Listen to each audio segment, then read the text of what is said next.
All right, chat. Sorry for the delay. Couple things going on. The Stream Deck is still not working for me. And then on top of that, nature called. So it is what it is. We're off to a late start. But glad to have you all here that are tuning in, whether you popped in the middle of that or are tuning in right now. Thank you for being here. Happy to have you. I have yet to figure out what's going on with the Stream Deck in the sense of since I've updated to OBS, the latest patch release of OBS. You can all hear me too right now, right? An ad is about to start. Oh, perfect. An ad is about to start on top of that. There's an ad running for 19. Yeah.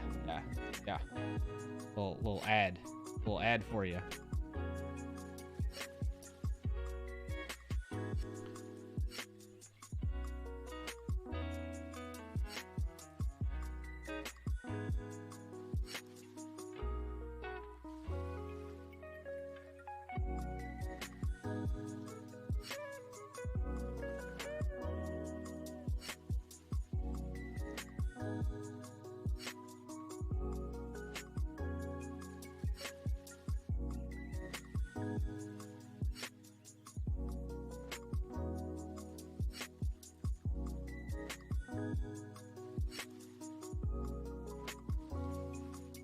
Freedom Dow. Ain't nobody want no Taco Bell. Run from the tacos. Taco Bell ad, bro. Don't worry, we'll just pretend it works. We can simulate your screen. Yeah. I'm here. We're here. I'm glad you're here, Freedom Dow. Nafron, good to see you. TypeScript Tea Time, good to see you. Sound check complete. Thank you for the sound check. Mr. Steezy McSteez thought it was some Unicode trick. Damn it, I clicked it. You clicked it. I got you, Mr. Steezy McSteezy. Oh. Good to see Frackberg in here from earlier. Luke Codes with the 23 months. Thank you, sir. Appreciate you. Twitch calling me a fatty one day at a time. Dang it, Twitch. What's wrong with what's going on, Twitch? The Taco Bell. Taco hell. I haven't had Taco Bell in years. Chatterinos. Well, happy Friday. Welcome into the Clarkio Shenanigans Show. We are not going to, I repeat, not going to do the intro dance. So if you were counting on that, don't count on that. Granick 1991, thank you from the follow. Thank you for the follow earlier. Freedom Dust says, bro, I eat it all the time. Twitch did it. They know my cravings. Fair enough, Freedom Dow. Fair enough. You know, you do what you got to do, man. Can I still dance by myself? Yeah, Nefron. So here's the thing. I'm not doing the whole, like, manually clicking. I could spend time trying to fix the Stream Deck, but I don't want to do that right now. And I feel like it's more involved than something simple. I mean, I can try binging it. Ain't that funny? Ain't that funny? Stream Deck OBS plugin. Wait, what does it say again? It says like waiting for connection.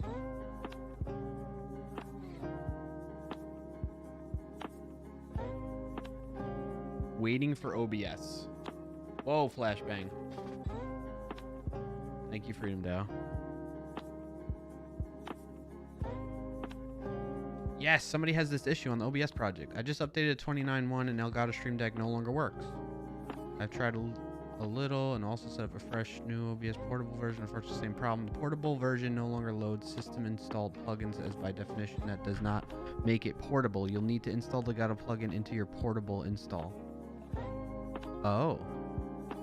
Am I using portable? I think I am because I did a backup. The files from the system-wide plugin. Be aware the directory structure is a little different. Files in there should be moved to...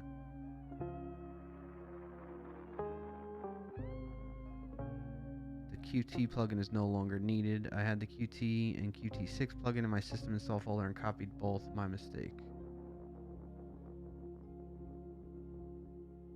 I don't use Qt. Moving over Qt6 plugin to my portable version fixed it for me. Well, I think even that's the thing. Even if I were to do that right now, I'd have to stop OBS and restart it, I believe, for that plugin to take effect. But I'm going to keep that up so that I know for next time. Turn it off, turn it on, then bang on it. Maybe I updated the kernel. I don't know. You updated OBS now. My webcam doesn't work at all on all of Ubuntu. Ugh. All right, so listen. All right, let's switch to talk now. Turn the music down a little bit. Hey, it's me. Hey. How you doing, chat? Happy Friday. Welcome to the Clarkio Shenanigans Show. Every 12:30. Every time it's 12:30, you should think of me, especially on Fridays. That's what I was saying. Every Friday at 12:30 p.m. Eastern Time, 9:30 a.m. Pacific, and 5:30 p.m. British Standard Time or something. I'm here right now, live on twitch.tv/Clarkio or youtube.com/Clarkio. You should double check on that, actually. It should be working.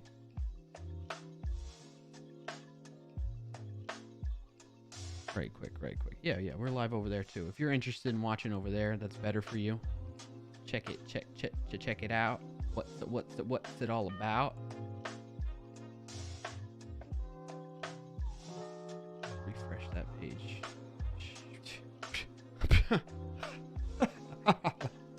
All right, so what do we have in store for you today on the Shenanigans Show? The usual agenda. Start off just chatting, talking about our wins of the week, hearing everybody's wins that they have, things that they celebrate, flexing that Freude muscle. If you don't know what that is, Schmerple. Yo, what's up, JT? Good to see you. If you don't know what that is, type in !WOTW in the chat to learn more about that. But also, Freude. If you don't know what that is, type in !wins in the chat, and that'll link you to the video. !WOTW, foul moves. Good to see you. Thank you for being here. What else did you say? Shay? What else did you say in chat? It's Friday. Gotta get down on Friday. That is all. You are correct. Doug Dakota, good to see you. Every 12:30. Yes, every 12:30. Think of me. Okay? Because of this. Tunes into YouTube. Okay. When did I get YouTube? I've had the YouTube. If you do socials, you'll get the link better there. I've had YouTube, but I had not previously streamed to YouTube until the past month or two now. And I mainly do that just because I want like the higher quality recording going directly to YouTube instead of me. What I would do in the past is I would only stream to Twitch, and then I would archive it essentially because they have an export capability in Twitch to send it to your YouTube account, and that works fine, but that takes time, and I always have to remember to do that after each stream. Now I just stream directly to YouTube and it's done, and it's a higher quality video because I'm streaming from the source to YouTube instead of to Twitch, and then Twitch exporting a lower resolution, lower quality source. You know what I'm saying? So that's why I'm doing it, because not a lot of people are really watching over there. The other reason I'm streaming on there is I know in the past people will be like, I'm at work and they block Twitch or whatever it may be, but not YouTube. So then you can tune in on YouTube if you so choose. So I'm gonna share you stuff to Facebook groups. I think in one group it gets like 500 views per post sometimes. Oh, I greatly appreciate that, Freedom Dow. If you like me and my stream and you think other people can benefit from it, that's a great way to support me, show your support for my channel, by sharing my content in this stream, and it's a free way to do it, right? I don't do this expecting people to subscribe, cheer, donate, that kind of thing. I'm not in it to do that. I'm in it for the community aspect of it, and as a way of holding myself accountable to keep progress on certain things that I'm working on. Those are the two big reasons, and my goals for each stream is that you either laugh at my stupidity or my silliness and goofiness and whatnot, so you get a little chuckle here and there, and maybe you learn something new. That's my two goals for each stream. So if you think other people can benefit from that, I would greatly appreciate the share. So thank you for letting me know and for doing that. That's a win right there. Thank you for that. I'll add that to my wins of the week, Freedom Dow.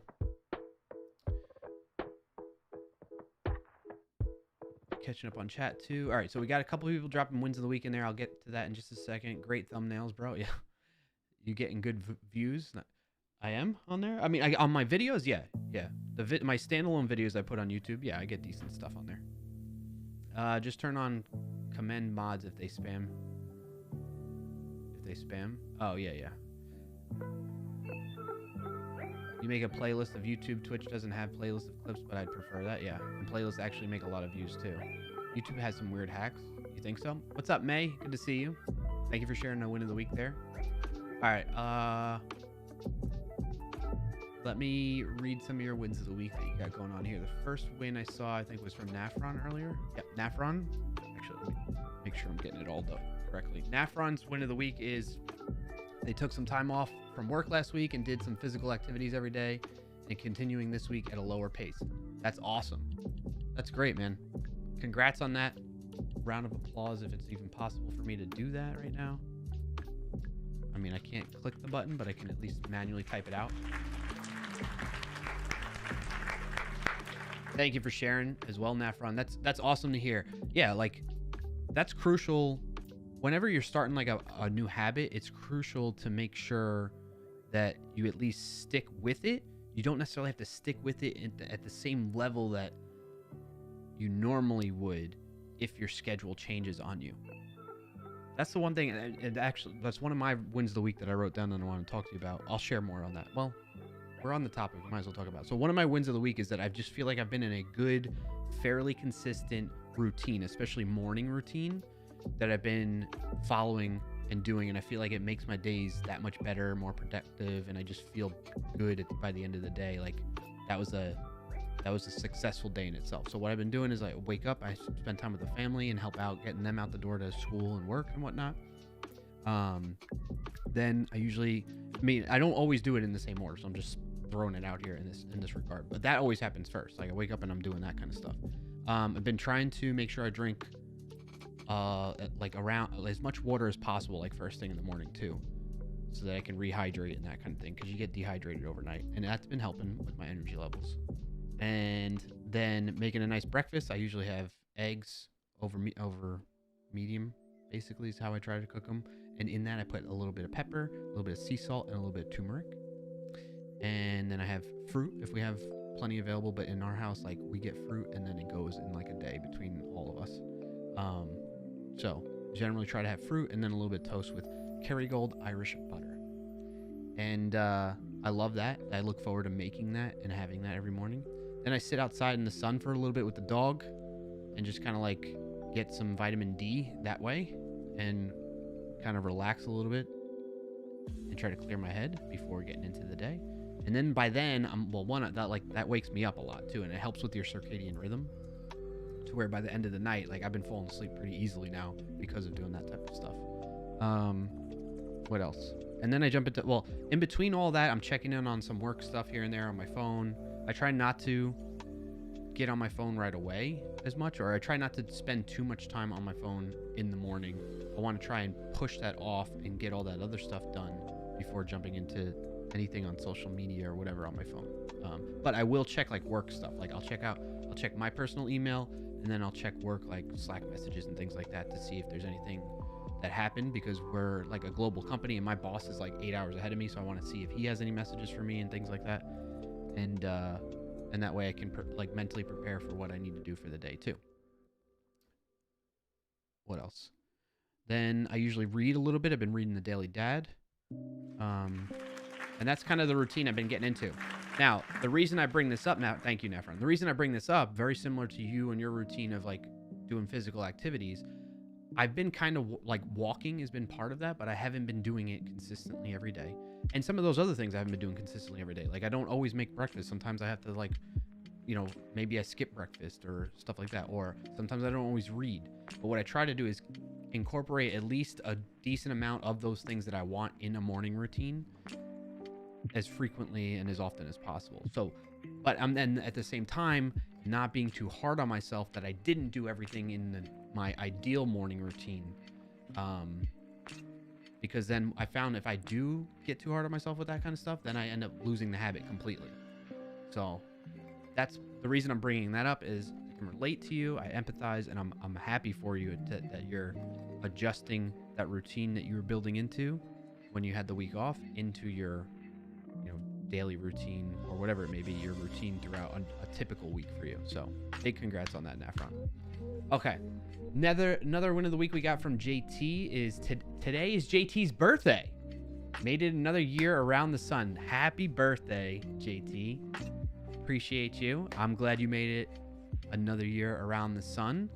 And I know I sound like a broken record, but to this day, I'll always remember you taught me that VS Code shortcut. Control Shift L or Command Shift L.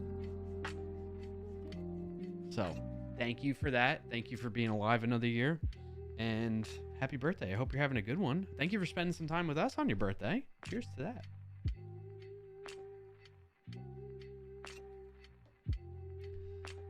Very cool. Very cool. Are you doing anything fun for your birthday? Birthday weekend, JT? Nafron, thank you for saying happy birthday to JT as well. While we're waiting to hear from JT, I see May has a win of the week, up to walking 5 miles a day. That's awesome. Big round of applause for both JT and May for them. And thank you for sharing, both of you. Awesome stuff. Glad to hear it. I'm trying to get to where I walk, like when I do my walks, I do it around our neighborhood. It's like almost a half a mile. So if I do that like twice a day, which I've never done before really, unless I do a walk on my own and then I walk like Bauer or something, then that's when it would happen. So maybe.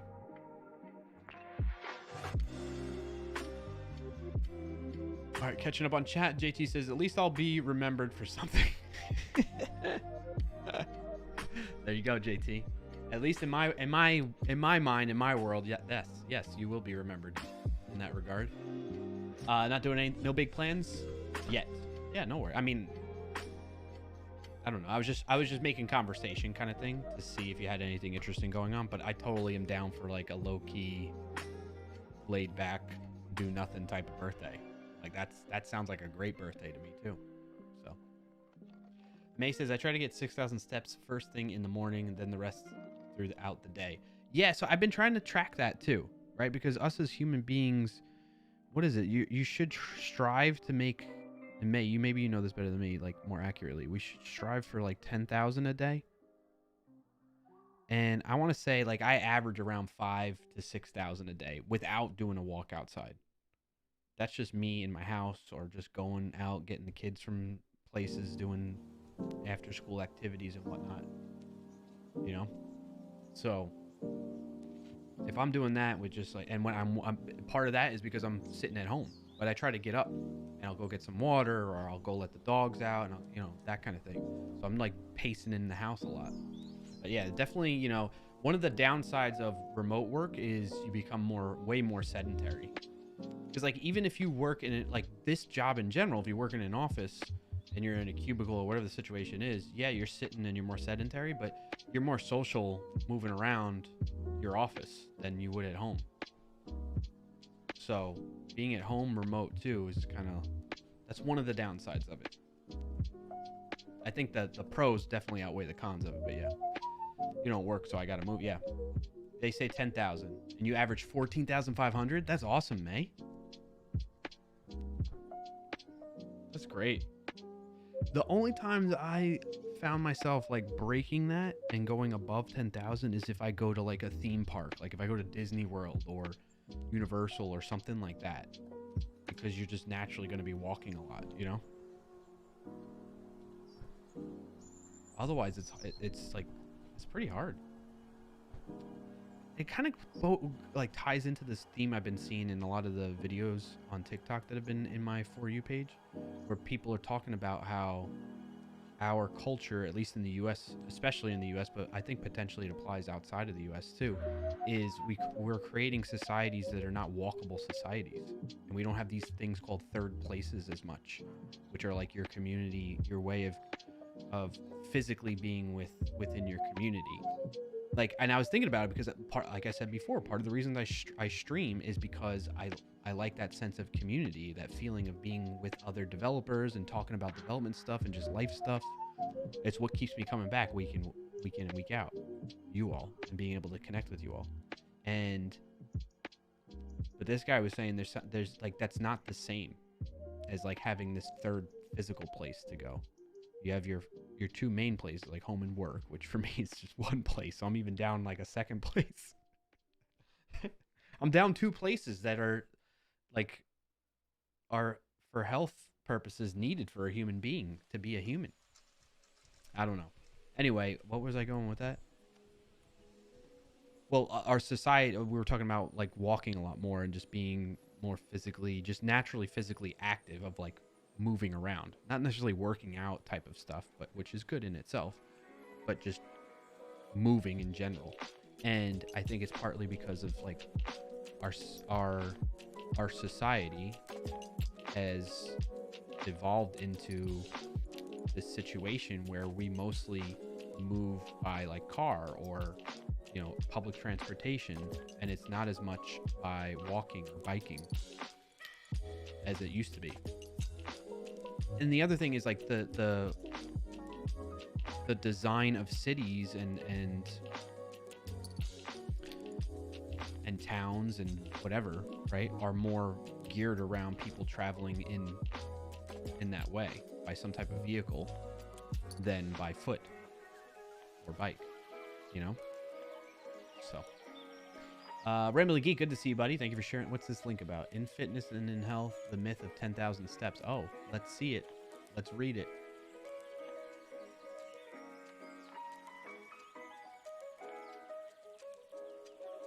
Actually, I'm not going to read it. What I'm going to do is I'm going to have ChatGPT summarize it for me.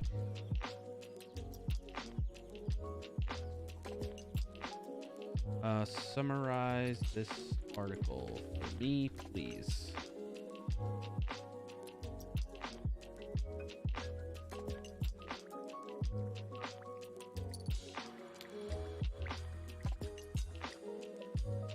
I'm sorry for any misunderstanding, but as an AMON, I'm currently unable to directly browse it. What? Oh, can I copy the article in? It's not that long.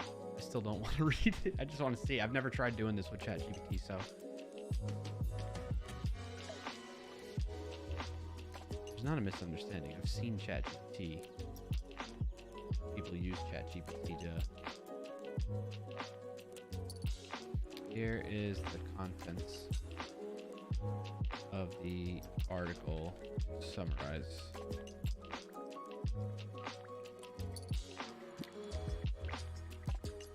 What's up? Null set, welcome in. So I need to change that command, but I used to have a bulb that would shine on me, but you can still change the color of the overlays with the bulb info command. All right, the article discusses the misconception around the notion of 10,000 steps a day being an optimal health goal, stating that it originated from a marketing campaign. It always does. It always does. A marketing campaign by a Japanese company for a pedometer in 1965 and has no scientific basis. Of course. Nullset says, howdy, I've been wanting to check you out. I just haven't been on when you've been streaming. Oh, well, that's awesome to hear. Am I pronouncing your name correctly? Nullset? Welcome in. I'm glad that you've had an interest to tune into the stream and have had the time to tune in. I am pronouncing it correctly. That's good to hear. Thanks. Thanks for letting me know. Doug Dakota, marketing is nuts. The idea of bacon being a breakfast food was a marketing campaign? No way. I had bacon this morning. We went out for breakfast. Doug Dakota says, yep, some cities reversing the trend now and banning cars, only allowing foot and bike traffic. That's interesting. That's interesting. I'm kind of split and torn on this because like I enjoy biking and I'm cool with people biking. I just really get irked when people bike on inappropriate roads. The roads that have a bike lane, cool, I'm down with it. The roads that don't or are like currently under construction and it's rush hour, like the peak time for the most amount of vehicles being on these roads, and you think it's a good idea to practice for the Tour de France on that road? No. That bugs makes me want to curse on stream. Okay? Outside of that though, like I'm cool with bikers. Like I'm cool with them doing their thing and wanting to get exercise and wanting maybe they're training for a triathlon or something, like a local competition or something, cool. Like, I'm happy for you, and I'm glad you're doing that for yourself, and I hope you accomplish your goals and all that kind of thing. But please, like, do it on safe, sensible roads to practice on. Like, don't go down roads that are under construction during rush hour. That's happened way too many times to me. Or just roads that are like super thin and there's no passing enabled. Like, plan out your trip ahead of time, maybe. I don't know. But it's asking for like an accident to happen. I'm just saying. So if you're a cyclist out there, like, I'm cool with you if you take all the, and if you follow the rules of the road, because I've seen some of them where they're like, oh, cars got to yield to the bikes and everything like that. But then the bike and they got to follow all traffic laws. But so do bikes on the road.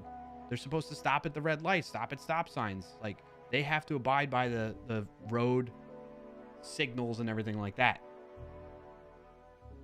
But I've seen them not. Or I've been where they're in a huge pack of bikers on these similar roads where there's no passing capabilities, there's construction going on, and it's super thin, like it's one lane each way kind of thing. And they're just like a swarm of bikers on this road. Like, come on, are you kidding? During rush hour. I haven't run into it as much now because I haven't, I don't have to travel to get into an office, but like, I distinctly, you can see, like, this is bringing up memories of, like, I'm visualizing those instances when that happened.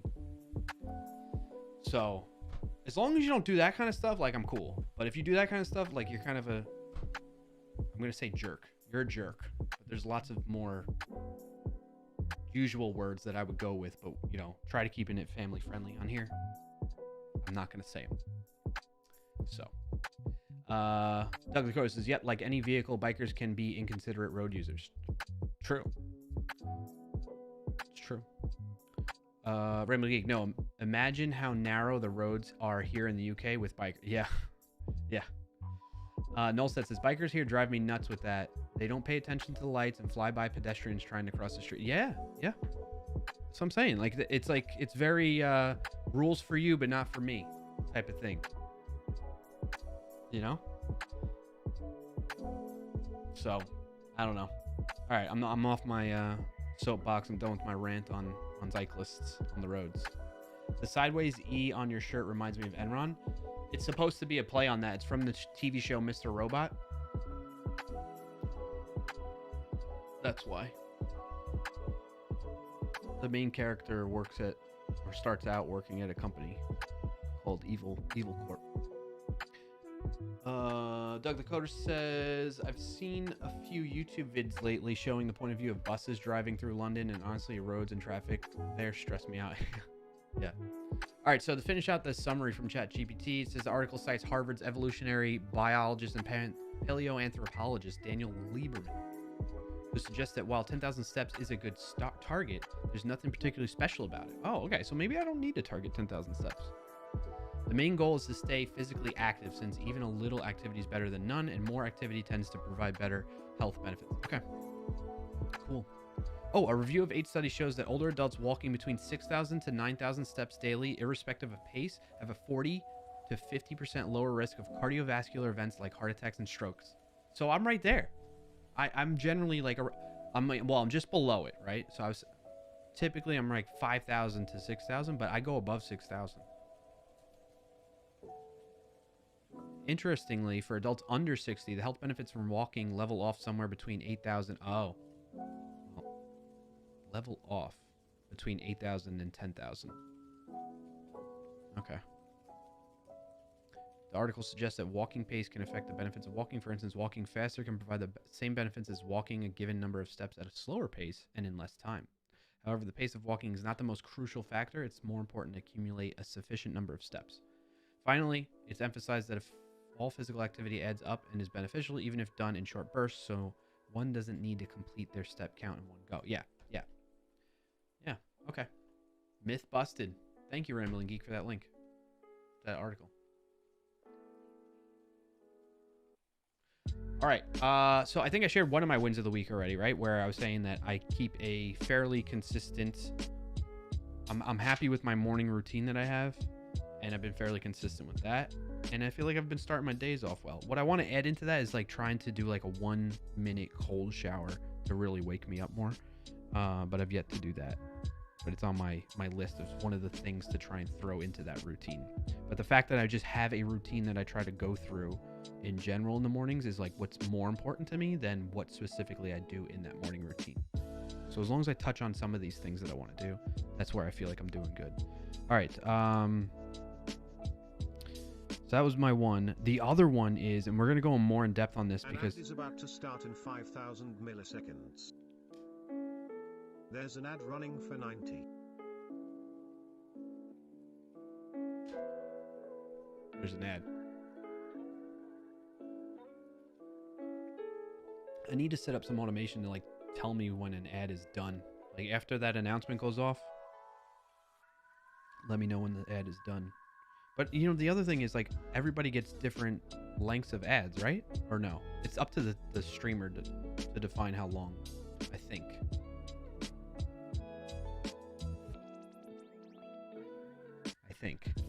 There should be a way I can see how long an ad is running for, right? There's 4 for you, May? Okay.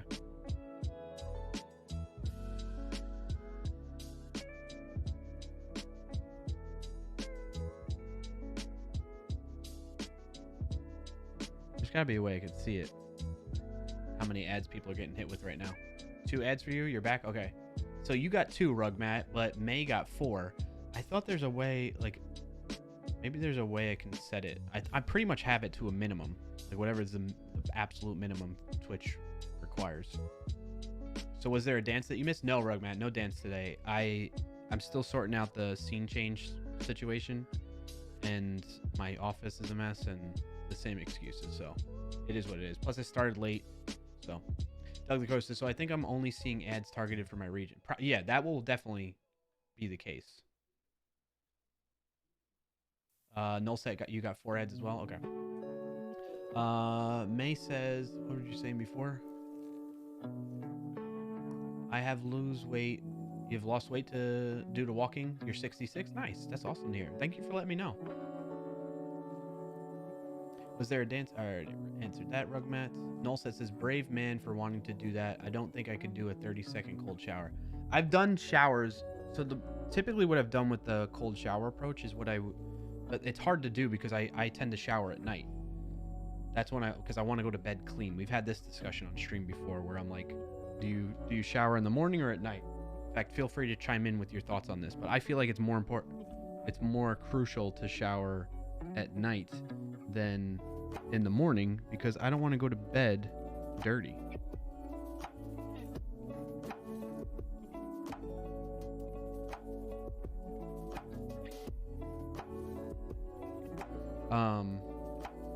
I don't want to go to bed. Sorry, I was checking on something with work. I don't want to go to bed dirty, so that's why I shower at night. So like a cold shower kind of wakes you up. Like there's a lot of health benefits to it, and I don't want to wake up before bed, you know.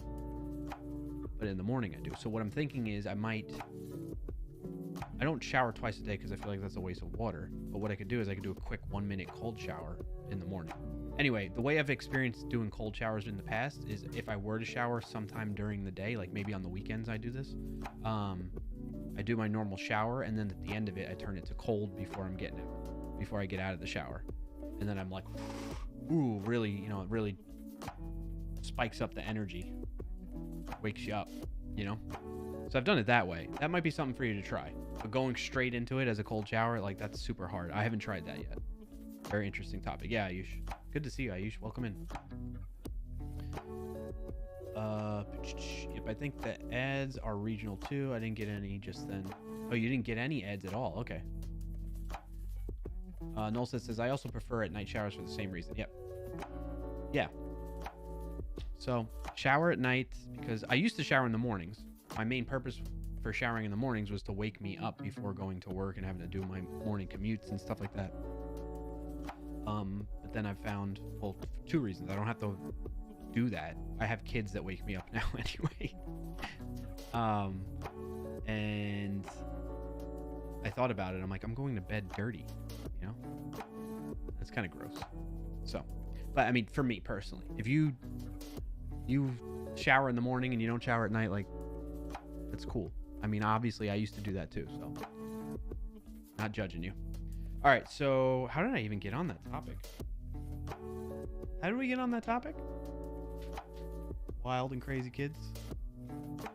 So that was, I shared my one of the week. The other one of the week that I have written down is that I created that VS Code template on stream. I started on stream and then I worked on it more off stream, and it's gotten a decent amount of traction and interest from people, to the point that I shared it on social. I've been having fun working on it. Whenever I'm in that mode and I feel like it, that's when I'm like, let me share this with people.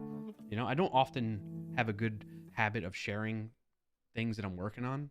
And I was like, this is a good opportunity for, like, the thought came to mind and I'm like, let me run with that. And I shared it and people were like, oh, this is cool. And it came up to the point where a former colleague actually replied to that post that I made. I'm trying to bring it up so we can see here.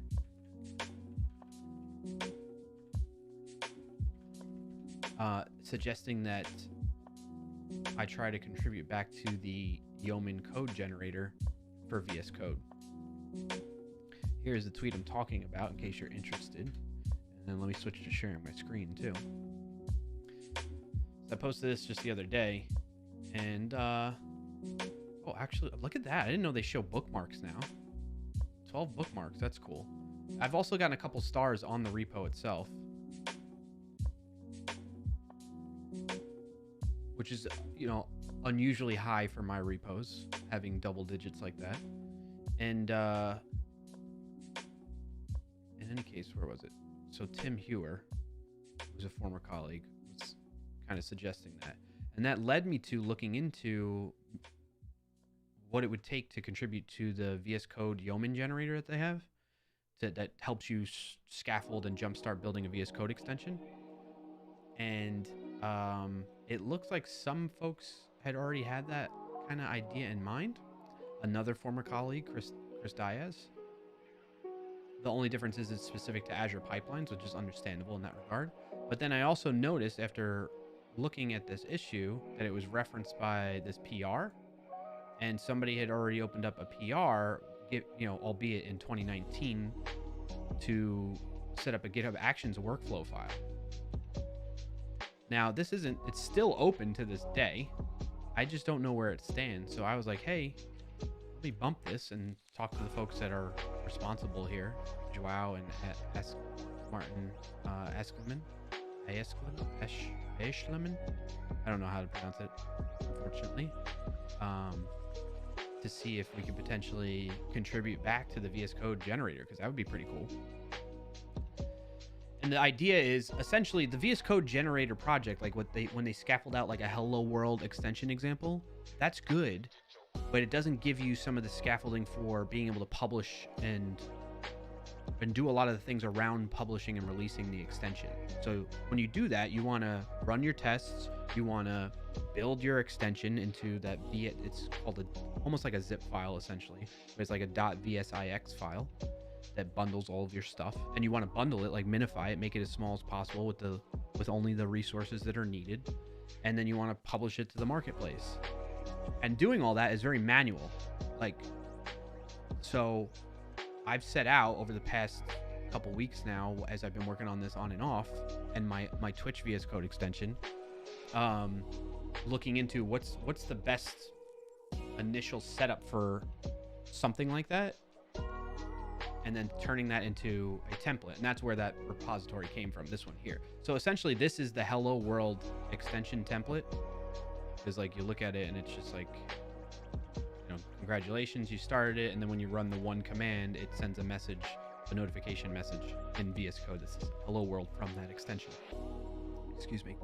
So the only thing I've added on top of it is these GitHub workflows, the CI. And what it does is it handles running your tests under certain conditions, building the repo, building the extension under certain conditions, and releasing it under certain conditions. And one of the things that helps, so it's a combination of GitHub Actions and this tool called Semantic Release, which is fantastic. If you haven't heard of it, you'll hear more about it and see me using it more as part of the stream. So,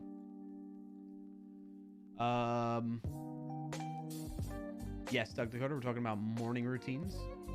Hey, Code Sean, howdy. Welcome in. Happy to have you here. What's your win of the week? Ayush says, you know, in some place in India, the weather goes to 10 Celsius and they don't even try to shower. Oh.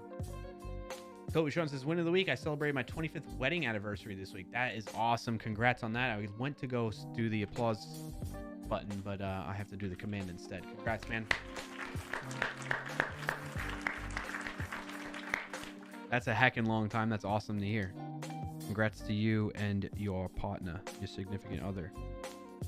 Another win I have is I got verified on, not on Twitter, because that's not a big accomplishment of paying $8 a month to have that. No, I got verified on the marketplace.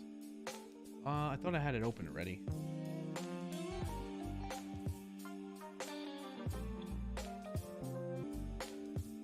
All right, let me just bring this over because I'm already logged in on this browser. Well, I guess if you look at the extension too, like if you just go in here and search for clarkio, you'll see I got the little checkbox now.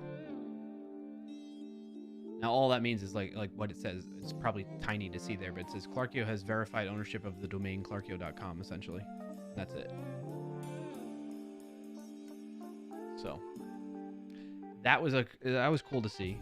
I was happy to hear the results of that after I submitted that. We talked about the VS Code template repo, getting some social traction on that, which led to the suggestion to go into that. All right, the other story I want to share with you all, and then we're going to get into the next segment, which is Wordle and Words on Stream, is I've been using, just like you saw me before mentioning ChatGPT. I've been using it quite a bit. Where did I put that? Oh, right here. I've been using it quite a bit, and the one thing I want to show you about, a couple different things. Is this it? Yeah. So I want to share it because lots of people ask about, oh, is ChatGPT going to replace us, or is AI going to replace us as developers? And we've discussed that. I'm not going to reiterate that. But what I've definitely shared with you all is I think it's an important tool to start incorporate. Thanks, Cobra Trump, for the congrats. Oh, I'm sorry, Rambling Geek, you got called for jury service. I don't know if that's a good reaction or not, but I think most people don't. Majority of the people in all societies with governments that do this don't really want to do jury service. So, Coach Hunt says, yeah, I'm surprised she let me live this long. 25 years, yeah. So, getting back to this. AI, ChatGPT. I think it's a tool. You're funny, Rambling Geek. I think ChatGPT and all this AI are, especially right now, are tools that you should be exploring as best as you can. Spend as much time as you possibly can. Keep it in the back of your mind. And what I'm going to share with you is two different ways. I'm going to share one. This one is an example that you see I have on screen, but the other one is I'm just going to kind of talk about it at a high level. But two ways that I've been using ChatGPT to help me is one with debugging, and two in areas where I'm not as skilled. And one of those areas, and I imagine a lot of you are in the same boat as me, I'm not very skilled with CSS and design, front-end design. And I don't really have a strong interest in taking the time to get skilled in that space right now. Although I do think it's valuable, and I applaud the people that are like wizards in that space. And I'm always happy to have those people either on the team or get hired as like a consultant to help out and get paid that way, that kind of thing. So much praise to those folks. For me, though, that's just not my jam.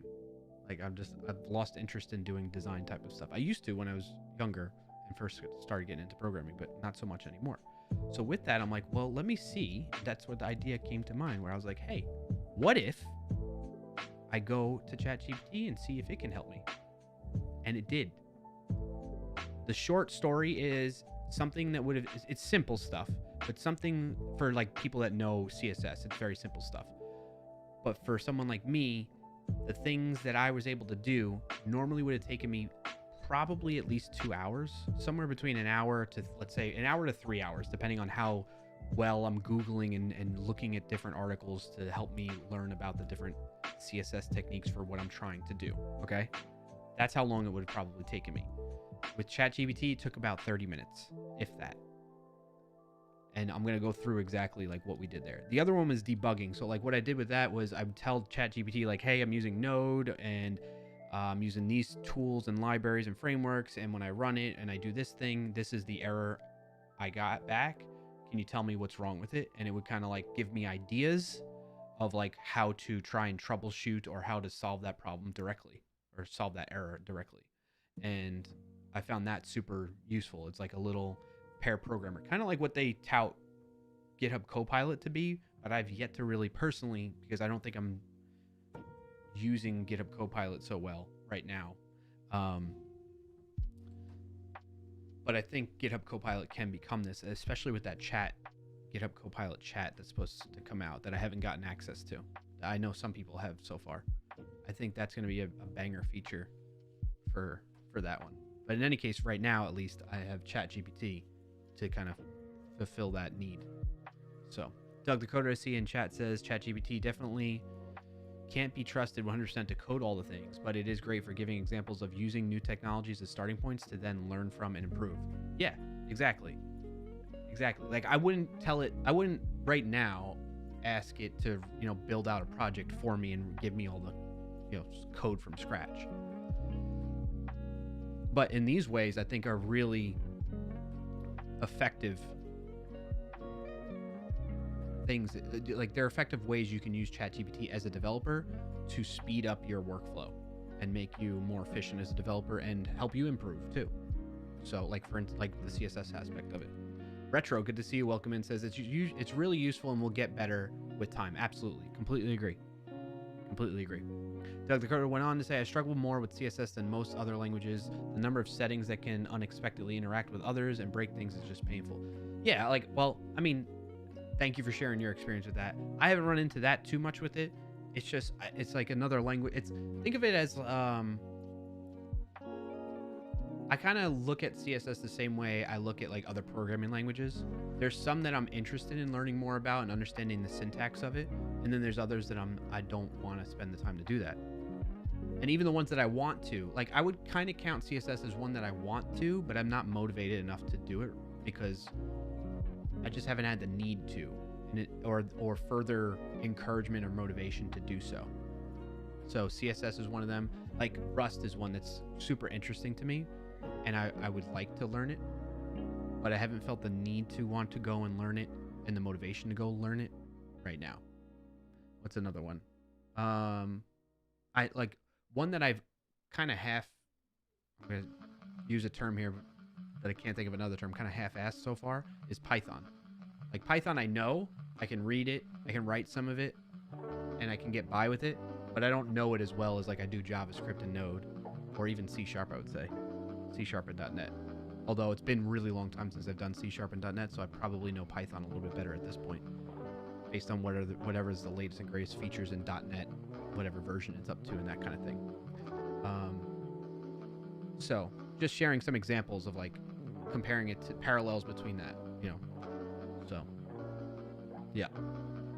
All right, so going into this example with ChatGPT, okay? I tell it, so one of the things I've learned with prompting these large language model AIs is instead of just asking, like, I'm breaking, one of the things that's for a lot of us is going to be a mindset shift, is you're so used to searching, right? You're so used to Googling, Binging, whatever, DuckDuckGoing, and using the tactics that you have for that to find the information that you need, right? And so you're very like succinct, you're very direct about what you're trying to find because you're using those keywords. But in this case, it's kind of like you're talking to, I mean, you're not talking to a human, but you got to describe and give more context. You have to be more verbose in what it is that you're trying to do so that you can get the best possible answer as quickly as possible from this tool. So these prompts, and that's where like this whole thing around prompt engineering is kind of like a new wave thing with it that I'm like learning about. These prompts can be super critical in getting to the right results. What I was doing when I first started using this is I would just ask it directly. I'd be like, hey, how do I center a div or whatever, you know what I mean? And like not give it the full context, because I never thought to try and do that. I'm so used to and conditioned to like searching the web myself manually that I don't have that mindset. I'm stuck in that mindset, right? So what I've been learning though is if you start doing it this way, it's super better. It's super better. It's better results. It's super useful is what I was trying to say. I was combining those two together.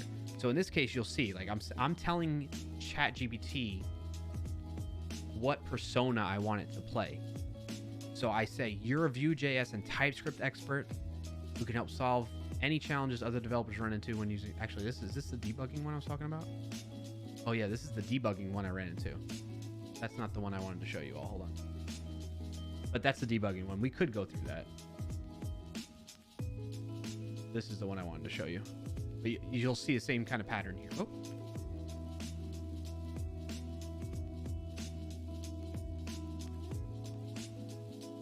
You'll see the same pattern here.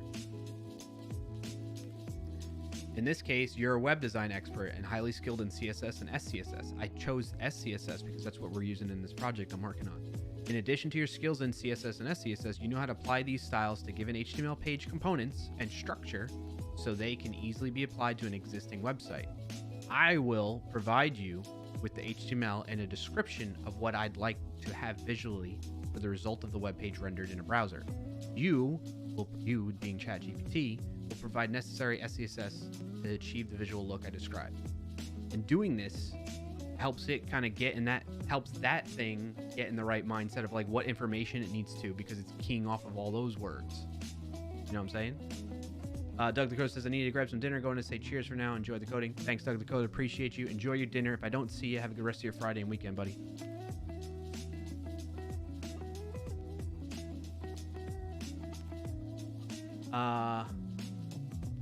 Retro says ChatGPT is amazing for quick Python scripts. That's cool. I haven't tried that yet, but that's good to know. Thanks for sharing. So that's how I prompted it. Hold on, I gotta read. My wife texted me, and I gotta read this because I feel like.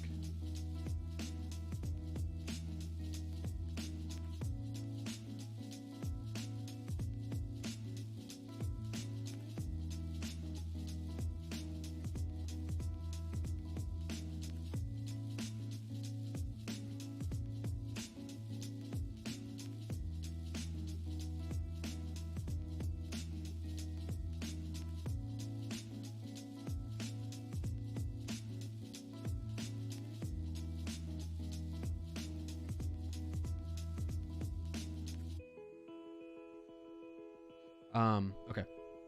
Got some good news there. So I prompted it and I set the stage for it, and you could see it's like, okay, great.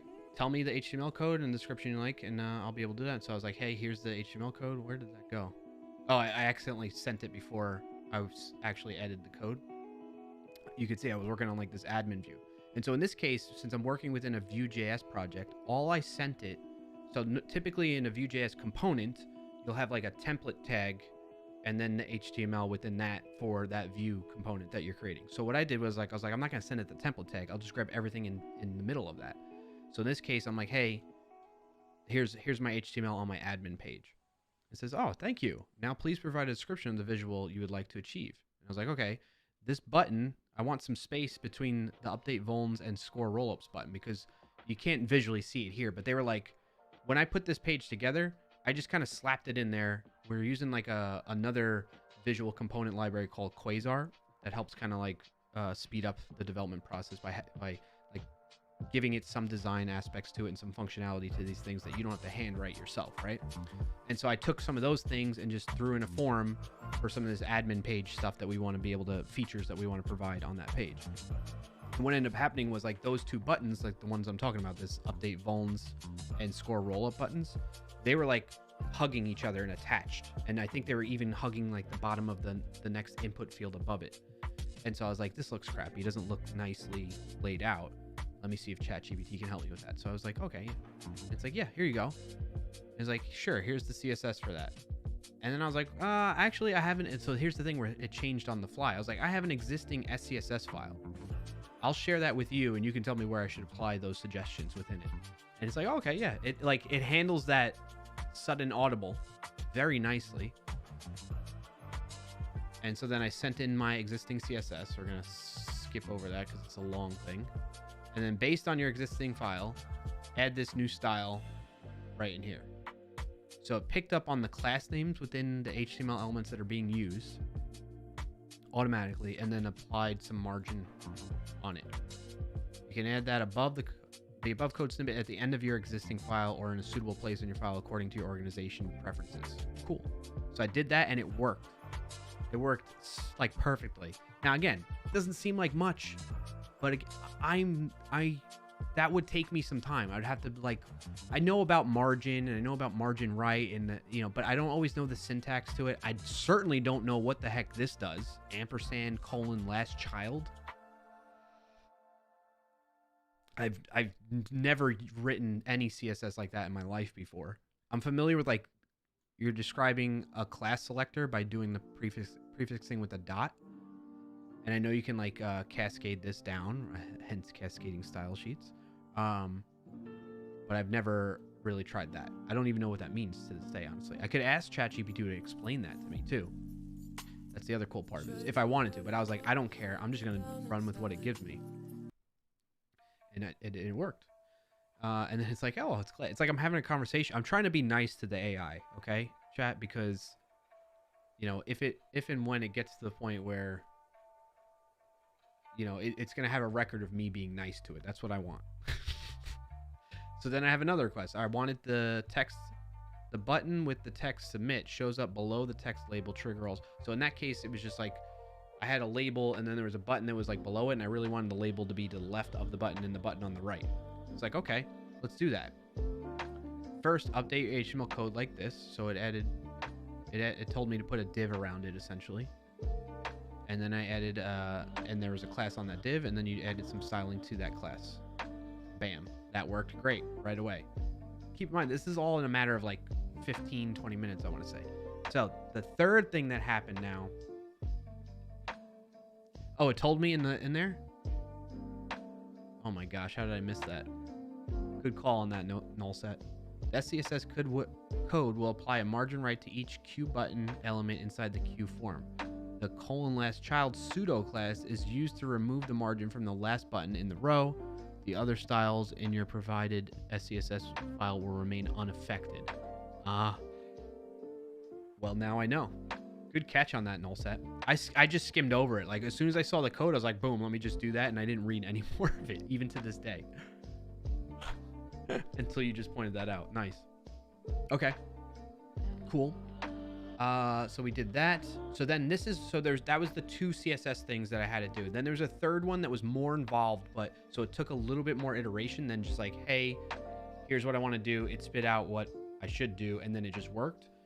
It went, hey, this is what I want to do. It spit out a result. It didn't work, and then we had to iterate on it. So this is the first case of that. What's up, Flav? Authentication to sit in chair? Yes, Flav Creation. Good to see you again. How are you? Welcome in. Happy Friday. What's your win of the week if you got one to share?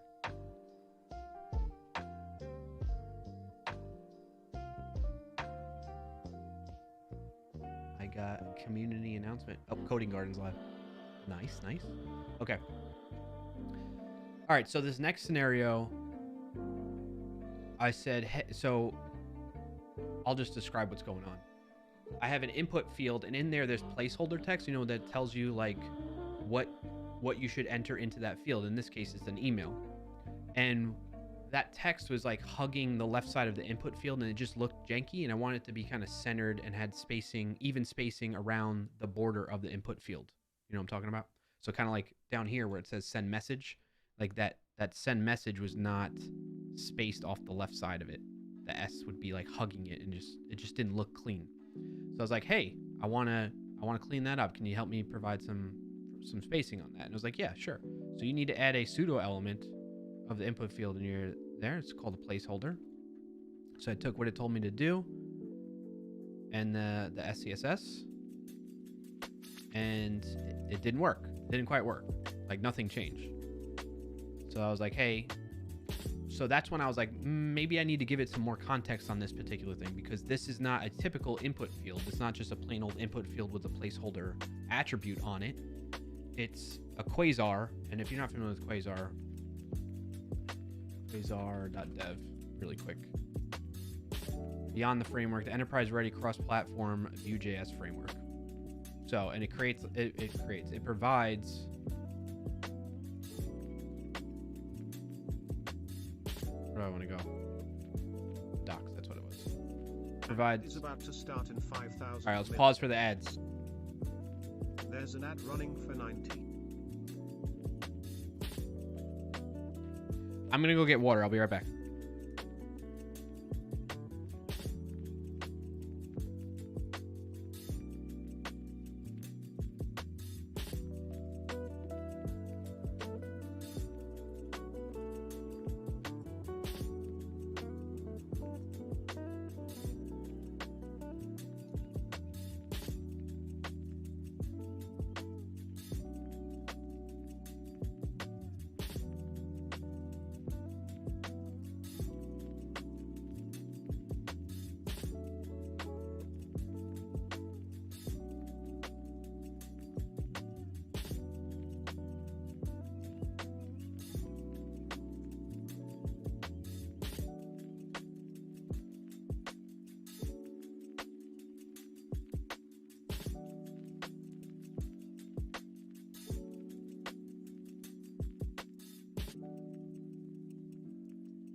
All right, I'm back. I figured since there was an ad going, let me go get my water, because I forgot to bring it in here with me. And I grabbed a little snacky snack, a little Cliff Bar. All right, so this is the Vue component library I was talking about called Quasar, and I was about to show before the ad started the components that go with it. So it provides a bunch of stuff that, like, off the bat, that like is kind of nice and helps you, like a carousel. Like I don't have to manually build out a carousel. I can just plug in, I can just plop in the HTML from this library for this thing, and boom, there's a little carousel done. So it's great for these more complex type of components that you might need. And it's also great, you can use it for even simple stuff like a form, not even simple stuff like, well, I wouldn't say a form is simple. A form can be kind of complex, but like, you know, like a input field and chat, you could do all kinds of stuff with this thing. And it comes kind of pre-designed a little bit too. So I ended up telling ChatGPT, like, hey, I'm using this thing, so maybe that'll help, and that's why what you suggested is not working. So I'm using Quasar. In particular, I'm using the components QForm and QInput. Could you share how we can add some of that spacing with this added context? And it's like, oh, sorry. I don't know why I apologized. Since you're using Quasar components, it's necessary to target the correct elements in CSS. So I tried that, and unfortunately still didn't work. And that's where I had to, because what ends up happening is, even though my HTML might be something like this, what gets outputted when you build the Vue.js app, and then it gets put into a dist folder and then hosted as, you know, for the website, what ends up happening is you get different HTML. Like Quasar transforms this into different HTML, because that's not like a real one that your standard browser, a real HTML element that your standard browser is going to know what to do with it. So it needs to turn it into standard HTML elements. So I went and found out, I went and looked at the page that was rendered in my browser when it was running and found what the actual HTML element was. It ended up being this div class like this. So I shared that with it, with ChatGPT. And then finally with that added context, we were able to get it to work. And that is my story of using ChatGPT to help me with CSS. Again, not too crazy involved complex stuff, other than maybe a little bit more complex was that Quasar piece, but it saved me a ton of time. So, moral of the whole story is embrace this AI craze that's going on a little bit right now. Don't get all, I struggle with this where I get caught up in the hype a lot of times. I'm trying to be practical with this. I'm not saying to get all crazy with all the things with AI and start worrying about it and getting scared of it and stuff like that. What I'm saying is embrace it in the sense of try to incorporate it, try to toy with it on your own and see what you can do. Like think of something that you got to do and see if you can use this to help you accomplish that thing that you got to do, whether it's development wise, whether it's just certain menial tasks that you need to do, whatever. There's all kinds of ways that people are using it right now. And I feel like the possibilities are endless. Especially with they have this whole thing now called plugins where people like hook up to, I forget what it's called, like different travel agency software out there. I think Kayak might be one of them. I might be wrong on that. But you basically say like, hey, ChatGPT, I need to find a flight from my town to, I don't know, wherever in the world. Can you help me find flights? And then you could be like, and then it will, and then be like, oh, book it. Like it's crazy. So there you have it. So that was the other thing that I wanted to share with you all on my to-do list before we got too deep into the rest of the stream, because I think we've had that discussion about it in the past, and I was pretty pumped up.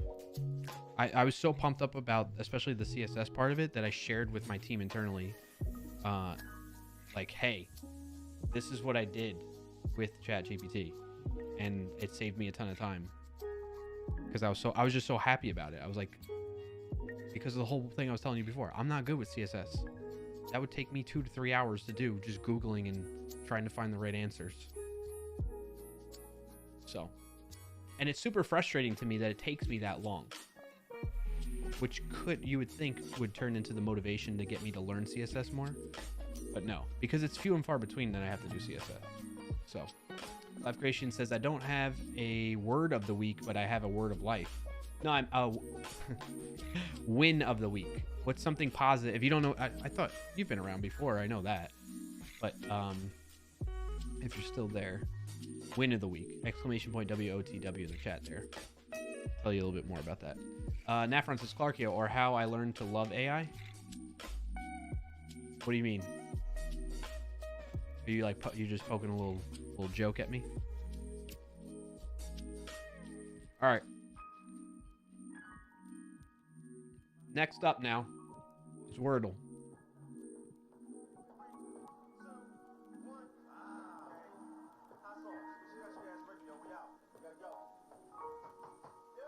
Oh, sorry. I didn't get that reference. All right, I'm going to chat. Just a heads up, I'm going to ignore you for the time being.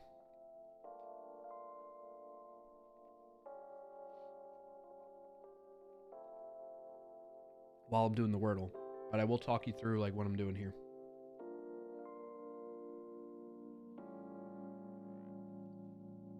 Okay.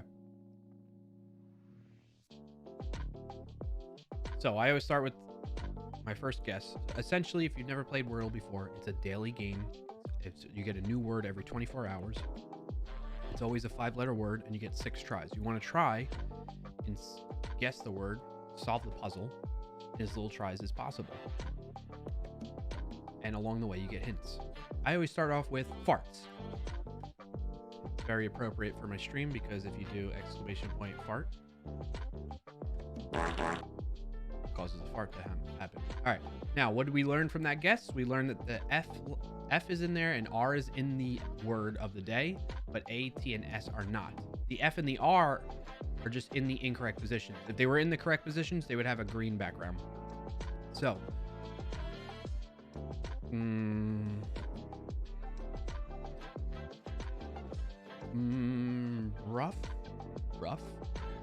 roof. Oh, typing in the wrong window here. And get ready for those of you that know. We'll play words on stream after this in just a moment.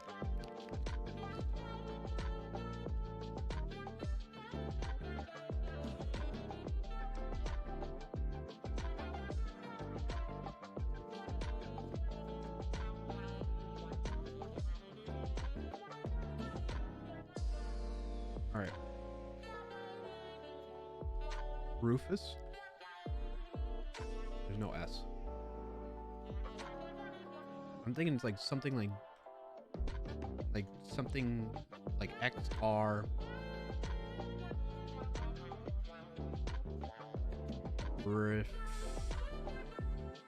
What other words can, like rift, loft, rafflecopter, rife.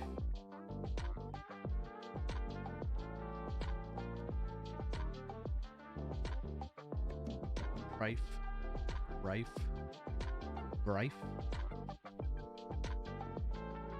Maybe it's a double F.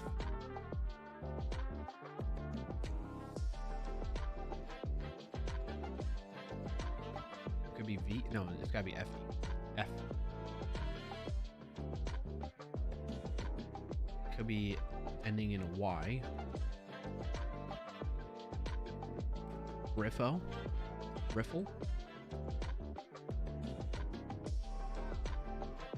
I'm gonna try and stick with the E at the end.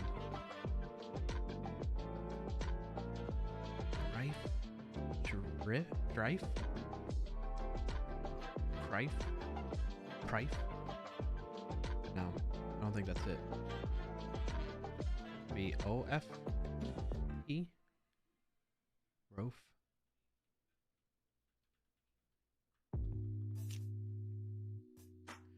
Oh, it could be like grief. Grief. Yeah.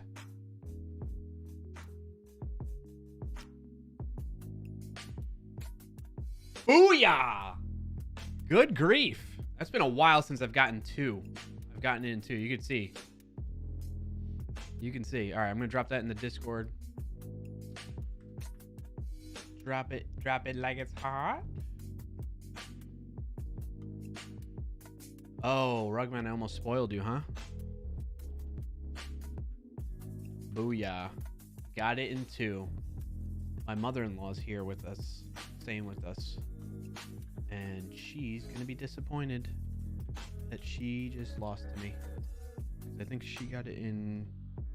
What did she text? 4 out of 6. Yeah.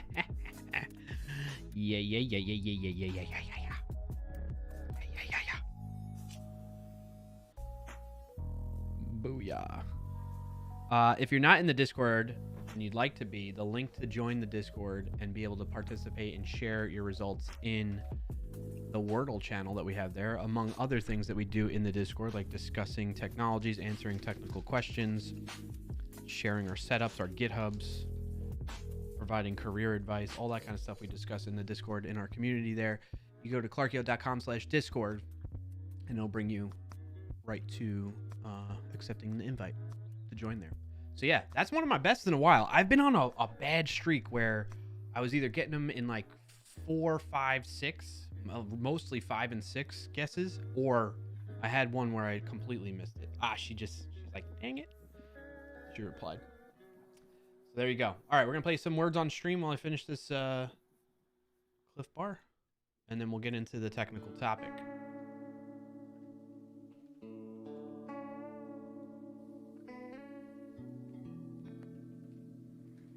You all down to play some words on stream?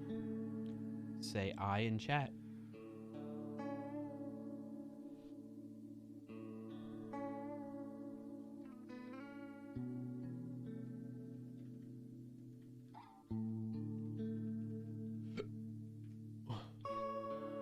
Aye. All right, null set. Glad to hear it.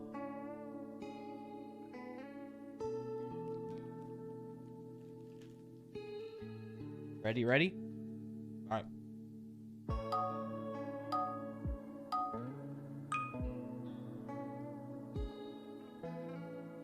If you've never played this before either, you'll get the hang of it. You just type in your guesses in the chat room, like Rugmat just did, using the letters that are on the screen. Now, when you make a guess correctly, you'll notice like Rugmat's name has a little lock symbol next to it. It means Rugmat cannot guess again until that progress bar in the middle hits it. Ready? Listen. Now Rugmat can guess again. There you go.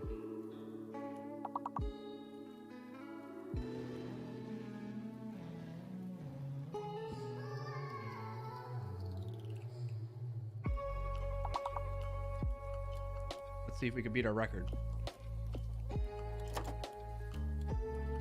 Oh no, I just dripped a little bit of water on my keyboard.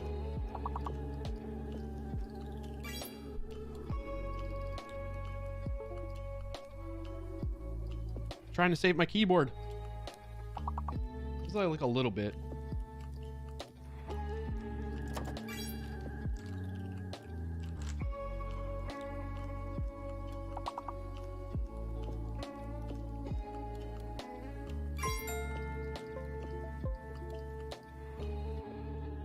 Nice job, chat. You made the goal.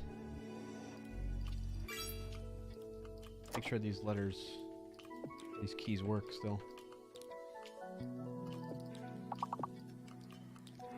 It should be fine. It was very minuscule.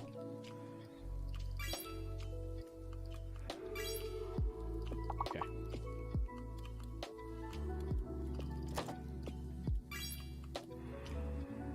Even got a guess in there. Look at that.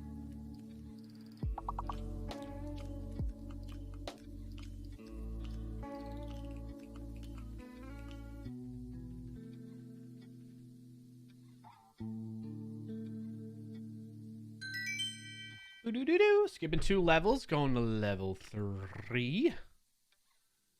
Let's continue. Nice job so far, though. Glad to have you all participating. Oh, yeah.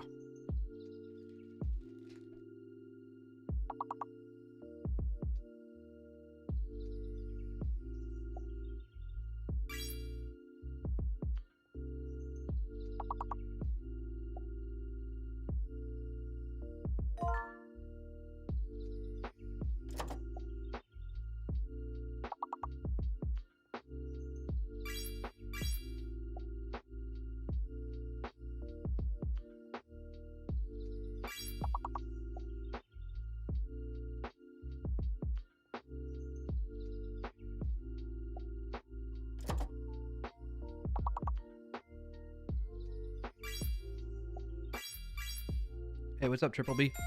Good to see you, buddy.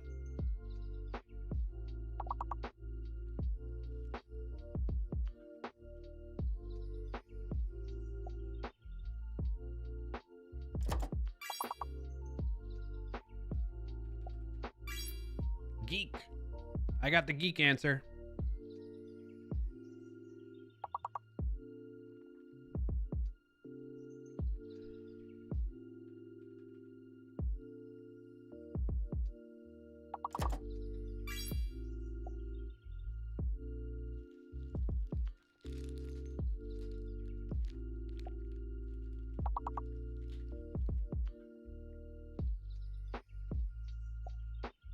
Triple B, I heard you're doing Thankful Thursdays.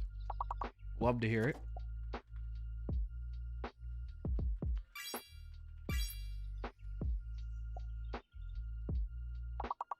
Are you doing it just in Discord or on stream too, right?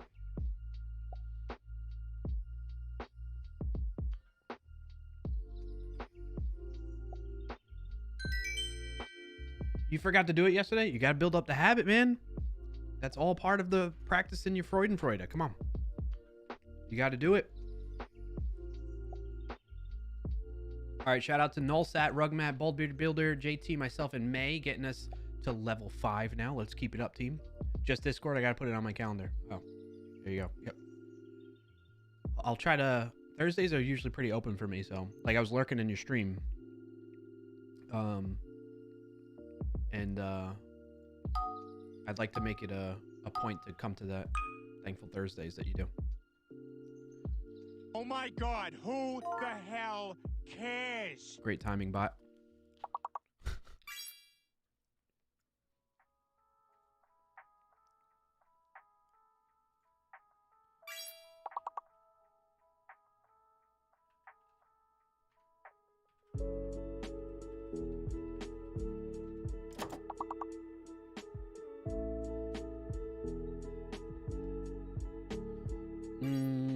Oh, nice coin.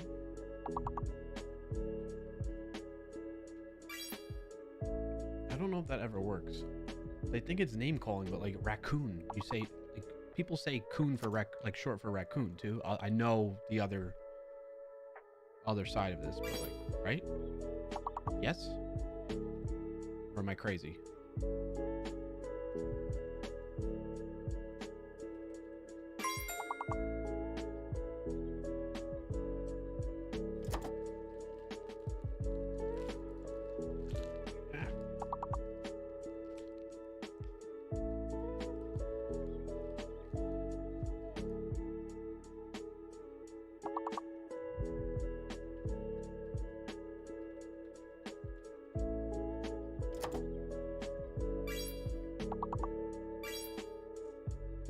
Yeah.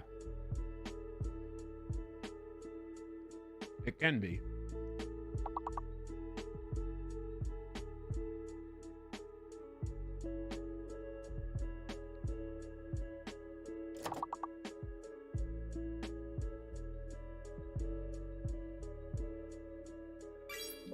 All right, I'm not crazy.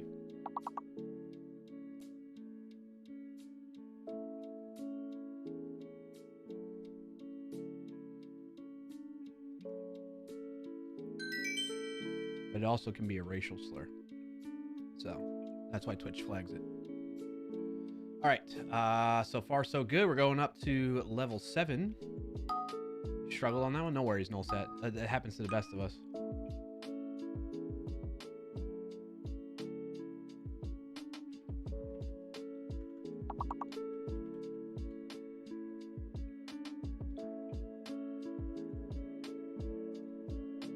Wow. All right, so we got a fake letter now. Those of you that haven't played this far, or haven't played this before, might not be familiar with that. Charm. Okay, CH. Okay. So F or one of the A's might. There's 2 A's, right? There's 2 R's too. So it's either F. It could be F, A, or R. Could be one of the fake letters.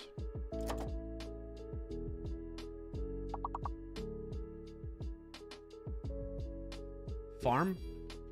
Oh, it's got to be F then, yeah. If farm doesn't work. Okay. So don't put any word. Hey, what's up? It's Hap. Don't put any words that are with the word F or with the letter F.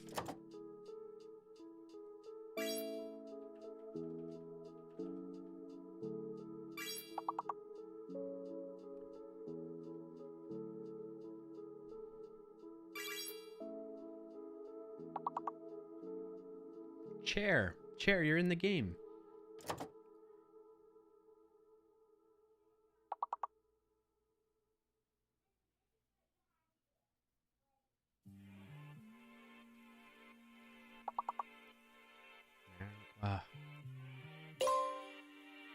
This is hard. Oh, is it? Armchair. Oh, yeah, boy. There we go.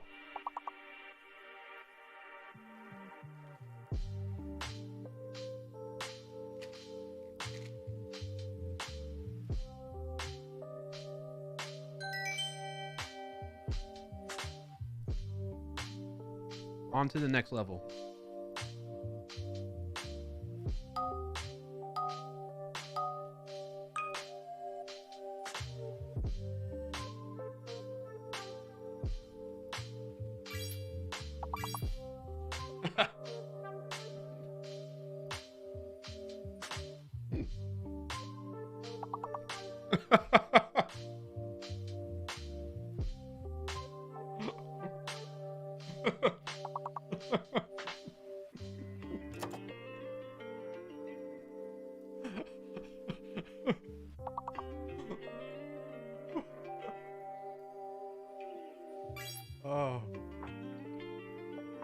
That was fantastic timing. We were way too fast with those selections. Yeah, definitely triple B. Oh my gosh.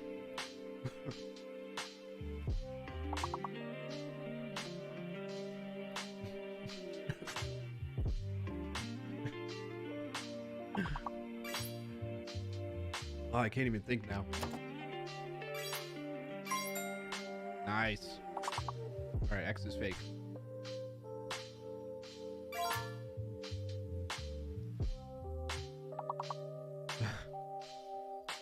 Ooh. Hey, JT with the pipeline. Great job. That's a tough one right there.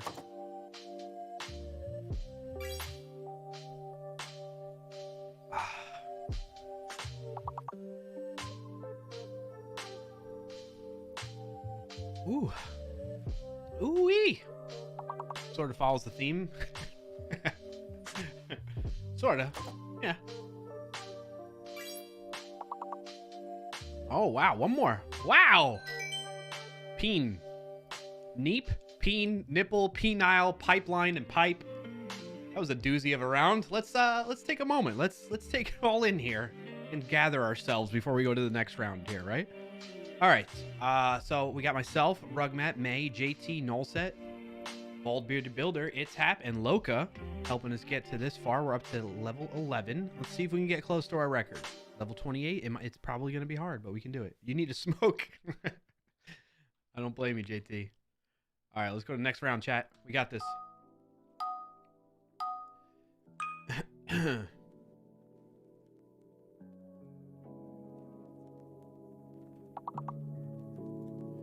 What we've learned is that Brian and I are definitely going to cover all the body words. Yeah, we got it. We got those covered. Loan did not work, so...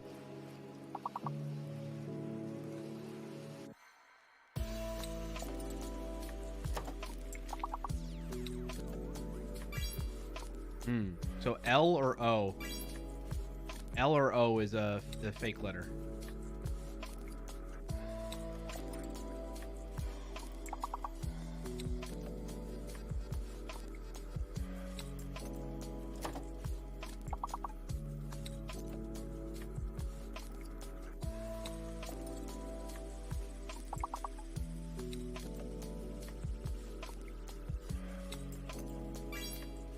Cash, okay.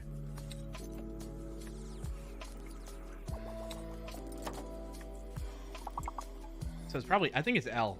L is fake. L is fake. I'm gonna go with that. Final answer. And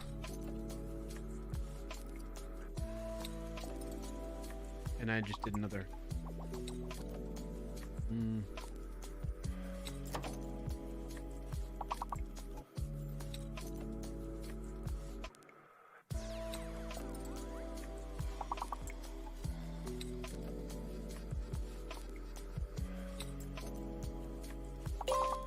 Oh man, what are the, I don't know what words. I can't make up words with this.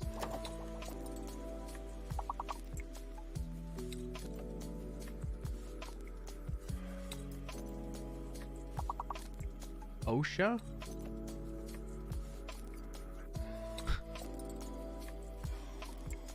What words can you come up with those letters? Oh, all right. We'll give it another shot. We'll give it another shot. Penile. JT. All right. Well, you know what? We made it to level 11. Okay. Let's see if we can beat that. But shout out to Rugmat, May, JT, Triple B, Nullsat, Itsap, and Loka. Anybody else? Feel free to chime in. If you're tuned in and willing to participate. No worries if not. Feel free to keep your lurk going.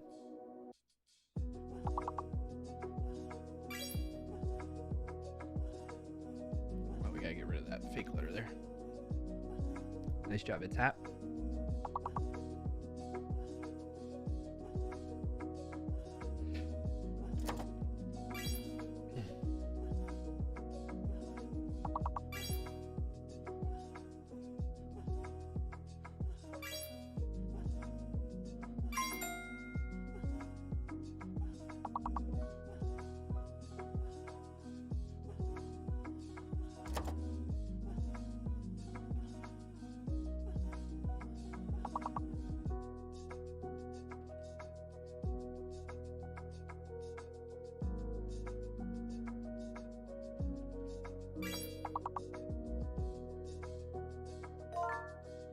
Nice, null set.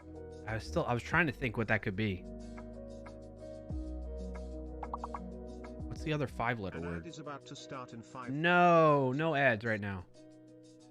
There's an ad running for 90.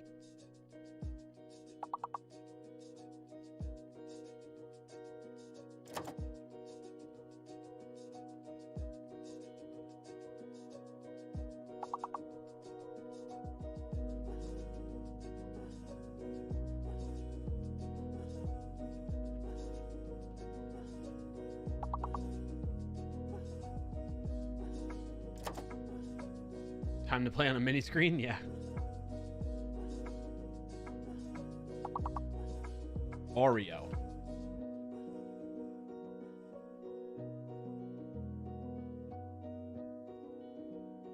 Yeah, I don't know. All right, all right. Going to level 2. Level 2, here we come.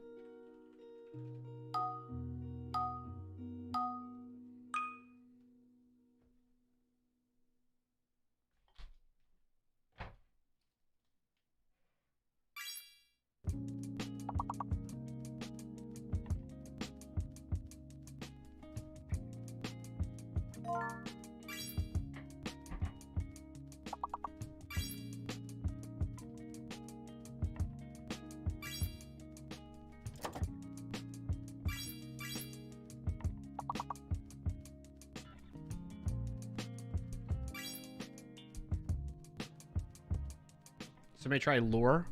L-U-R-E.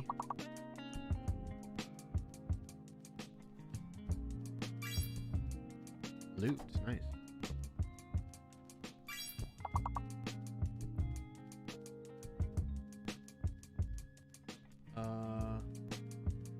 Oh, I know another one. It's a big one, though, so I'm going to wait to guess it. There's time. I think this is how you spell it. Ulcer.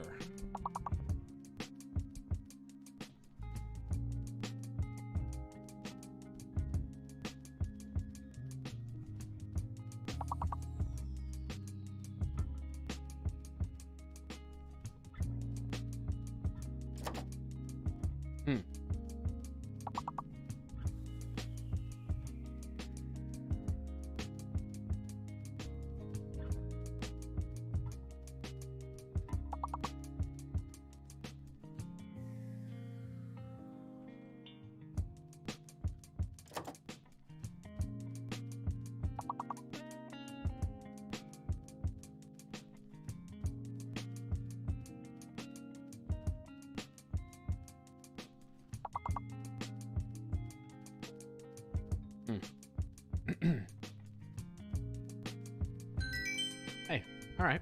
Going to level 3. We're just slow and steady, chat. Slow and steady wins the race. Let's keep it going. These are hard for the first couple levels, right?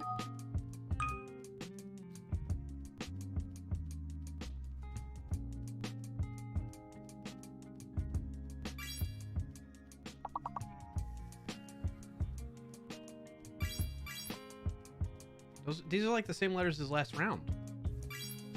Just without the C. Hey, what's up, Captain Mythic? Truffle. Nice job, null set.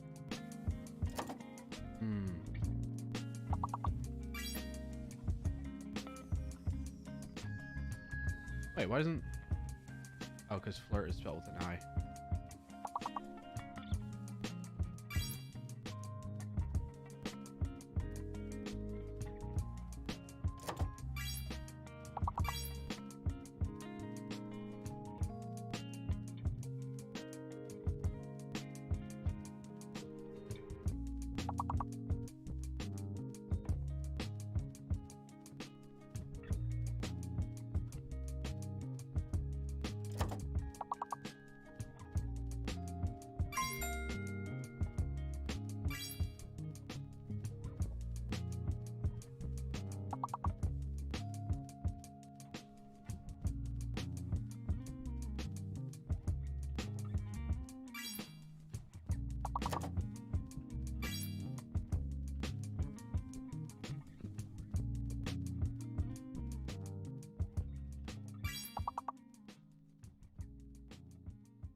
Ruffle. Nice.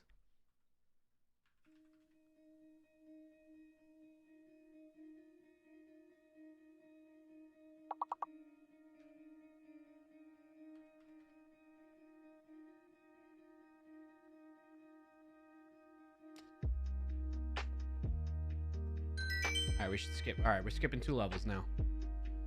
Fluffer.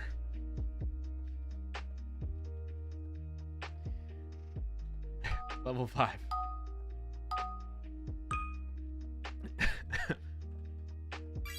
Skippy boys.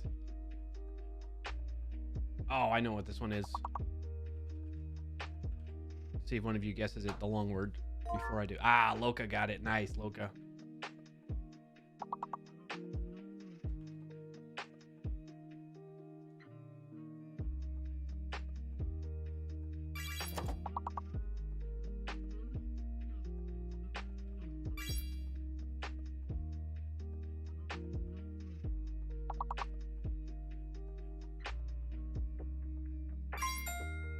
Nice. We already reached the goal this early on. Everything's icing now.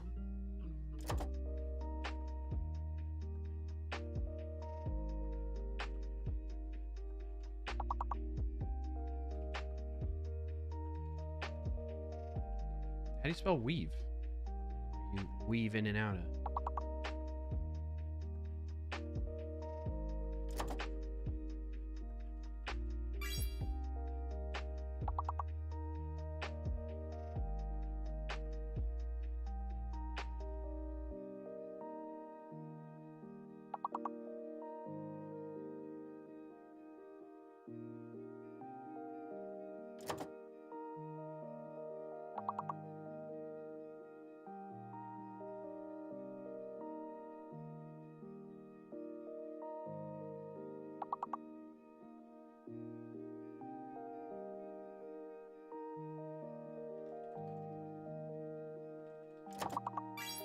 Revere.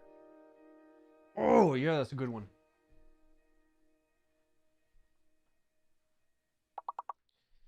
I feel like weave should be in there, but I don't know. I don't know how you spell it.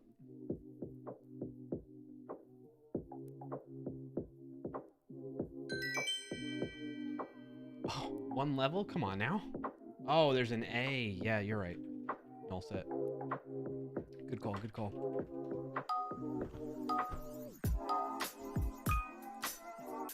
Ooh. Initially thinking coach, but back.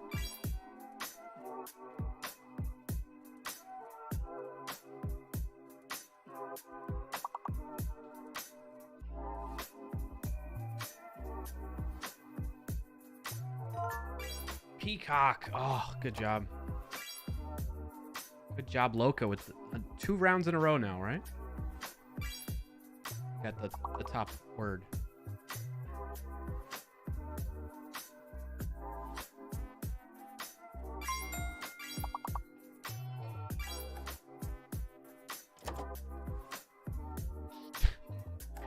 I had to give it a shot, you know. Actually, May, you guessed it at the same time as me.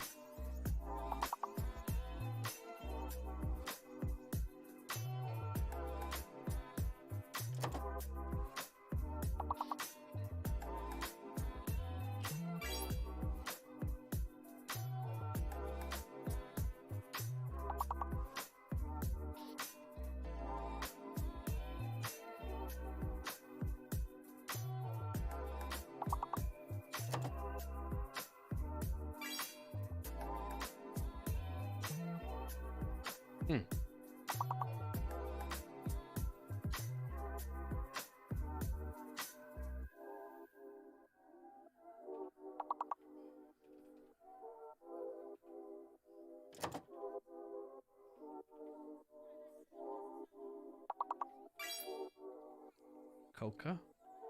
Hey, Yanni, good to see you, buddy. C-O-P-A?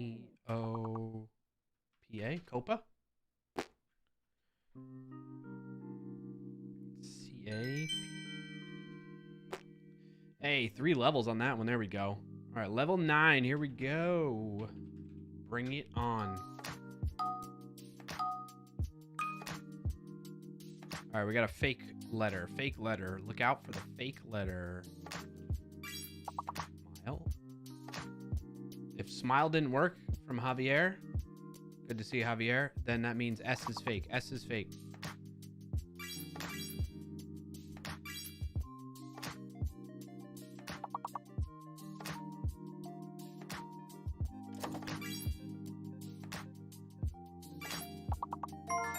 Miller Light. If I had to drink it, I'd drink it. But not my first choice.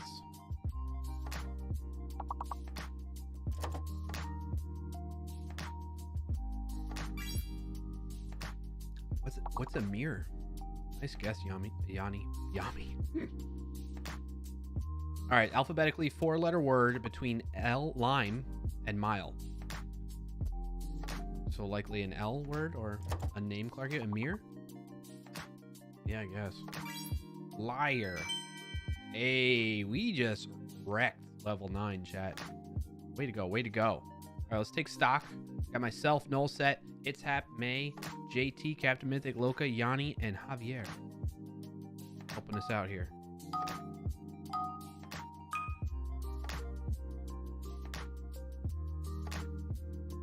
All right, we're still dealing with a fake letter. There's a lot of D's and E's in there. Okay, so F is fake. Press F for fake. Press F to lie.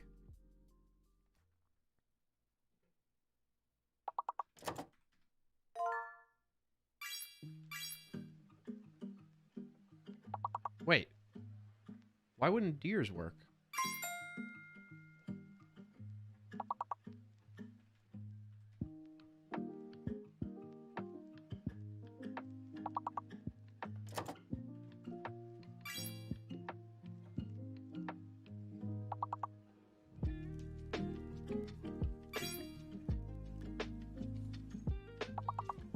It's weird.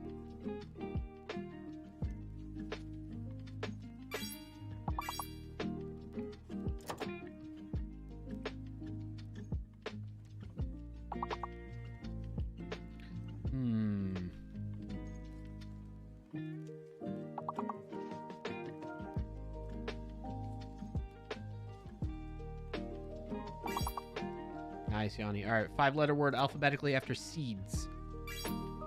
Sears. Good job, chat. We started off so slow, and now we're getting 2 in a row where we skipped 3 levels. Let's keep it up, keep it up. Easy, Yanni. Yeah, you're right. It's easy. Pick up the tempo. All right, we got fake and hidden now. Our best level this week so far, level 15. Probably the Q. Thanks for the high five, buddy. Big boy, wordy boys in chat. Yeah.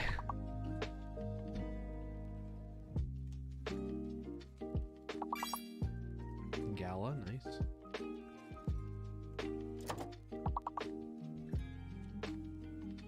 Low. Oh, there's not a second L. Okay.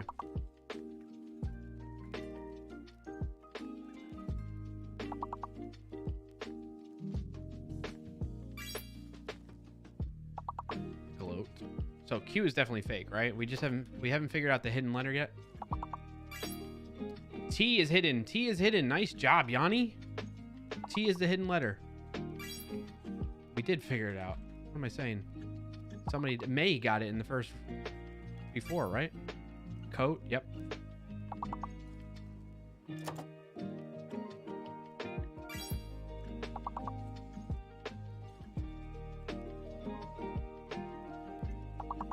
Somebody try algo, like algorithm.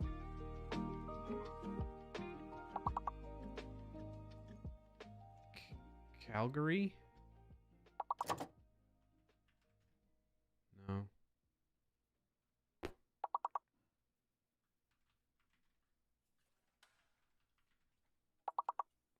There's 2 A's.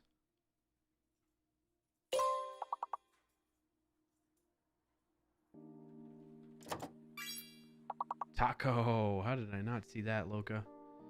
Cato?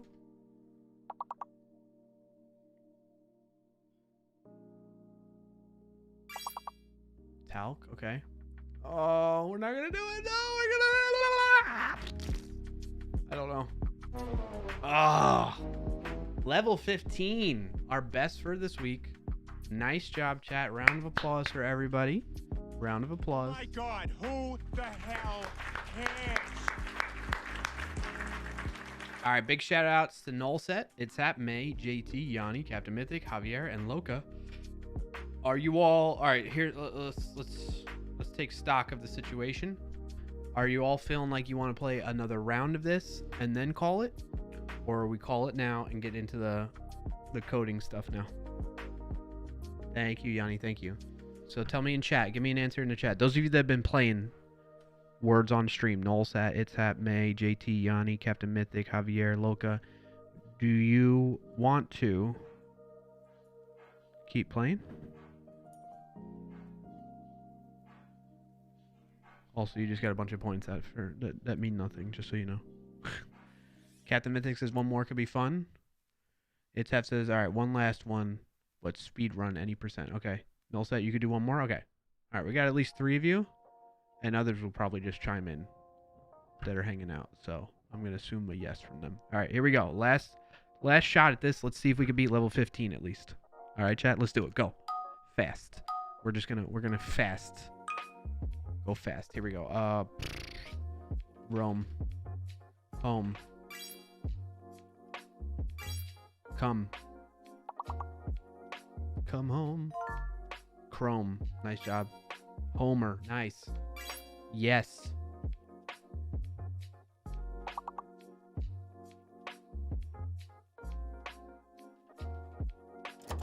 Chore. Echo. Somebody. Yeah. Echo. ECHO. Come on, chat. We got to speed run this fast as we can. Okra? No.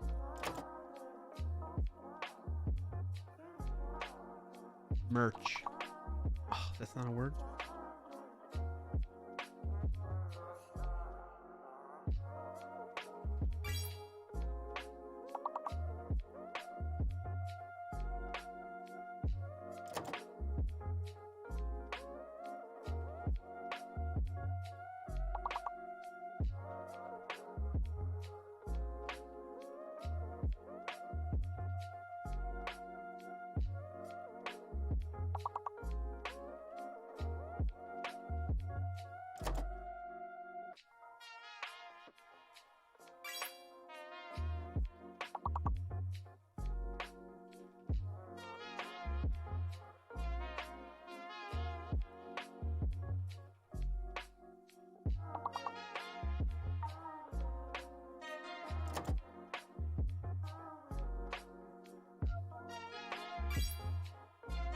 Corm?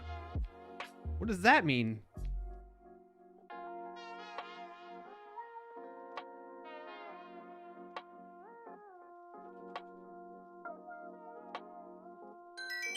All right. Skipping 2 levels. We're gonna do a quick continue. We're just gonna keep going. Bam.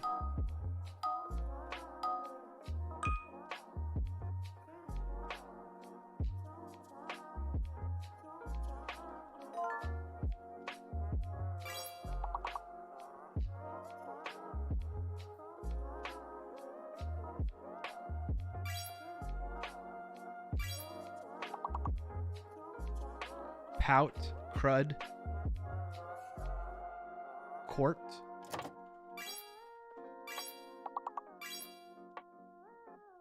Somebody try pout, P-O-U-T, P-O-U-T. Drop, D-R-O-P.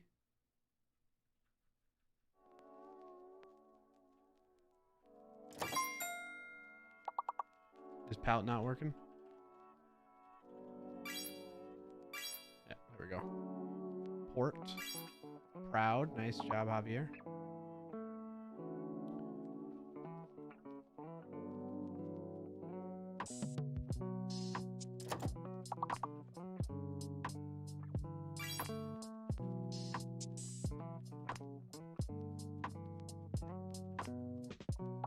Oh, derp isn't a word.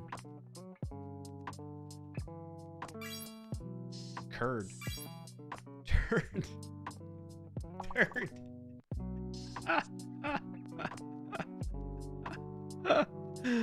Oh, that's fantastic. Goes with farts quite well. Nice job, Loca. Crop.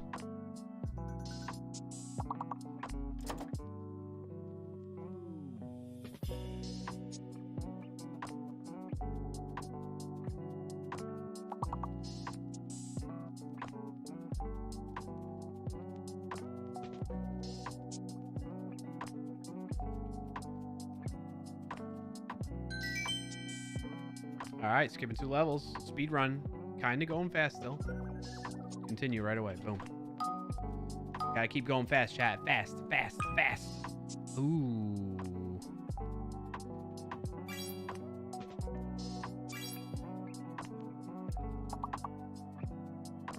Oreo.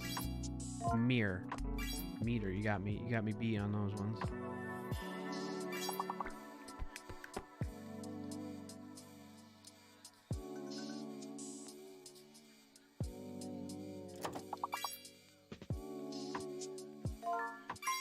Meteor. Nice job, Yanni. Yeah. Go, chat, go. We gotta skip more. We gotta skip more. Tor. Yep. Tremor. Why didn't that work? Oh, there's 2 R's. Ream.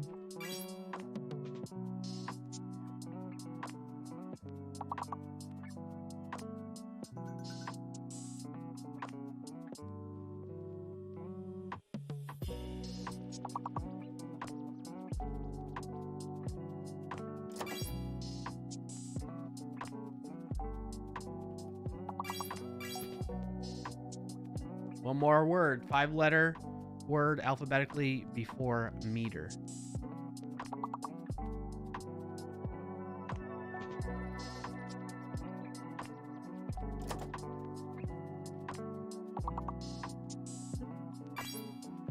Emote. Nice job. We just knocked level 5 out the park. Skipping 3 levels, getting all the words. Johnny's in second. Let's go, let's go, let's go. Oh, there's fake letters now.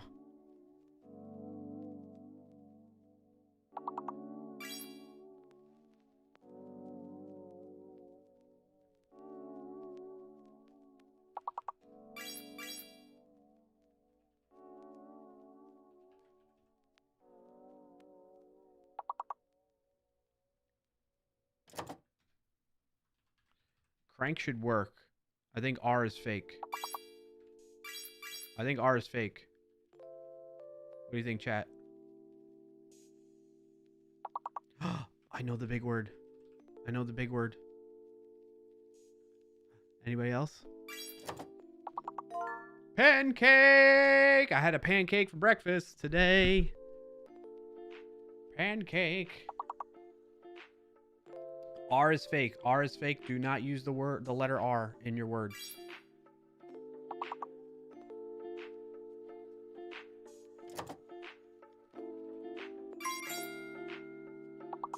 Booyah. All right, let's skip 3 levels. Come on, let's make it happen. Need more words. Let's skip 3 levels.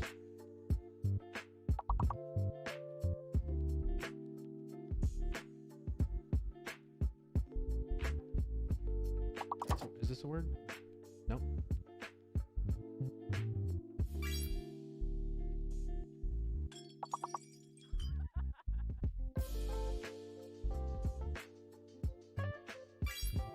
Acne.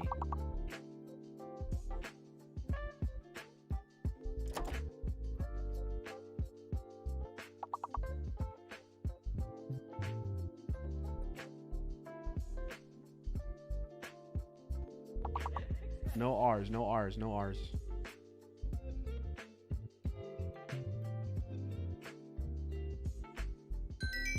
All right, we're skipping 2 levels. That's not bad.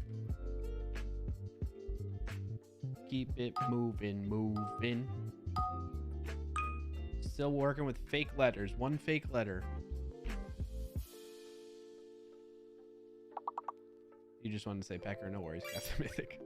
I think P is fake. Because soup should have worked, but it didn't. P is fake. Do not use the letter P. Do not use the letter P.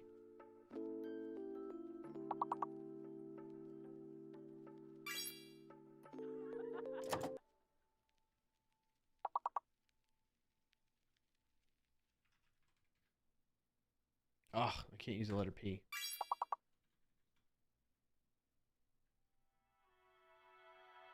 This is hard.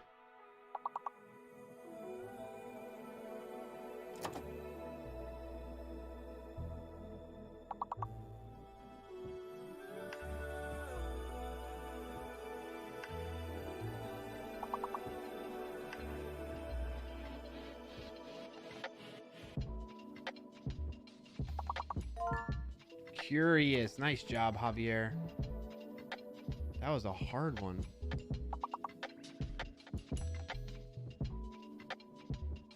I can't think of anything else right now.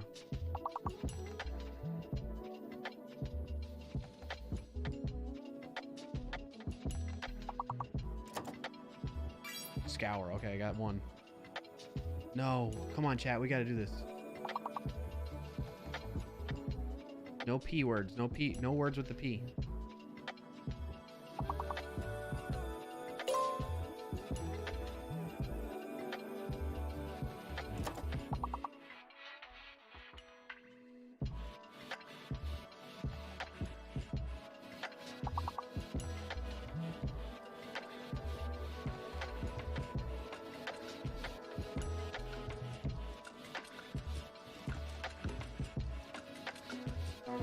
Oh man, what could you what other letters could you possibly words could you make with those letters? I really wish it would tell us. All right, it was a good try. It is what it is. Yeah, Captain Mythic. So shout out to Yanni, Javier, It's Hap, Captain Mythic, May, Loca, JT, and Nulset. Thank you for playing. Past few rounds, we got to level 15. That's pretty good. That's pretty good. Pretty darn good leading. All right, so for today's technical session, what we is gonna do is I need to take what I put into this and implement that workflow in my VS Code Twitch template. Essentially, is what I want to do. That's my next step. Actually, no, you know what? We're not gonna do that. I'll do that off stream. That's boring.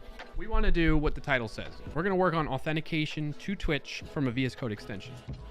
So what I need to do though is take what I did here and put it into my authentication VS Code extension, which is this project here. Oops, didn't mean to do that. And I started working down that path, as you can see, to set up this project so that I'm ready to actually do development against it. So I'm literally just I've already completed that step in that template project, and I just need to apply it to this, and then we'll be off and running. So it takes 2 seconds, essentially. Captain Mythic says, let me pick your brain, clarkio. Sure. There's this company that offered me a DevOps tech lead job. Nice. Congrats on that. That sounds good. That sounds promising, but the pay is lower than what I make now. What would Clarkio do?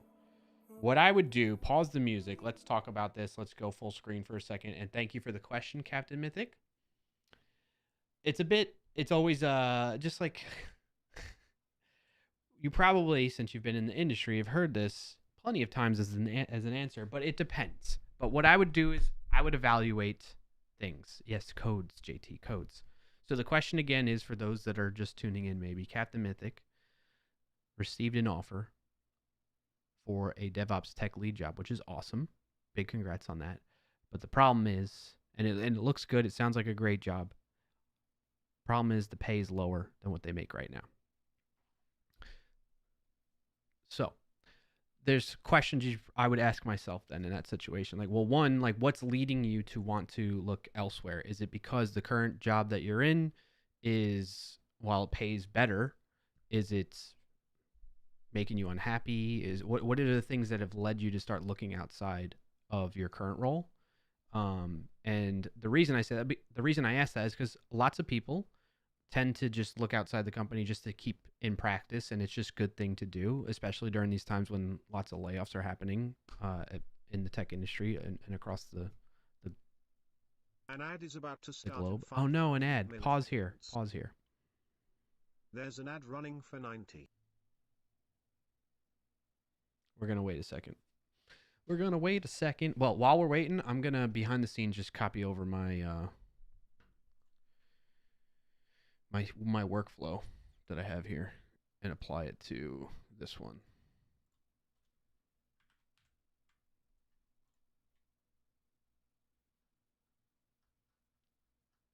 Yo, let me know when you're back from the ad, please. Message when ad is done for you all.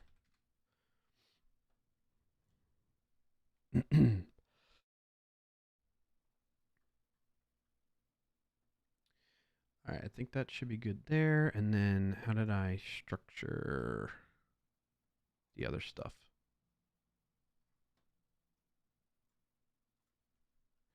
We have publish release config. I know I made some changes to that. Yep, a good amount of changes there. And then the package. I don't think I changed this since we first worked on this, but we'll see. Yeah, it's about the same. Okay, it's the same. Cool. Are we back from the ad?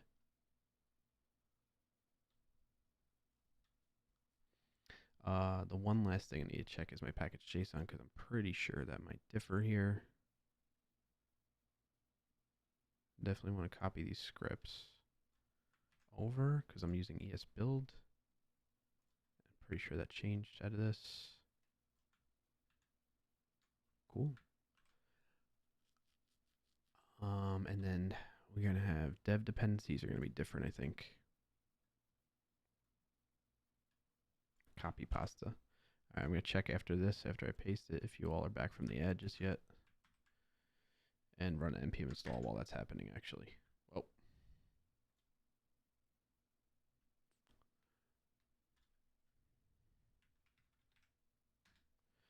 Okay. Are we back from the ad? Good to see you, Chris Jones. Welcome in.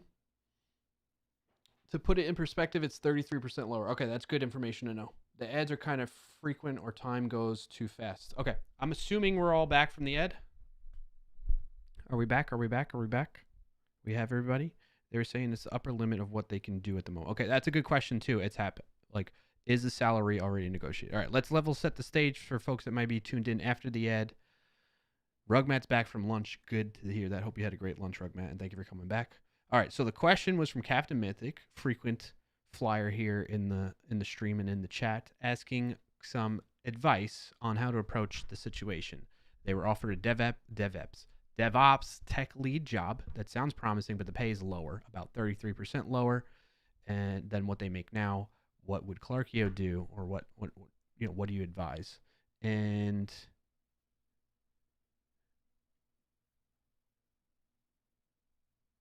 then in terms of like whether the salary was already negotiated, apparently they reported back saying it's the upper limit of what they can do at the moment.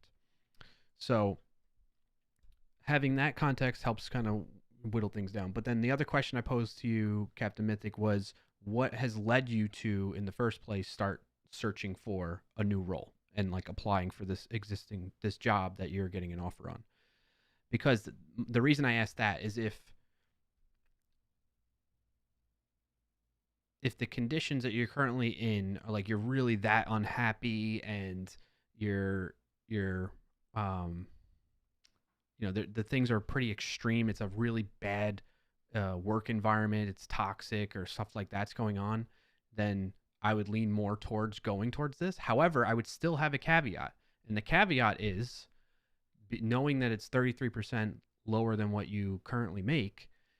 You need to assess your financial situation further to see if you can still live the lifestyle that you want to live with a 33% lower income. That's one aspect of it. The other thing is, maybe there's no way of like changing your lifestyle any differently to help. So let's say that doesn't add up, right? Your current lifestyle, meaning, and when I say your lifestyle, I mean, what are your absolute essential expenses? So things like your paying for your habitat that you're living, why, why am I blanking on the word?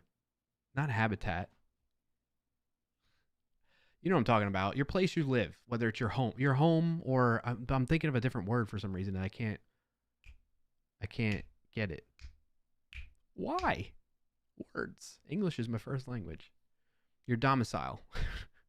Paying for the cost of where you live. Okay, that's what I mean by your essentials. Paying for the cost of you live, your utilities like water, electricity.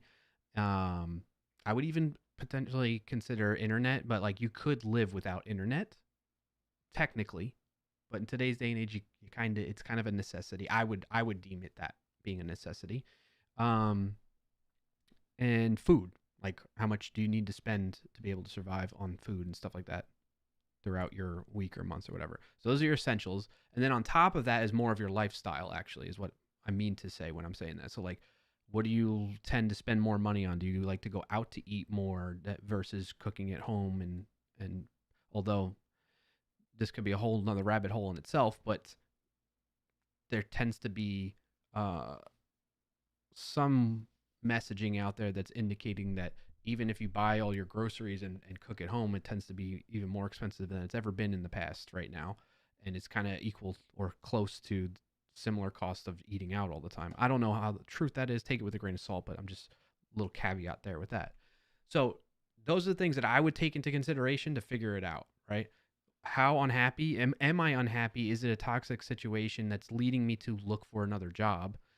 And if that is the case, and this pay cut, before I'll lean more towards taking the pay cut because of the fact that I'm in an unhappy situation and I don't have any other prospects maybe in line. Maybe do you have other things that are in flight right now, Captain Mythic, potentially other applications that you're still going through the interview process and you just haven't received an offer yet?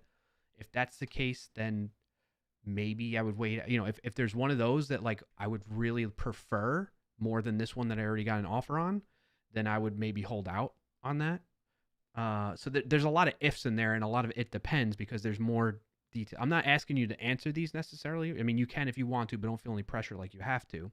But the whole point I'm getting at is like you gotta assess the situation a bit more before. These are the types of questions you should ask yourself, and those answers that you have to those questions, I think will help you come to the best conclusion for you. And I hope that helps. If you want to talk about further, I'm happy to do that. Still, there are 2 to 3 that would also want to work in a B2B model. Sneak, sadly, not on the list. Yes, sorry about that. Sneak seems to be, I mean, we're kind of on a hiring freeze, except for, as far as I know. I mean, I might be wrong. I have limited visibility to it all. But as far as I'm aware, we're only hiring. I mean, it's listed on our job site. So if you go to sneak.io, there is no like internal stuff that I'm aware of for jobs that just haven't been posted on our website right now. So if we look at the open jobs on there for all departments, we have, let me share my screen real quick. The big thing I know is like we're trying to hire in Romania. I don't know what that I'm hearing, right? Like I'm not on the team that's related to this. I'm in DevRel, developer advocacy. I'm within the product group, part of the organization. So they're hiring systems engineer based in London, and then Romania, but remote. Director of business applications, customer solutions engineering. We do have some openings there. I didn't realize that. Oh yeah, these are the ones I'm thinking of, the Romania stuff. But I didn't realize we have some other ones. This is Romania. See, so it's heavily geared towards Romania for some reason. I'm not sure why, but that's what the overall messaging I'm hearing. Yep, they're like trying to build out an office in Romania and have like a presence there. I need to dig into that further as to why. I've never been at a company where they specifically targeted a region of the world to try and build out more, but maybe it's strategic for some reason. I don't know. Like the one thing that I think of is like Israel's known for a lot of security companies, software security based companies, which is where like Sneak kind of started. It's one of the headquarters. We have Tel Aviv, we have London, and we have Boston. So like that kind of, so maybe there's a certain thing about the talent in Romania. It's becoming more of like another security hub as well, where there's a lot of security engineers or related roles there that people are trained on. I don't know, but that's the context of Sneak. So yeah, I would recommend going here. This is all I'm aware of as of right now. We screwed ourselves over with that. What? Oh, Brexit? Yeah. Nafron says Romania is known for Dracula. Maybe they need vampire skills. Fair enough. Captain Mythic, the systems engineer for Romania is the one I applied for, but oh, that's right. We talked about this, but they said it does not seem to be a good fit with my current tech stack, I guess. Oh, I'm sorry to hear that. So you applied for this one in particular? Ah. BioCow, my coding sucks. Does that count? Count for what, BioCow? Don't be too hard on yourself. I bet your coding doesn't suck. Oh, vampire skills. I get it now. My bad. That went over my head. Whoops. Catching up on chat. Captain Mix is in Romania. Also, clarkio, I gave a bit more context in the chat above. Would like to know with that context, what do you think? Okay, yeah. Triple B says, I'm super unhappy with my job situation. It's a crazy toxic environment. My boss is really mean to me every day. There's no pay. I actually brought this to all my boss's attention, and she said, you shouldn't have married me then. I'm surprised you didn't use text-to-speech for that. All right, catching up on some of the context from Captain Mythic. Well, my current job got kind of stale and looking to branch out both tech-wise and project diversity-wise. Okay, I'm not unhappy. It's a good job that gives me a lot of freedom. Also, both pay well enough so I wouldn't have any issue money-wise. Okay. Okay. Triple E, sorry to derail the conversation, but why are you wearing an Enron shirt? It's not Enron. It's Evil Corp from Mr. Robot, and it's based off of, it's supposed to be like Enron. Yes, you have the right idea. That's what the show was like making a reference to. Chris Jones says, are there any other benefits you'd get now that you don't currently get? That's a good question. It's not always about money, but money is a vast chunk of it, of course. Yeah.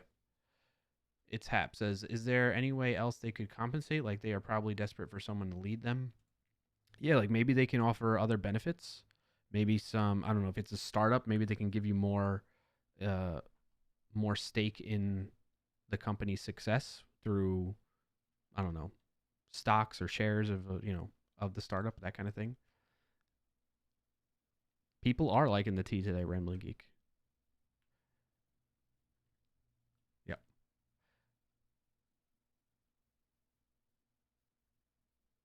So I hope that helps. Captain Mythics also said the systems engineer for Romania is... Oh, I read that already. I think I'm all caught up. Does that help, Captain Mythic? They offer benefits, but nothing to write home about. Most companies offer maybe 20% less. I got you.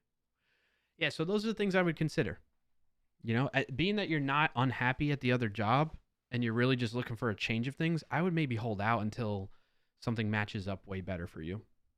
But that's me personally. Don't hold me to that. You should still evaluate. Like if you're really, really itching to get, you should really do what's going to, in this case, when all else is accounted for financially and and the type of job it is, and it feels like it's a good fit and that kind of thing, you got to do what's going to make you the most happy. Then you got to pursue that. So that's but again, make sure those other things are in place a lot of times, because it's too easy for me to say go do what's going to make you happy, but like you got to also survive. Captain Mythic says, don't worry, I was leaning the same way, but just thought extra opinion should help. Okay, cool. Yeah. All right, let's get back to business then. Thank you for the question, Captain Mythic. And so, again, I hope, wishing you the best, and feel free to keep reaching out with stuff.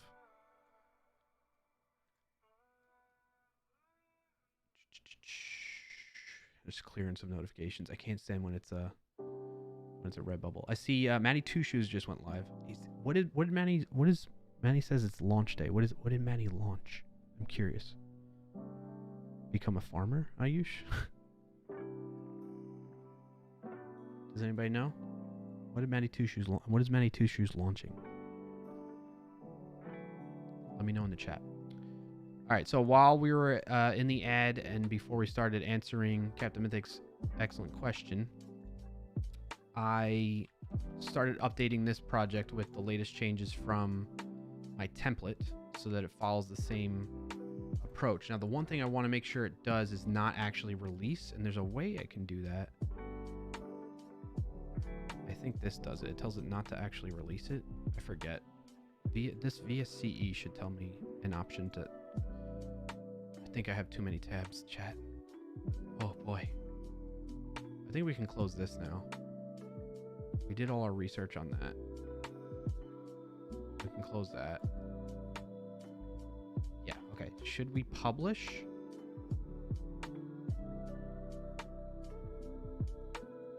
Should I say publish no?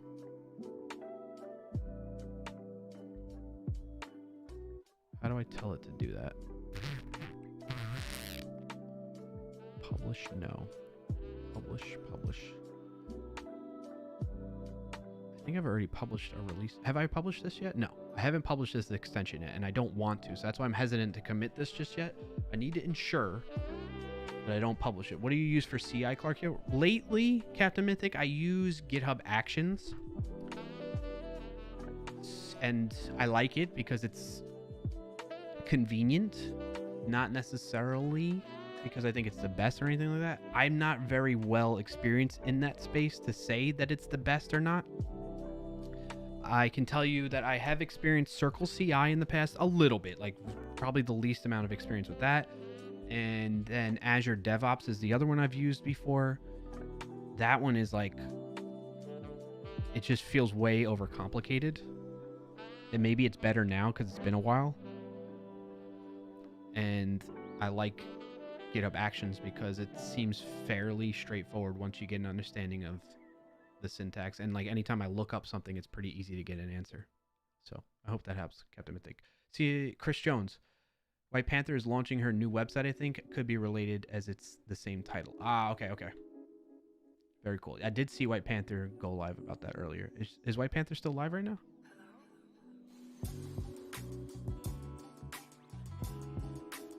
I wonder.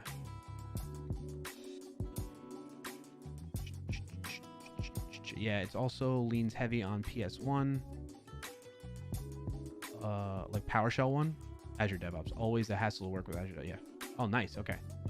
Maybe if we finish in time, we can go give White Panther a raid because it's a rare occasion where I get that opportunity.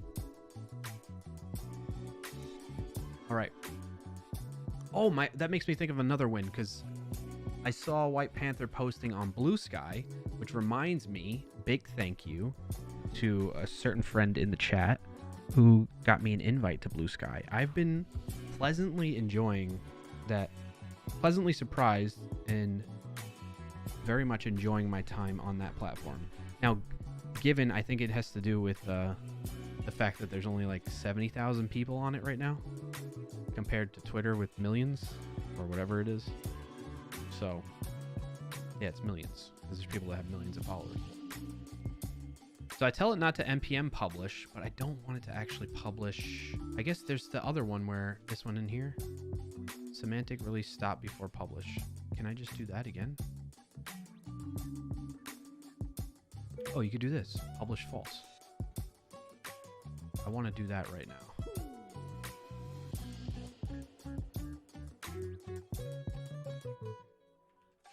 I'll set that to true when I'm ready.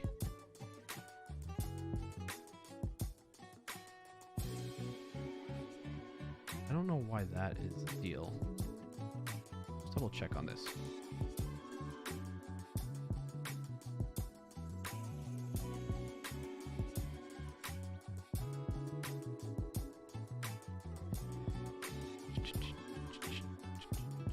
Oh, there is a publish. Disables publishing extension.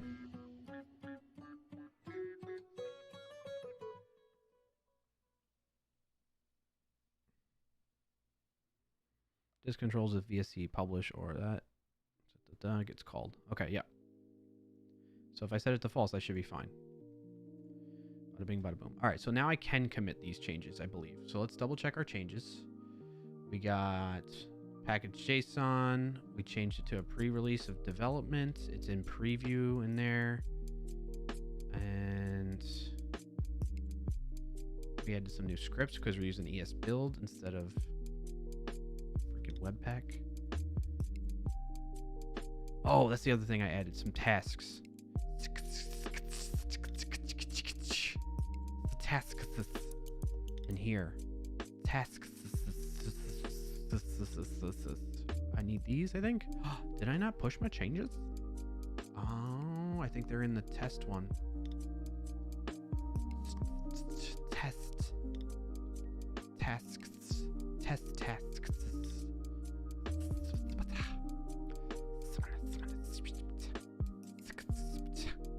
Testing extensions. This was the one. Launch. I don't know that I worry about this right now, but I do need to reference this at some point. Yeah. Okay. All right. I think we can push. I think we're there. I think we're okay. I think let's npm run test. Let's just make sure everything's gonna be okay. Oh, I kinda no, that's okay. That's good. Downloading VS Code 1.782 from update.code.visualstudio.com/1.78.2/Linux. Failed. What the fudge was that? Failed to run test sigsag v. Did you see what was that opened up on my screen? What does my test script do? Yikes. It runs node out test. Test compile. Pre-test was npm run compile. Where's compile? Compile, Kyle. Which is just doing, okay. That's right. What was all that? Failed to connect to the bus. Error. So did my test pass though? Exit code canceled. What in the world was that? Failed to connect to the bus. Could not parse server address. Unknown address type. Compile Kyle sounds like a guy who does not want to use Python. Yeah. All right, let's try running it again, maybe. Test. I don't know. Might be. Yeah. No. What is this? What is this window? It's the extension development host. That's so weird. It's never done that before. Normally it opens up a normal VS Code window. What does run test say in there? It's in out. Out, test, run test. What is this? What is going on in here that's telling it to... Huh.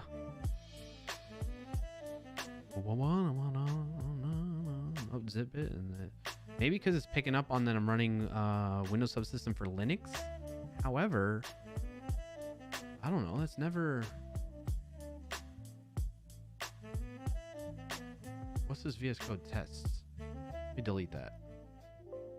Get out of here. Let's delete this out file. Let's start from scratch here. Yeah.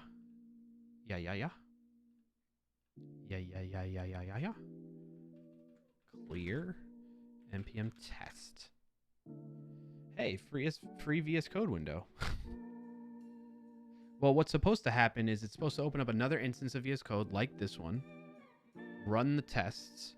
Like you'll see it visually go through it. And then, yeah, this is weird though. It opens up like this weird new window. I mean, it shows the test passing right there, sample test. But then it, oh, yeah, no, that time it went through fine. It said done. It's just so weird. All right, so test works. All right, how do I run this now? Let's make sure it runs too. I think I want to run that. But if I do the launcher, run the extension, I don't think this is going to work.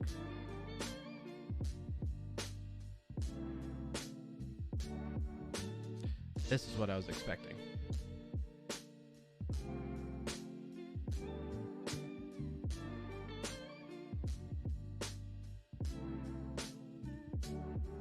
Now I should be able to do like hello world. And then it shows a little pop-up. that fail? Ah, there it goes. Hello world from Twitch authentication provider. Yep. Okay. Very good, very good. So it is running. If I make changes, will it reload though? Let's go to extension and change the text to be like, hello from authentication provider. Which authentication provider? Hey, chat. Thanks for being here. Thumbs up. Okay. Did it pick that up? File changes detected. All right, I think it did. Now I think what I need to do though is I need to reload this window. Press Control R. That should pick up the changes. Kind of like in a browser, you know? Let it load its thing. Looks like it's simulated in WSL. Try the test from another terminal. Yeah, I could do that. In just a second here. So now if I do hello world again, expand it, it does. It says thanks for being here. Hey chat. All right, that's working. I'm gonna leave it alone. I am not gonna mess with that. Did it close out all the things though? See, I wish it would do that. Get rid of this.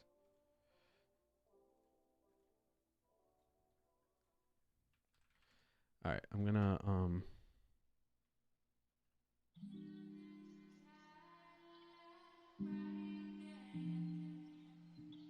open up a new, let's call git bash. CD. Ah.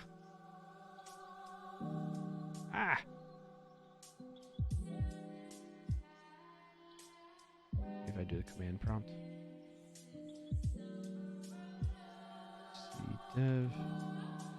The thing is though, Captain, you know, with that idea, it's still the directory, even if I access it from a terminal, like a Windows command prompt terminal or PowerShell or something, it's still going to be within the directory. I don't know if that matters. It's a good, let me finish that thought. It's still going to be within the directory that's within WSL. So I'm just accessing a WSL directory. Well, actually, I think technically it's a directory that's mounted to Windows. I don't know. I don't fully know. So don't, you know, take this with a grain of salt. I'm not an expert in WSL, but I believe where this project is stored, even though I'm working within Windows subsystem for Linux, the physical file is located on a mounted drive to the host computer, which is, you know what I'm saying?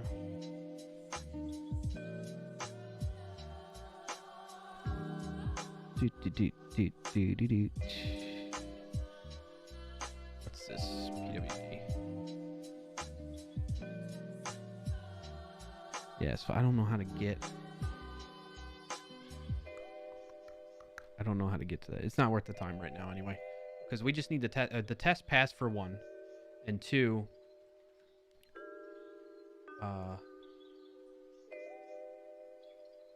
We can undo that change.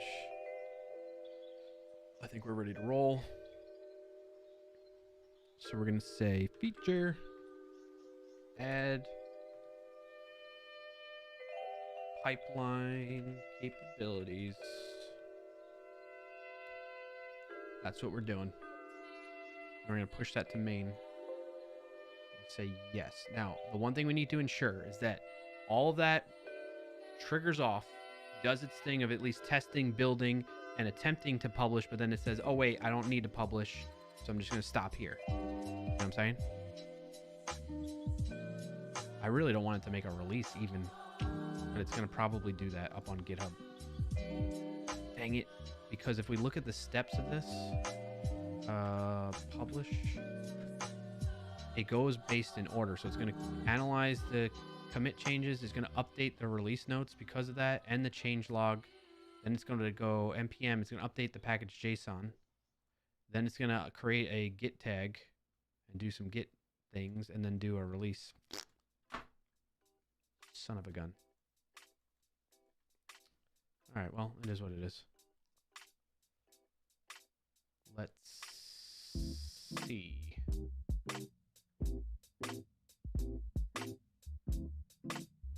An ad is about to start in 5,000 milliseconds. Thank you, Brian. There's an ad running for 90.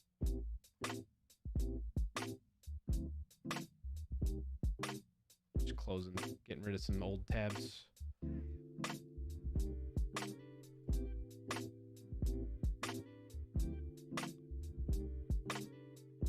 I do want that one up, I think. Was that cron? Oh. All right, let's see the actions here. I don't know why, but anytime you push for the first time a new workflow file, it runs it twice. It creates 2 instances of it. I don't know what I'm doing wrong, but this keeps happening. Looks like it's simulated. We already read that. So just a heads up. Does anybody maybe know that's more familiar with GitHub Actions and workflows? Why on the initial push to a, I don't know, something's causing it to create 2 different instances of it. Maybe it's the way I've defined the workflow. Sean reviewed it last week and said it was good to go. Like, it's okay. So, all right, let's watch this one. All right, so the tests ran. That's good. So now it's up to the build step. Let's take a look at them all. Or can we look at the overall summary? Yeah.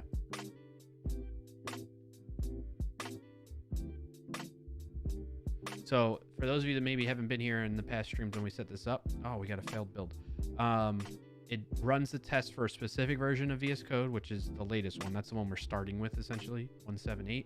And then it'll always grab stable. So if they go to 1.7.9, it'll test the extension against that. So basically, we're saying that we can guarantee in a sense, if the tests pass, that it works for this initial version when we first started development. The initial version of VS Code, this extension will work for this initial version of VS Code when we started development on it, which was 1.78, and future ones. That's what we're testing it against. That's why we do both, and on different operating systems, macOS, Ubuntu, and Windows.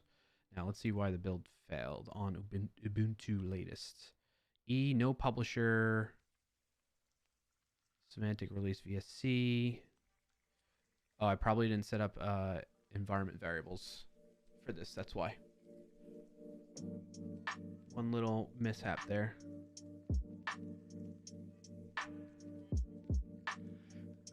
Oh, I need some tea.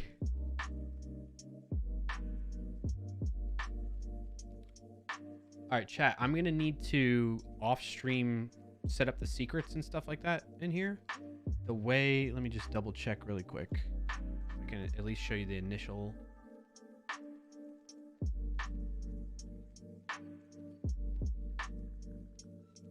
Yeah, I could step you through it here. Doesn't reveal anything I don't want you to see. So what I'm going to do off stream is I'm going to get a token for Visual Studio Code Marketplace. I believe I need,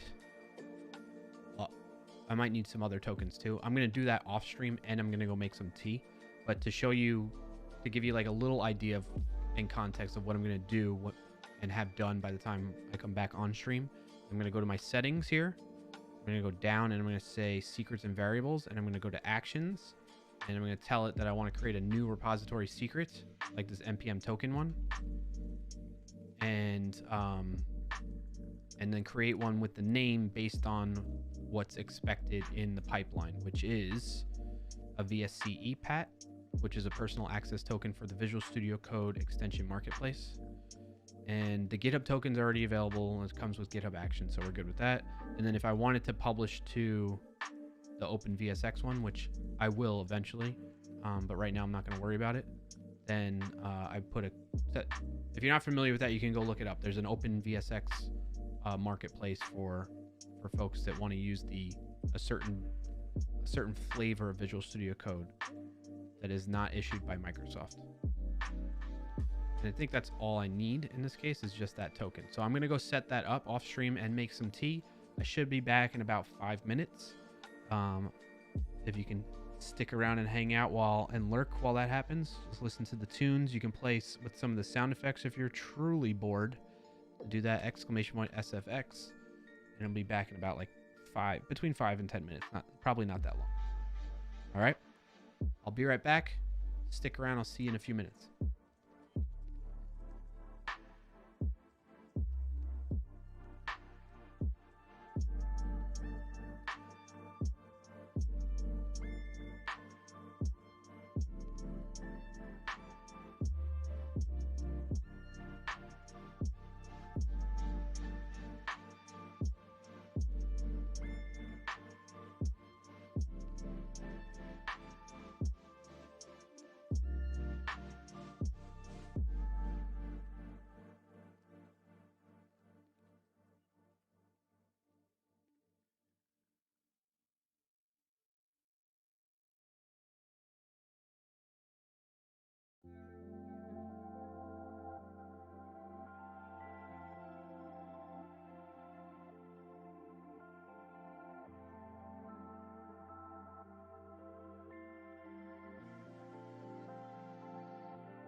1, 2, quiet, quiet. All right, for those of you that have been lurking, thank you for staying here and still lurking. I just wanted to come in quietly without alarming you too much. Maybe I'm in a tab right now and you're like, where's this audio coming from? It's because you still have Twitch open in a tab, so thank you for that. Chris Jones, thank you for welcoming me back. I have my tea now. Cheers.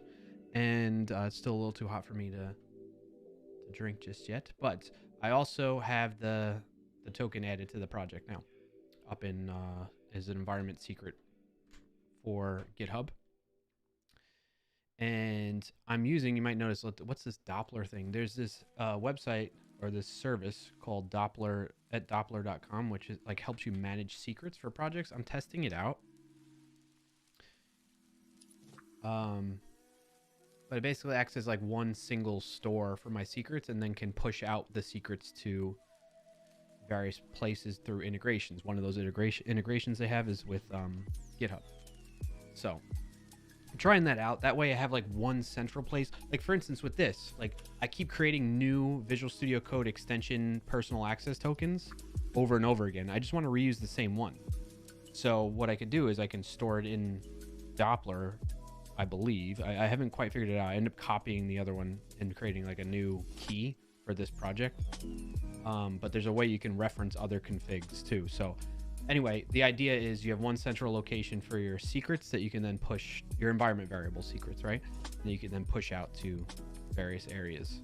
The other thing I've been wanting to toy with more is like 1Password has the capabilities of doing this a little bit too. Like storing your environment variables for like local development and things like that. But I end up going down this route right now. So that's what that is. Captain Mythic says, what tea is it? It's Tazo Zen tea. They're green tea. It's a green tea. I don't know if you meant like the specific brand and everything like that, but green tea. Green tea. Essentially. All right, so now that we have that there, that should allow us to come in here and tell it to just rerun this job. And see if it'll work better now that the environment variable's there. He has played with Rambling Geek has played with 1Password environment var stuff. Okay, yeah. Yeah, Rambling Geek, if you're still there lurking around and you're able to chat a little bit, we'd love to hear more about your experience with the 1Password stuff.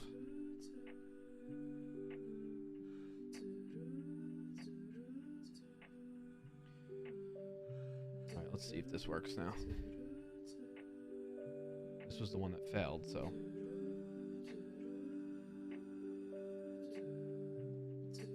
Ah! Still a problem, huh? It's saying no publisher found. Impact. Oh! Basically, I was solving a problem that wasn't even there.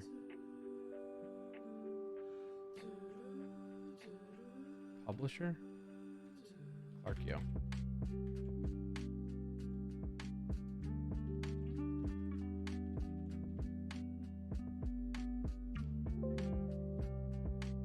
That should fix it. Did I have that in the other one?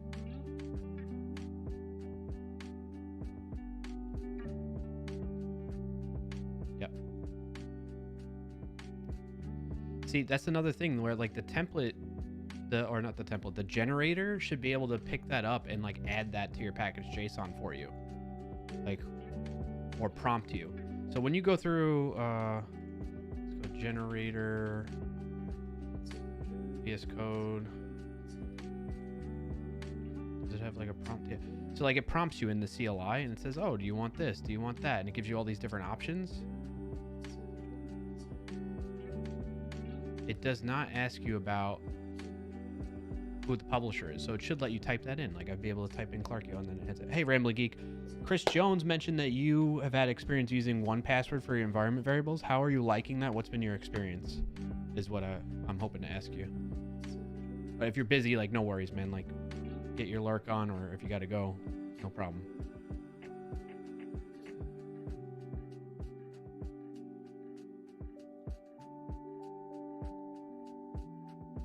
It's okay. Would you recommend it, or you feel like you're not there yet where you can make a decision on whether you would recommend it or not? You need more time, kind of thing.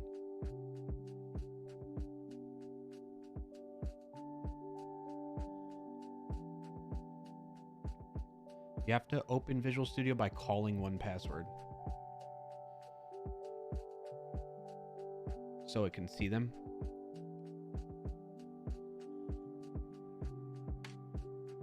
That's weird. That BRB scene was great. Can we go back to that for a while? Why did you wake up and choose violence today, Triple B? Actually, it's not that you woke up. It's like we stopped playing the word games, and now you're just going to choose violence? Jerk.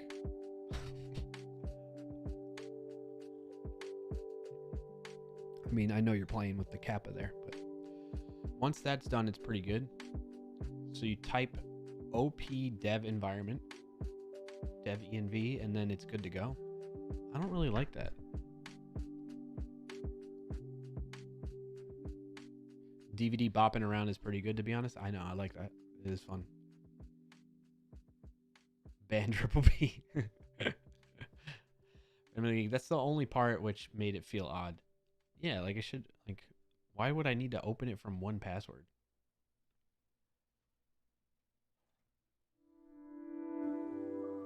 There's got to be a way they can improve that experience. I should be able to just give permission or whatever they need, because I imagine it's a permissions issue.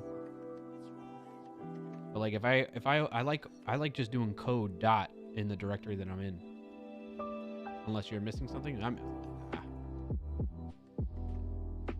if that's the way you landed on it, then I'm willing to bet majority of developers land on the same situation. Man, I wish there was a way I could speed up these tests. The one thing that I don't like about working on like DevOpsy type of stuff is the time it takes to test things out. So essentially what I'm trying to do right now, folks, is like make sure this all works for this extension, and then this extension then, which is the one that I've been intending to work on, but then I went down this rabbit hole, a very needed rabbit hole of creating an ideal project setup, a project foundation for a VS Code extension that does everything. I mean, or everything that I can think of at least right now, until I think of more. Means the tests are bad? It could mean that, Captain Mythic. Could mean that. I mean, there are no tests. I mean, there are no like real tests yet either. So, but all the jobs ran in like, see, like, why does that one take 3 minutes? But then this other one takes 1 minute, 12 seconds. You know what I'm saying?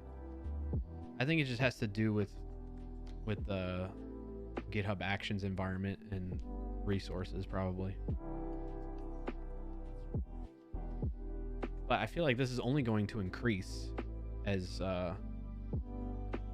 more tests get added for a project, you know? All right, so that all passed. We're good. Now it should not release. It should just stop. Completed publish step? No. What is it publishing? Son of a gun. Whoa, whoa, whoa. That went go by so fast. You go by so fast. Slow down for me.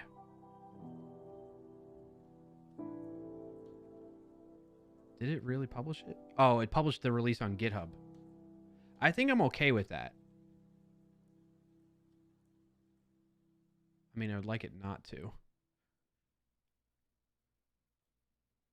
An ad is about to start in 5,000 milliseconds. Your timing is impeccable. There's an ad running for 90.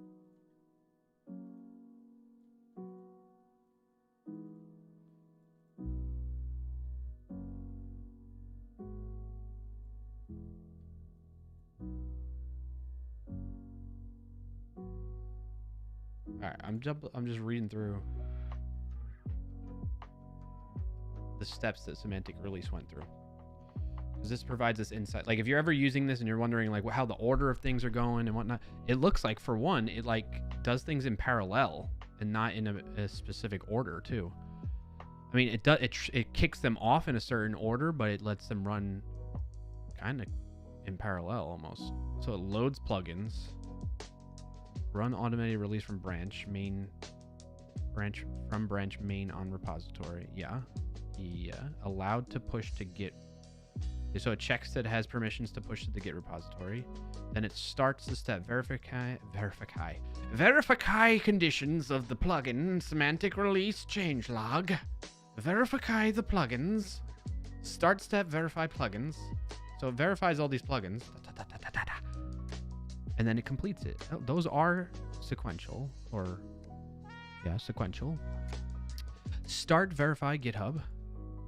Verify GitHub authentication. Completed that.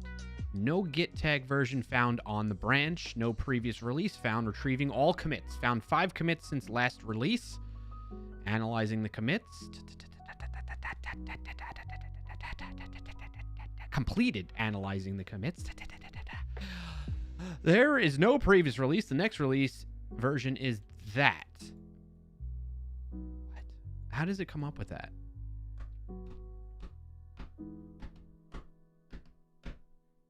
Look at my package JSON. It says 000 development. Oh, if we pull the changes, what is it going to show? It changed it to version 1. Mother trucker. Remley Geek says you can use it with environment files, so you can never show your secrets by displaying an environment file. I think. Methinks. You can speed up the tests. Use the ignore keyword. TypeScript tea time. Good to see you, buddy. Why did that get flagged? What runner are you using? GitHub Actions. It doesn't look at package JSON, but at your git tags affair, as far as I recall. I thought you were saying you're having an affair. But it's an acronym. AFA, as far as I recall. Okay.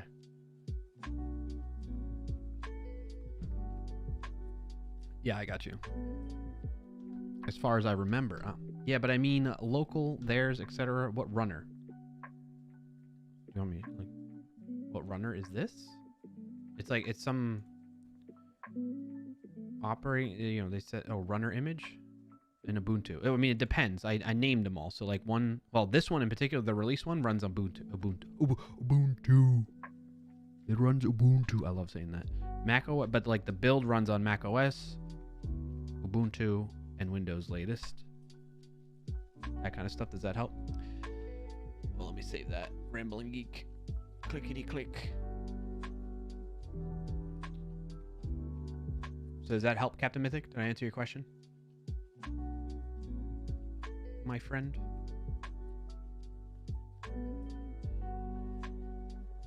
Did I get any like notices on these things? Where's a summary? Produced an artifact. Oh. An artifact it wanted me to download. Total duration was 5 minutes. Nope. Settings, runners. Where do you see runners?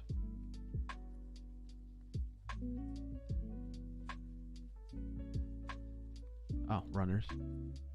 There are no runners. Host your own runners and customize the environment used to run jobs in your GitHub Actions. I don't have any. Doesn't that cost monies? It's not any. It's all their runners.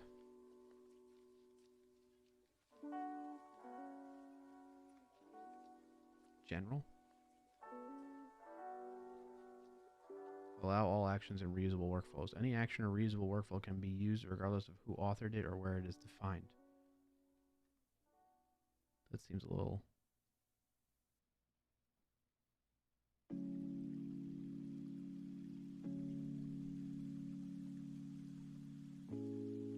Not if it's your local machine, can be faster as no queue. I can add my local machine.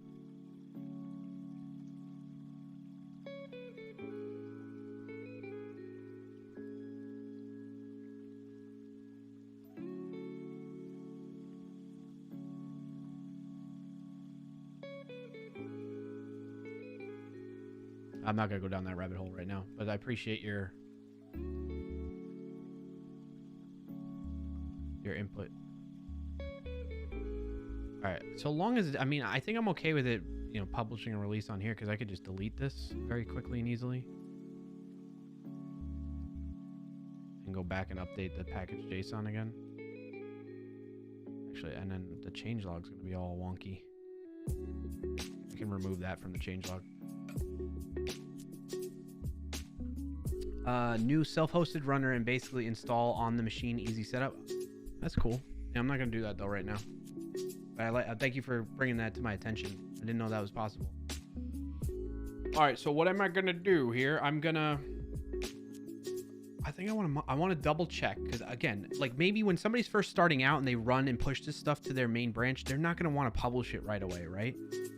So that's something I need to tweak a little bit here, and then I can get in because I'm not quite at the point where I feel comfortable moving forward with development on this yet. So we need to look into the. Well, if we go back here again, I have too many tabs open.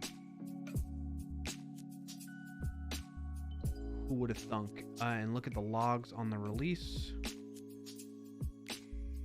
And it's this one in particular. Is it the Git one? Or is it the GitHub plugin that causes that packaging?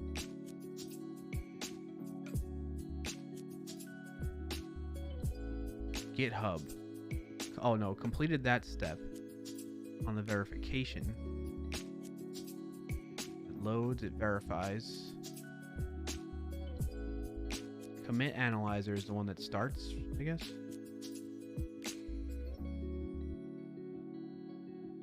Let's see what order these are in. Commit analyzers first. Deletes and change log. Commit analyzer, release notes, change log, then it goes npm. All right, so we need to first look at npm and why it's not. Why is it well, I guess this is the one that decides the version, and that is commit analyzer. Maybe there's a way I can tell it to look at the package JSON. Decide the version.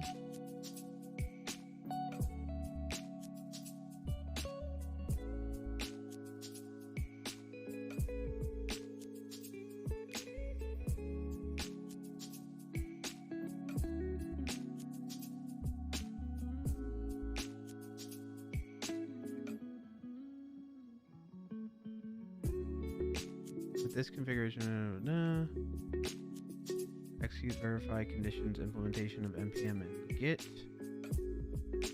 Analyze commits implementation of commit analyzer. Plugin options configuration. Yes.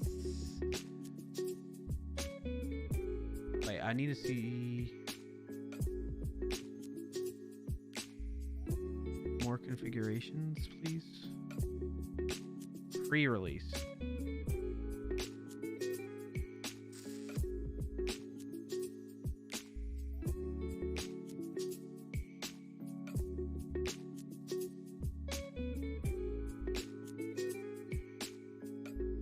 I guess I should be using a different pattern for this, huh? That's what I'm getting from here. Essentially, like, it should be that way on the master branch or main branch, whatever your main branch is.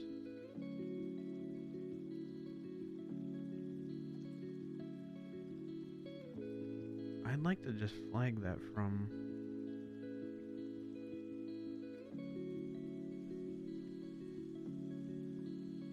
the latest release published from master is 1.0 and the last one from next is 2.0. Then only versions in range that can be published from master, so fix and feat commits can be that's not what I want. Maintenance branches, pushing a maintenance branch, merging pre-release branch. A pre-release branch is a type of branch used by semantic release that allows to publish releases with the pre-release version. So I think that's the expectation.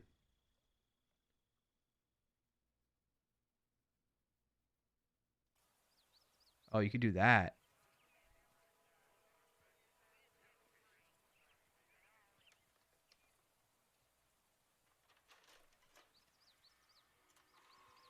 Oh, that's cool.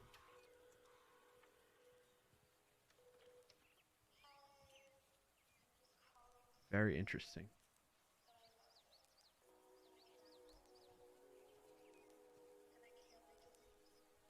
All right, so essentially in the configuration, I need to set, I have it in here, branches main, but I can configure that more and tell it to be pre-release. And then that will help determine the version. That's what I'm gathering. Captain Mythic says, these runners have a lot of potential, to be honest. I got tired of managing my infra with usual updates and security patching, so now just pushing changes to Ansible or Terraform and CI/CD with the runner takes care of everything. Also has some auto jobs set up. That's cool, yeah. I love automations like that and like not having to manually maintain things.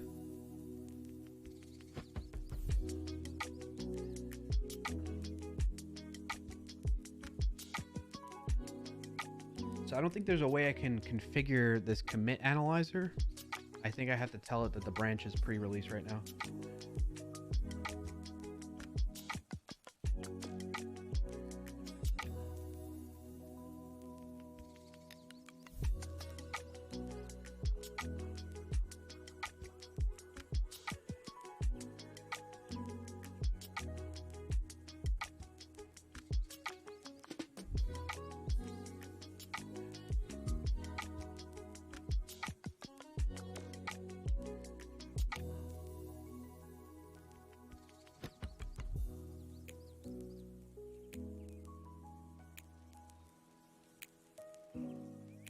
Semantic release npm github config. What is it?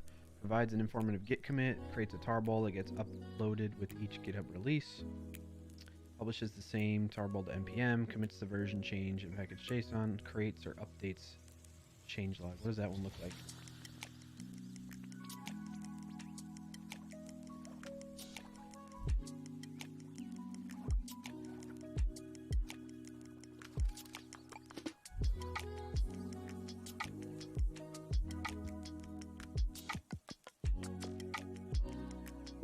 Alright, so the order this one does is commit analyzer, release notes generator, change log, commit, change log, then npm, then GitHub, and then git, then npm. Oh.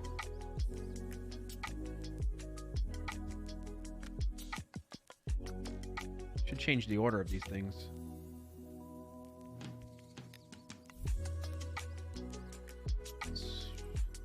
Do they use git in here at all? Why don't they use git? They use git last. Message chore release next version.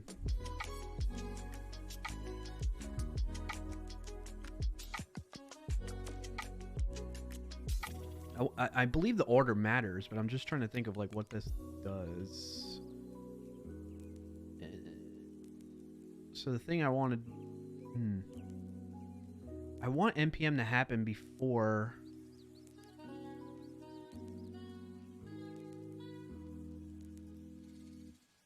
I think I have the right order that I want. Because npm's gonna, it's not publishing it because this isn't an npm package. That's why I do that. But I use this to update the package JSON with the right version that gets determined by the previous 2 steps. Then I have git commit those changes so that it can then bundle that whole thing.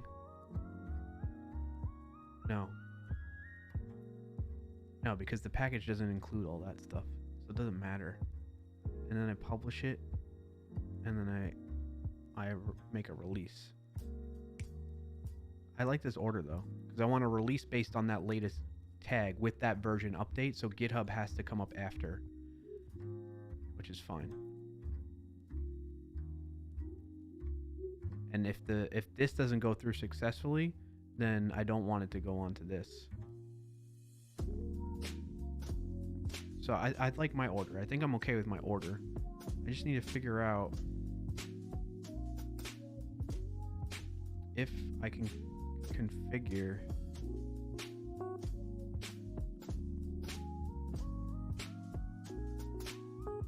that semantic release.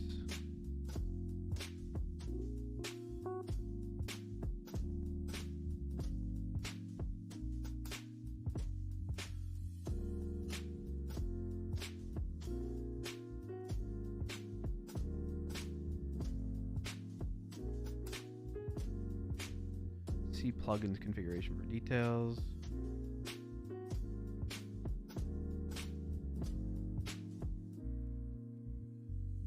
Yeah, so what options are available to commit analyzer is what I'm looking for. It doesn't quite tell you. Maybe if I go on NPM and look for that.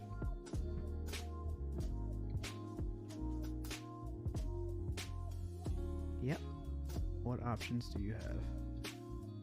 Release rules.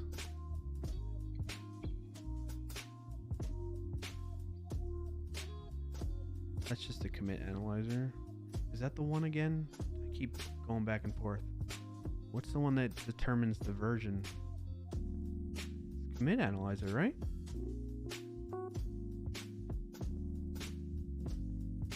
Or is it just semantic release? I think it's just semantic release. Let's just try it. Let's try changing the branch. It's going to be name main, excuse me, and pre-release. What did they say?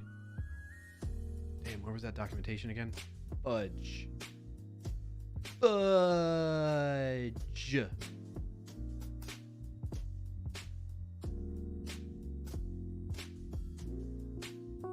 I lost it.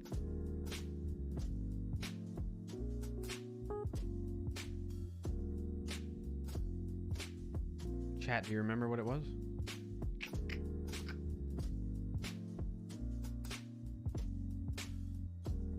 What was in here?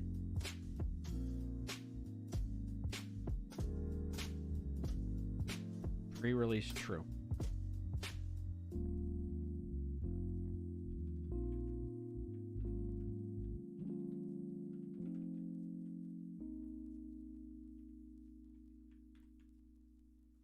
We're going to do that. We're going to change the package JSON back to the 00 hyphen development.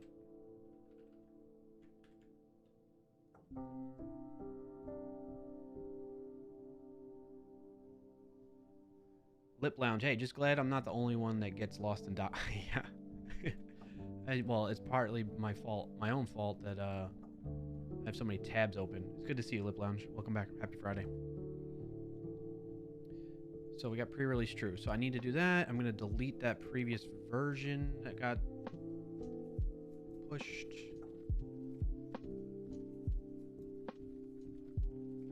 And delete this release. Yep. I'm going to delete this tag.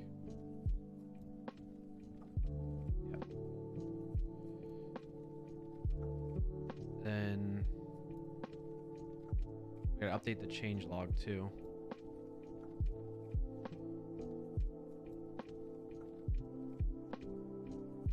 We're gonna move this to unreleased, I think.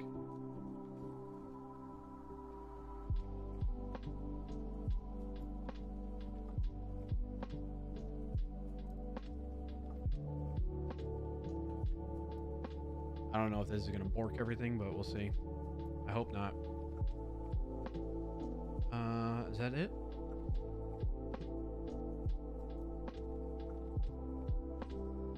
Changelog the package JSON back to the right version. I want it to be pre-release. And then this telling it to be a pre-release true. All right, let's try it. Sure. Move to pre-release.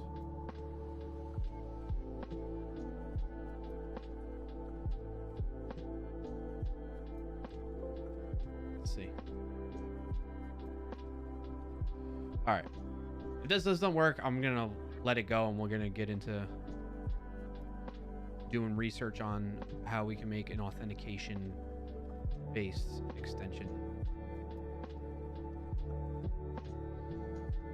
Because I can do more of this stuff off stream. I feel like you all get the gist of it. And me fiddling around with like whether it's a pre-release or a real version, real production release, probably not of interest. I don't know. You let me know.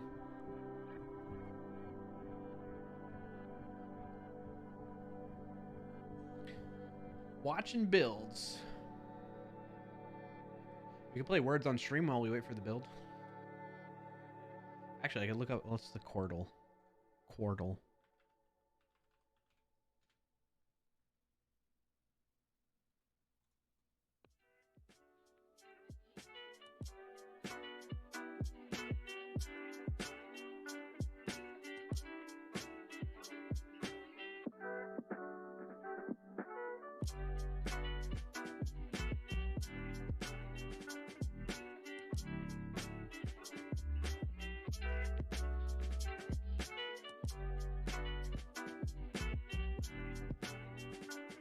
Just waiting for the builds to finish. All right, we got an A in the top left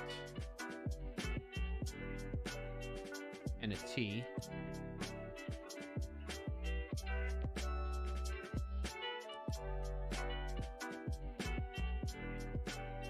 All right, let's. We can do classic Wordles.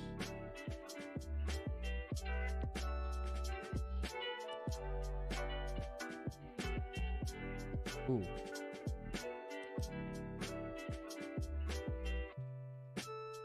Oh! Oh! What is this? Pasta. Nice. Let's see how many I can solve before the build's done. So that's one.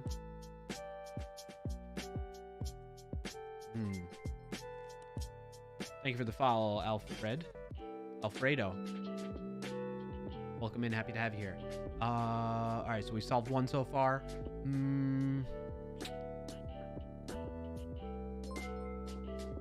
Hey, thank you for the follow, Ofu997. Welcome in. Happy to have you here.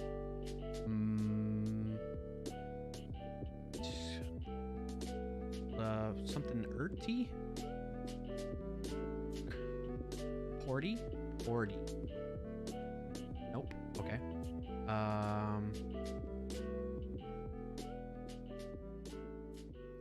Something with an E at the end.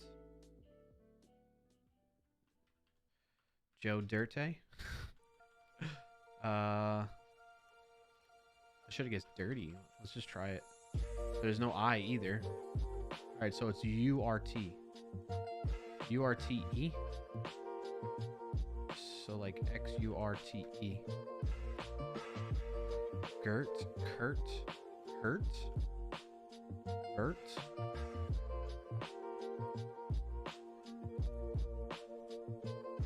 Gert. Blurt. I don't know. I'm just spitballing here. Bert.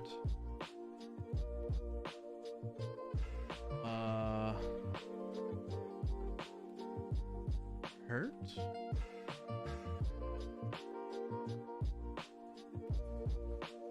Oh, it could be like birth. Birth. There we go. Yeah. All right, two. We got two done. Arts. Fresh.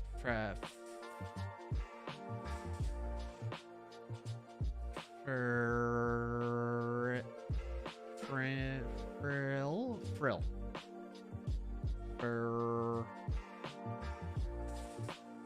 Fresh. Oh, there's no S. Frump.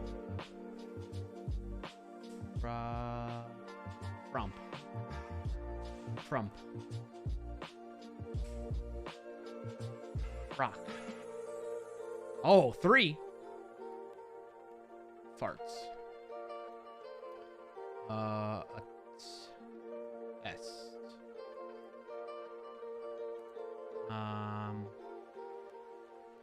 Thank. Ooh. T.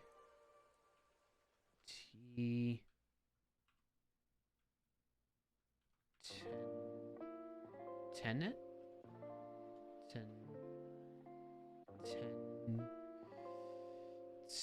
Tonal?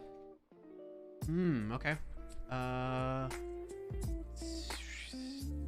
T.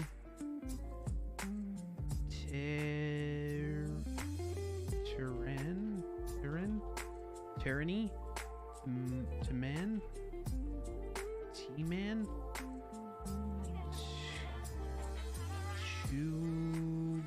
Gam? No, it's got to end in N, right? Gam? Tunan? Bin? What's this word? Tween? Oh! The release failed. Alright, I got 3 before it finished. 3 before it finished. The release failed. Why? Release branches. A minimum of 1 and a maximum of 3 release branches are required in the branch's configuration. This may occur if your repository doesn't have a release branch such as the configuration for the problematic branches is... Alright, so we learned that did not work. I mean, I don't want it to do a release anyway. I guess I could set up...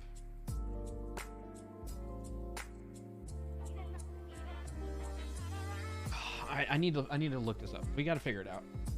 So, semantic release, pre-release from main. Multiple pre-releases from any branch that follows pre-release MD. Walk you through a simple example that uses pre-releases to publish beta versions while working on a future major release, and then make only one release on the default distribution. Yeah. Okay. This example uses semantic release default configuration branches, plugins, commit analyzer, release notes, npm, The Git history of this repository's initial commit. Yeah, that's me. We'll start by making the first commit of the project with the code for the initial release and the message feature, initial commit. When pushing this commit on master, semantic rules will release the version 1 and make it available on the default distribution channel, which is at latest. Working on a future release. We now decide to work on a future major release, which will be composed of multiple features, some of them being breaking changes. We want to publish... No.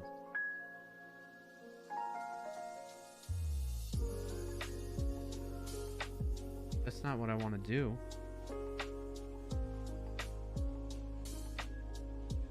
I want like I'm just starting a project and I want it to be a pre-release.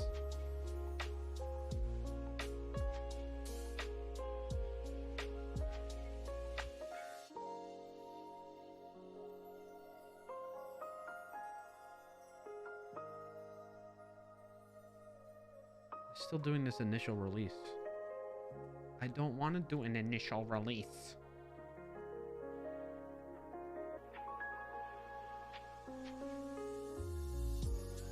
An ad is about to start in 5,000 milliseconds.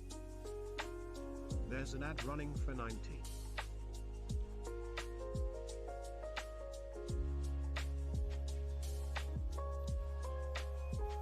Bugger.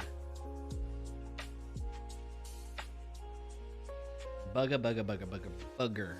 Buggers.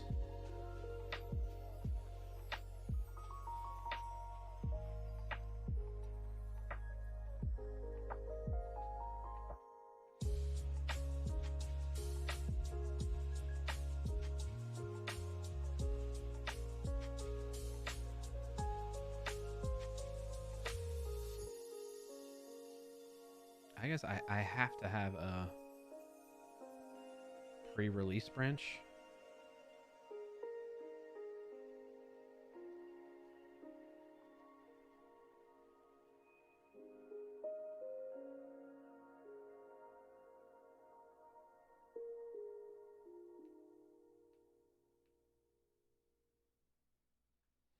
I don't know.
Oh, I could say range. Oh, but it says maintenance only.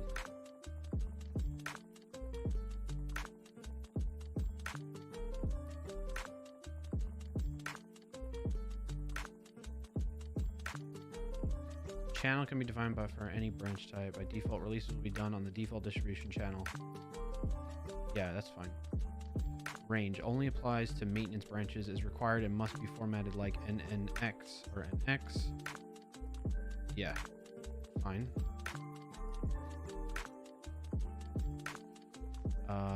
Pre-release. A pre-release property applies only to pre-release branches, and the pre-release value must be valid for the semantic versioning. It will determine the name of versions.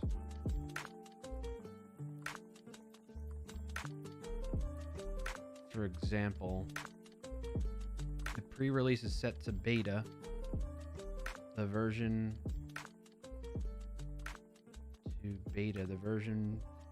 to be formatted will be formatted like this.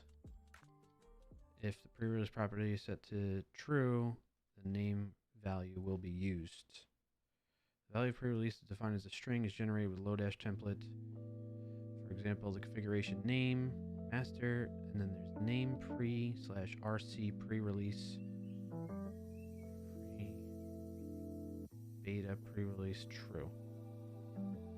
Pre-release is built with the template.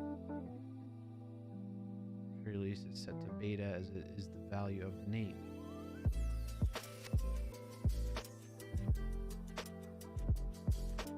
I definitely want main to be my release branch.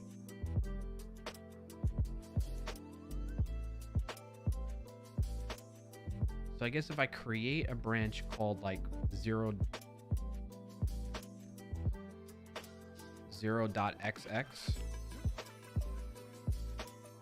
I don't know, how do people normally do this? They have examples maybe?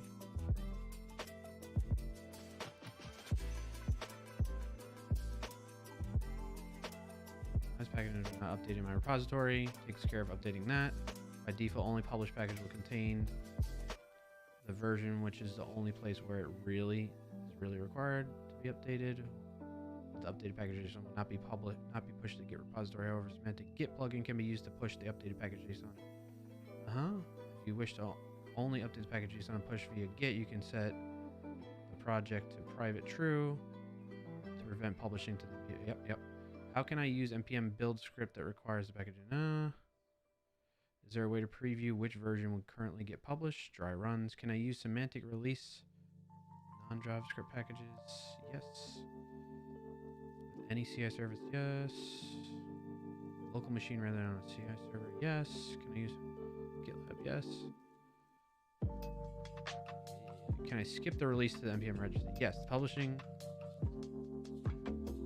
Yep, we've done that already. How can I revert? If you have introduced a breaking bug in a release, you have two options. If you have fix immediately ready, commit and push it. Otherwise, revert the commit that introduced the bug and push the revert commit or merge merge it via pull request to the release branch.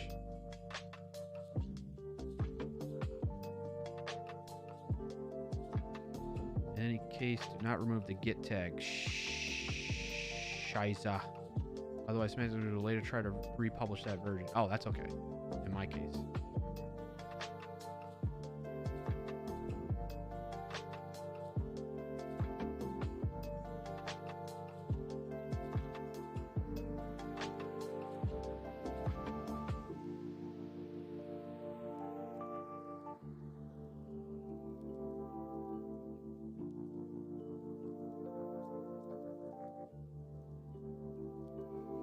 Is it really a good idea to release on every push?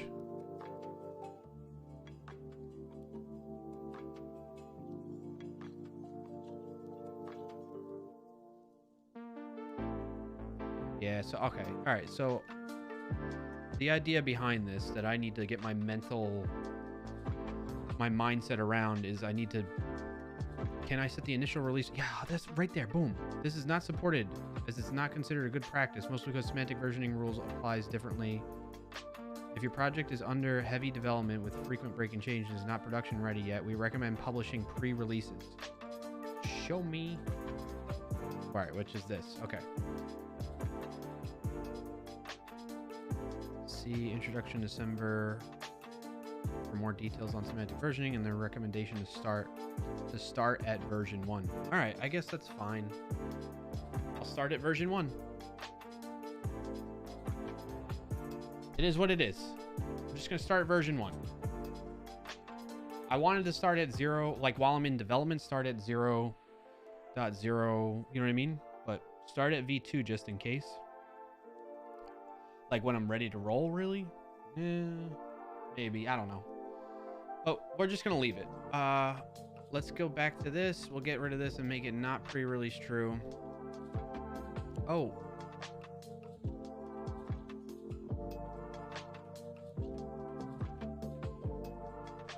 We're gonna say main. And then I think we want to add another branch.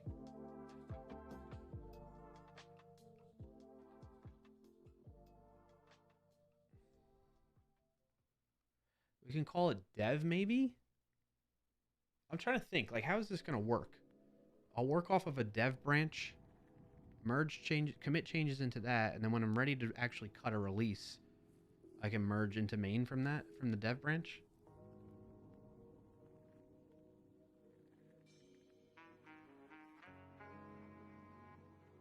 No, but then if I merge the dev branch...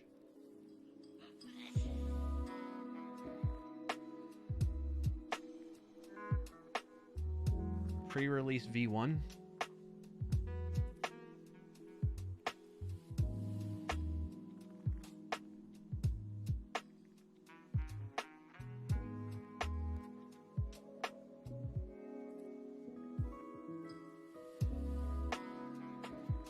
I'm thinking in my mind, and I'm like, if I just start off with 1.0 right away, like they're suggesting on this for the main branch, and I have it set right now to where it doesn't actually publish it to the extension marketplace. And then all of a sudden I publish a version 1.15.20, whatever it may be, right? To the marketplace. Will people wonder what happened to version 1.0.0? I don't think anybody will care, right? And they'll never want to go back to that. They'll only want to go to like an actual stable release, which is going to be version whatever I'm at when I'm ready to actually publish. In which case, when I'm ready to publish, I will turn this to true on the VSCE. Right? You wouldn't care? So yeah, when I'm ready to actually publish, I'll just turn this to true, and that'll be a version that's ready to actually be used. And then I can just keep working off of main. I think that's fine. Let's leave it like that. Let's leave it be. All right, we're going to do this. We're going to let it do its thing. We're going to say chore, follow proper semantic release guides, because guidelines will probably be too long. So I'm going to push that back. That'll create a first release, I guess. Let's see what happens. Oh wait, let me double check. What did I change here? Yeah, we're changing that, and that's it. Okay. Yes.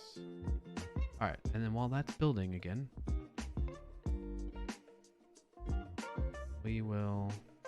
we'll play this again and see how many I can finish while the build's going.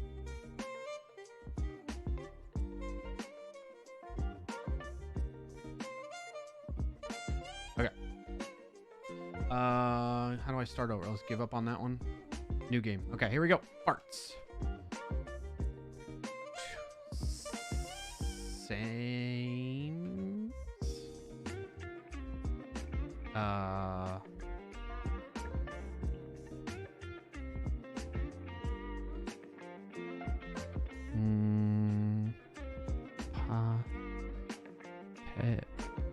Pesk. Lashy. Mash. No. Dashy.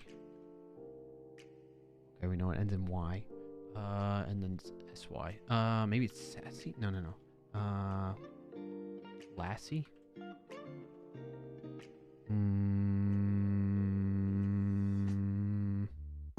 It's gotta be SSY, right? Pawsy. I didn't mean to do that, but now we. Oh, look at that, Passy.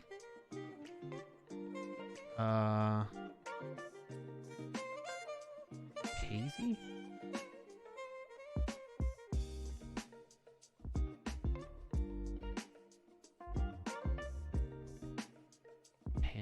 Pansy. No.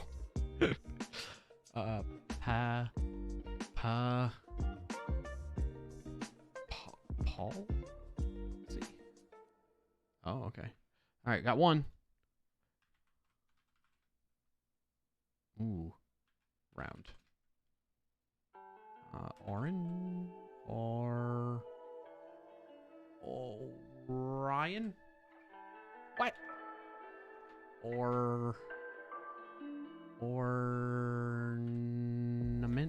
Ornament? Or... Hello, looks good. What we doing? What's up, Tapa? Welcome in. We're waiting for this build to finish, and while I wait for the build to finish, I'm trying to see how many Wordles I can complete. So far, I've done one. And then the build we're working on is for the VS Code extension. It's called for that's going to enable authentication with Twitch as an authentication provider that other extensions can then use. Oh, and the test failed. So we're going to have to rerun it.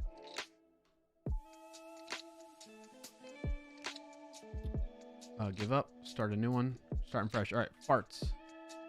Thank you for coming in, by the way. Stink. And I hope that interests you. If not, totally understand. Have a good rest of your day then.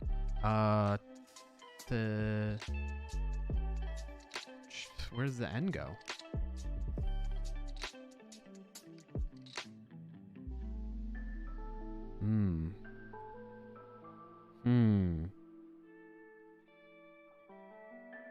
And let's see. What could it be? What could it be? You redeemed Hydrate. Thank you, T13. Good to see you, buddy. I don't know why the sound effect didn't go off, though. To alert me to that. And it's not antsy. Starts with T. Or it ends in T.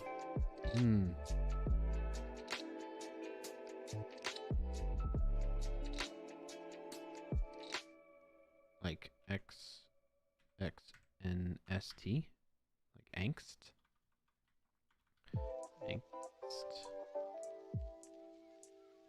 Okay, so it starts with T.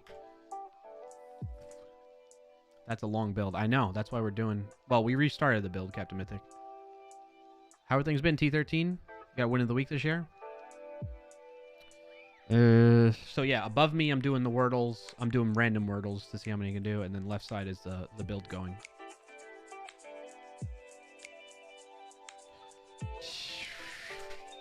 Twist. What? Oh, there's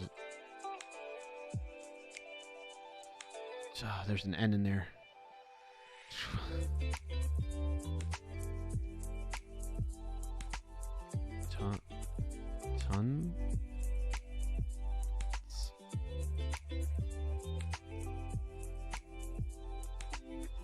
Tense. All right, 1. Farts.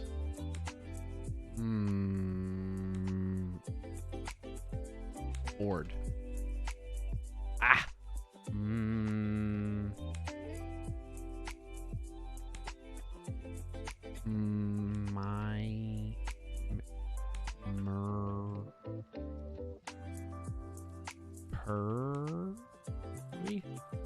Hurry. 2 R's and a Y. What? The Y is not at the end? What is this word? R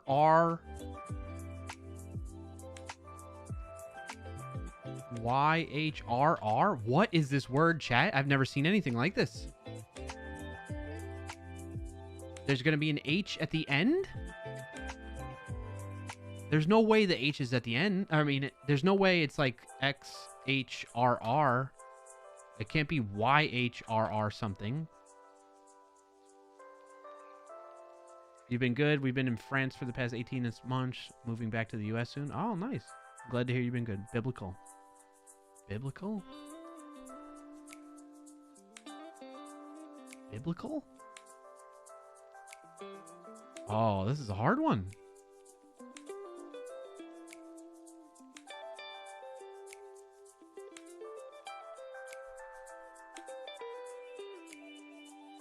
Oh, man. You know what the word is already, T13? I can't even...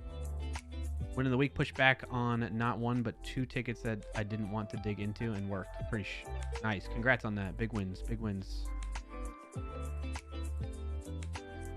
Happy for you. Good to set up those boundaries. And the release... I was only able to solve 1 Wordle in the time that build happened. So we got a release.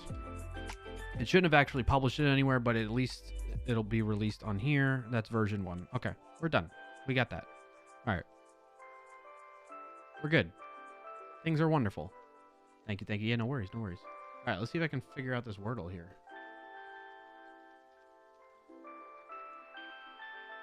It just doesn't make any sense to me.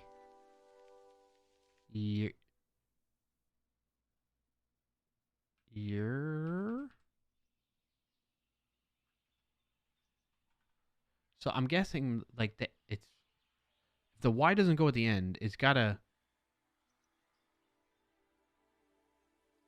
I'm thinking the H goes at the end, so it's like XXRRH. I've never heard of a word like that before. Super out of left field word. YHRRX? YHRRX? That's not a word. How do you even pronounce this?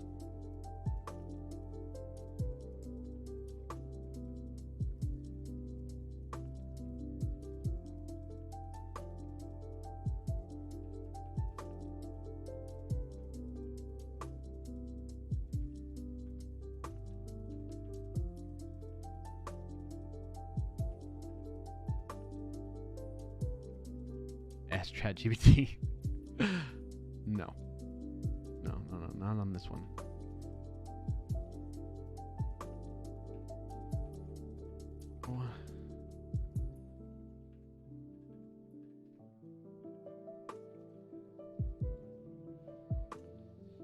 All right, I'm gonna try solving this and then I'm calling it a day because my mind is getting twisted with this.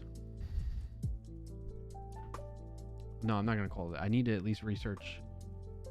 I was close with that. I was close with this.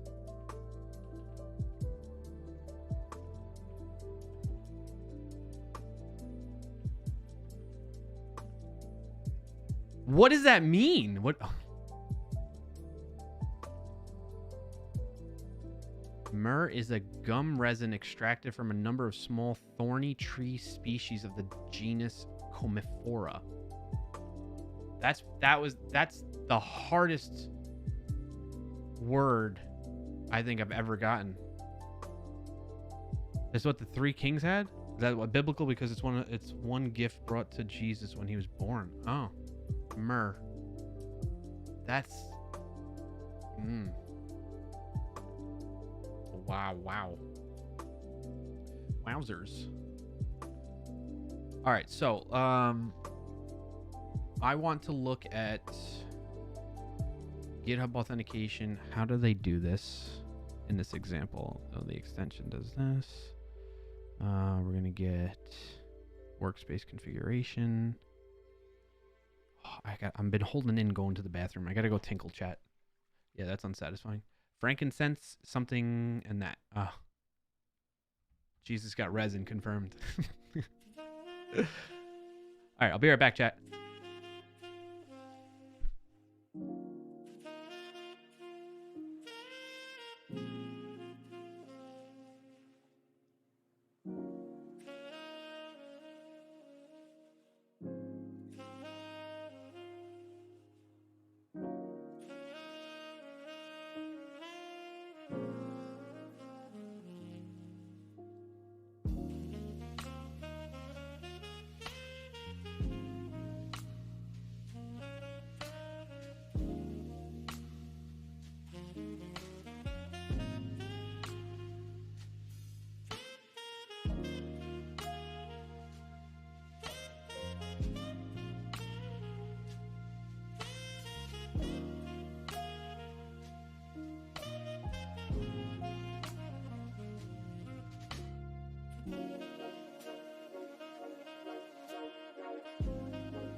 All right, I'm back. I'm still baffled by Myrrh. You gotta go? Tinkle chat. That's what I said. I got to go. Tinkle chat. All right, so you create a URI event handler, function event, init GitHub enterprise. Yeah, I don't need that. This is the activate event, which we have. Close that. Here's the activate event. We're going to get a URI event handler. Context subscriptions, push that. Register URI handler. Where's this URI handler coming from? Oh.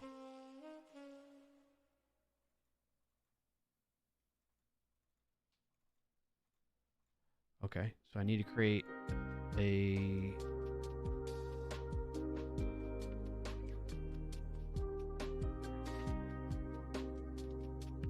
from this.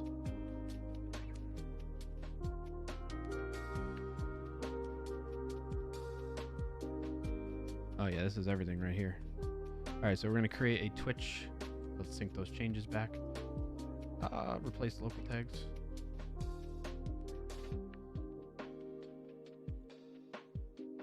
All right, so in here, we're gonna create a new file. We're gonna call it twitch.ts. And we're kind of just gonna copy this for now and then run with it.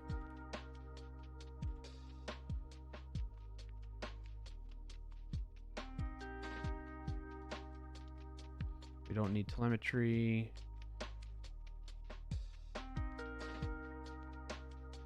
We don't need that. What are those other things that they're using here? So Twitch, Control X that. How have you been? I haven't been on Twitch in ages. I think I stopped about the time you had another kid. It sounded like Tinkle Chat was a thing anyway. I got you, T13. I've been good, man. Work's been going good. I'm hope in the time. Well, you said you've been doing good, right? Yeah. I'm glad to have you back, though. We're glad you have some time at least today to check in and that kind of stuff. Yeah, work's been going good. Kids are going good. Kids are growing up fast.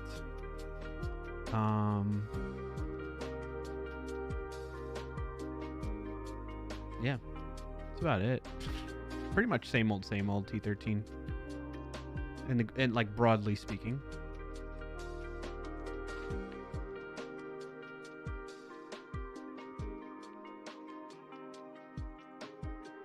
Class, we're gonna call this the Twitch. We're gonna rename it. No? What? Oh. Twitch Authentication Provider. We don't need that. We might need, it's called like a Twitch server. What does this do? We'll have to figure that out. Keychain, account, scene.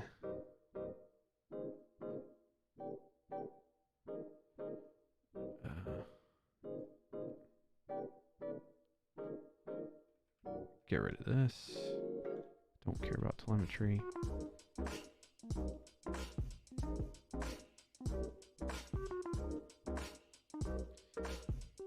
GSURI.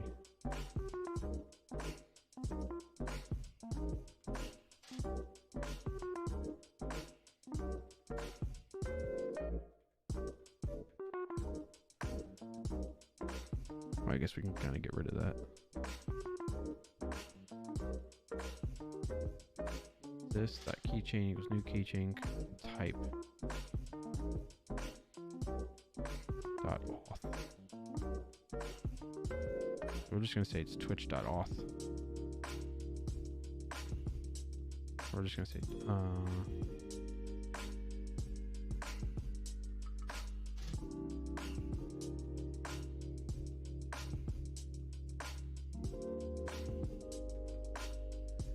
get rid of this telemetry.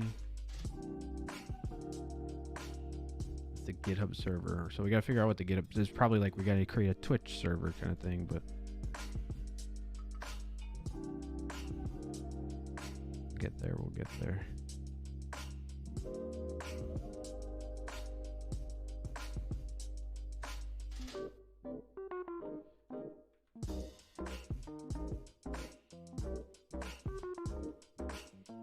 We only want to fire telemetry if we haven't seen this account yet in this session.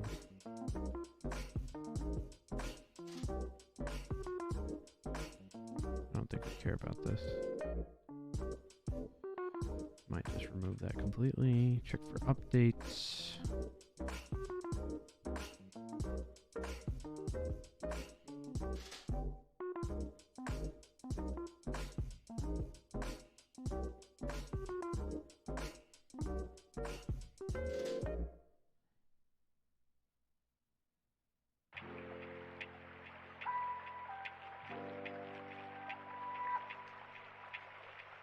Little TypeScript foo right there. Just find all the GitHub areas.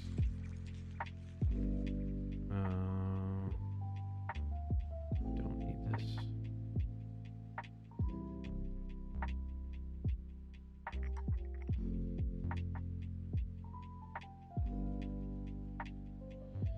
You should determine how much usage the GitHub auth provider gets.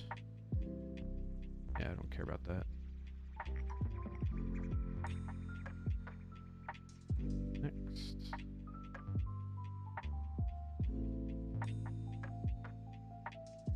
What's all this broken stuff here? Oh. Easy peasy, lemon squeezy. Get rid of telemetry junk.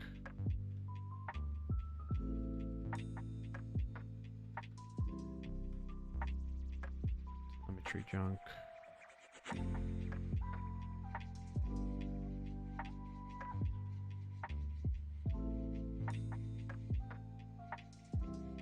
Do any. These are random values, I guess. Any, yeah.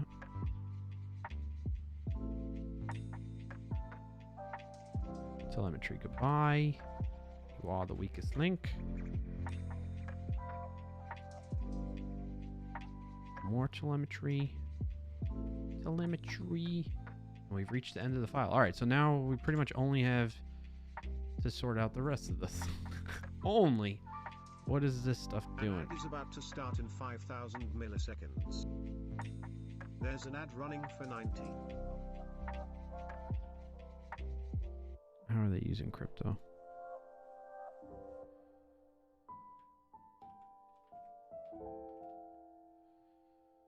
Token sessions. Oh, I can use built-in node crypto.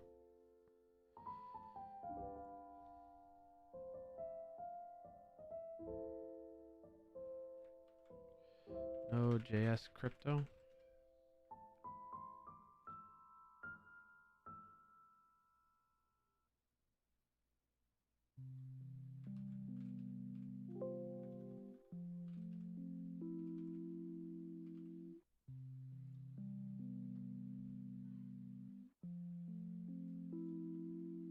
Yeah, so why don't they just do that? What's the problem with this?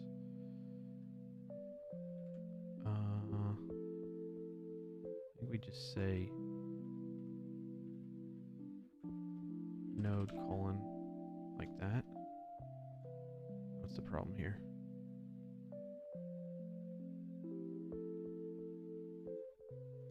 Web, yeah, web crypto is, we'll call it crypto.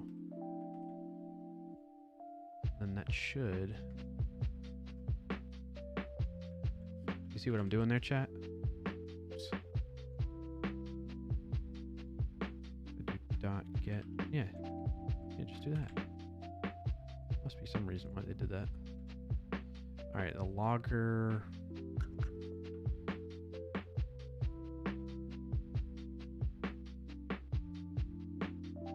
Where's it? It's under common. Logger.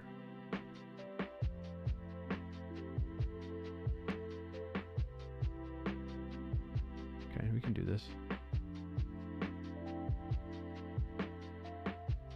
New folder, common, new file, logger.ts. Paste that in there.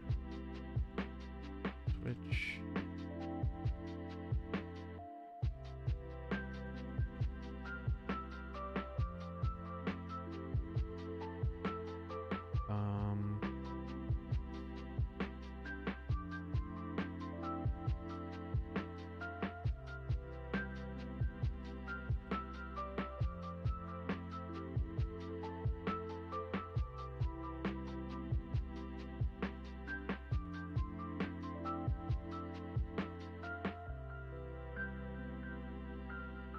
Doesn't need any of that. Okay. So now if I come in here.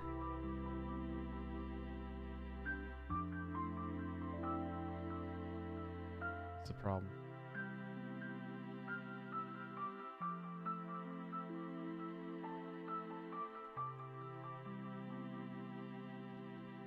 Import log from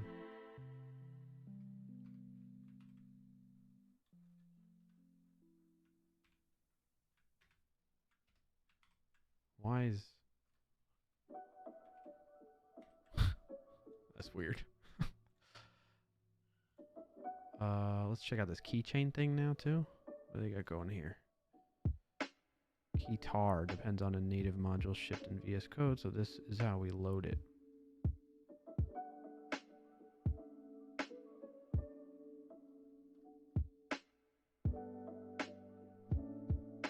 Say what?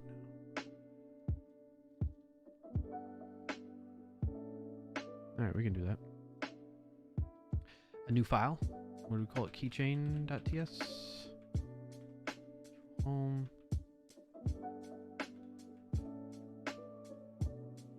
What's the problem?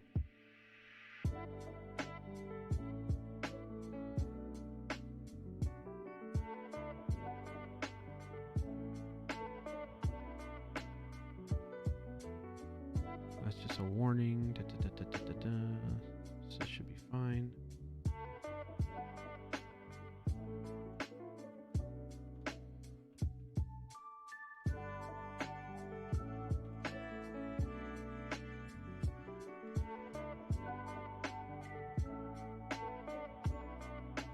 Oh.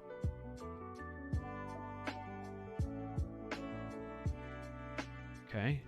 And what's this array equals? I don't know. Shouldn't have to need that from... This array equals. If one equals the other, return true.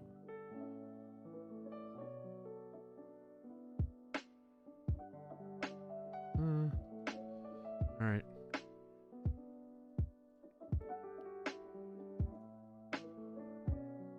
Utils.ts. We're just copying code. Thanks, Microsoft. Oh, you're making something for Twitch based on something for GitHub. I don't know why it took me so long to get that part. No worries. Yeah, so essentially, right here next to me, this little icon, right? It lets you can sign in with GitHub and Microsoft account because they're authentication providers, okay? So what I'm trying to do is I'm trying to make one of those that's an extension, but for Twitch to be an authentication provider, and then I can use it in other extensions that authenticated state. So like my VS Code extension here, my Twitch VS Code extension, it currently does like the login itself, but I want to abstract that out actually into this authentication provider. You love that I'm deleting the copyright notice. What's up, DMD boy? Welcome in. Happy to have you here. It's licensed under MIT license. Right? Doesn't that mean it's okay?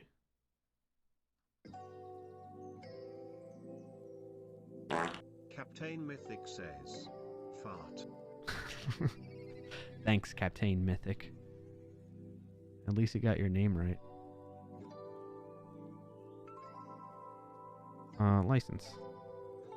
Permission is hereby granted free of charge to any person obtaining a copy of the software and associated documentation files to deal in the software without restriction, including without limitation, the rights to use, copy, modify, merge, publish, distribute, sublicense, and to permit persons subject to the following conditions. The above copyright notice and this permission notice shall be included in all copies or substantial portions of the software.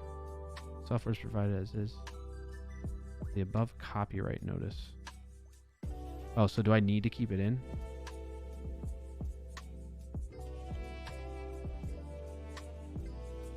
Does this mean I need to keep it in T13 then? This copyright notice that I was just removing from it? DMD boy, VS Code extension dev is pretty cool. Their API is quite powerful. Yeah, absolutely. You actually don't know? Yeah, I don't know either. The above copyright notice and this permission notice shall be included in all copies or substantial portions of the software. I don't know exactly what that means.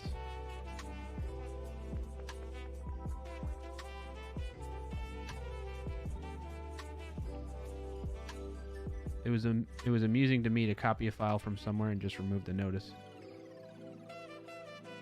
Yep. I mean, I could put it back in.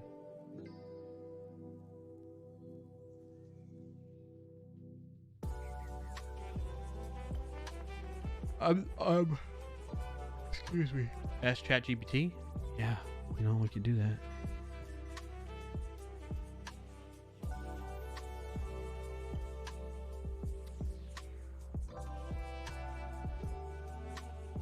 Let me copy this license.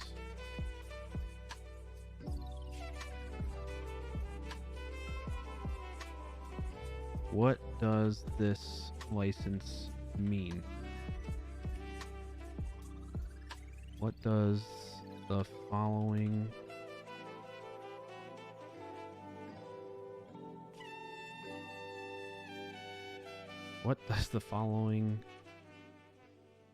software license mean?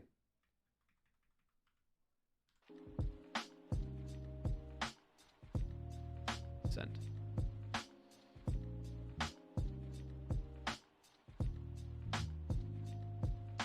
Good call, Captain Mythic, with the usual caveats of LLMs making stuff up. All right, so usage. Anyone is allowed to use the software for any purpose. Distribution. The software can be given away or sold to anyone. Modification. The software can be modified in any way. Sublicensing. The rights can be passed along to others. There are some conditions to these rights. Preservation of the copyright notice. The above copyright notice and the permission notice must be included in all copies or significant parts of the software. This means if you distribute the software or a substantial portion of it, you need to include this notice. No warranty, no liability. What's this? Like, what's the portion of the notice I need to include? Because I'm happy to do that. So I just put it in my license and I say, hey, this is also licensed under the Microsoft MIT license.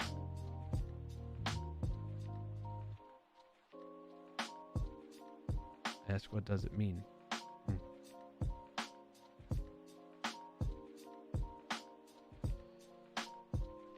Can you elaborate more on the meaning of the condition preservation of copyright notice? What do I have to do if I am going to distribute?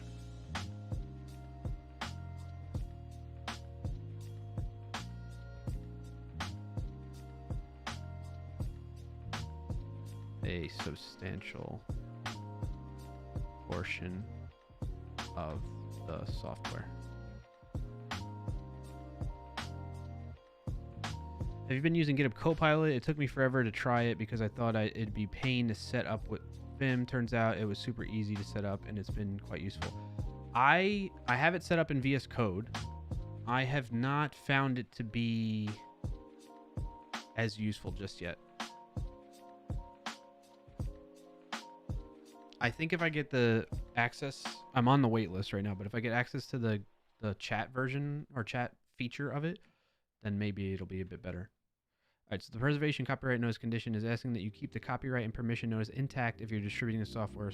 This means that in all copies of the software or any significant portions of it, you have to include the text of the original copyright notice, the name of the copyright owner. Okay, so this part right here, okay, and text of the license itself, or a clear reference to it. In this case, the copyright notice is this. And the permission notice is the text of the MIT license itself. The idea here is to make sure that people who receive the software from you are aware of the rights they have over the software, like the right to use, and limitations on those rights, like the fact that the software is provided as is. The exact way of including the license can vary. For instance, you might put it in a file named license or copying, included in the root directory of the software distribution, or in a comment header at the top of every source code file. The key is that it should be clearly visible to anyone receiving a copy. The substantial portion of the software phrasing is a bit vague.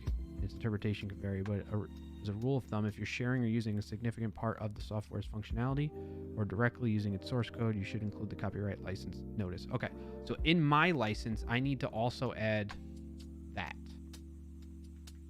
That's the gist I'm getting out of it.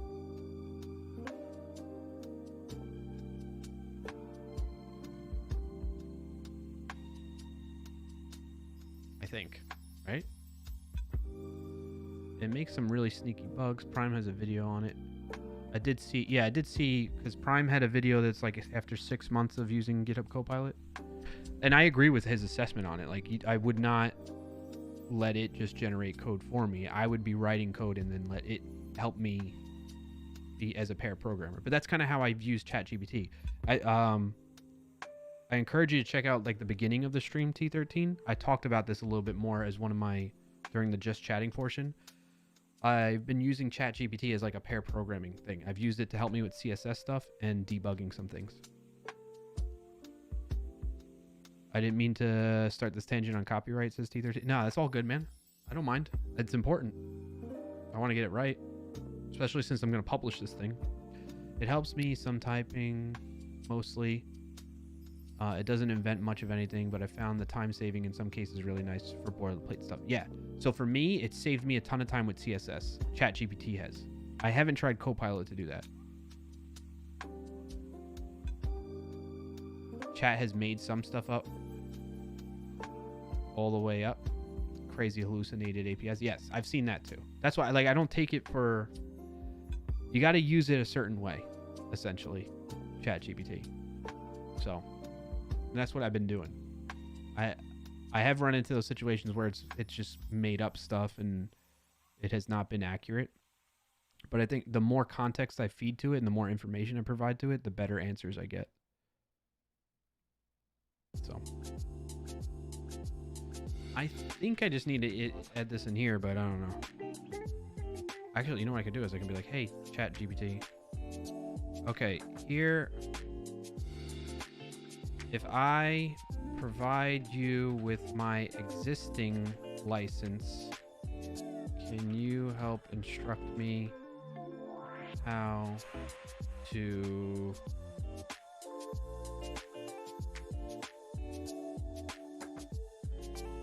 update it to include this as well?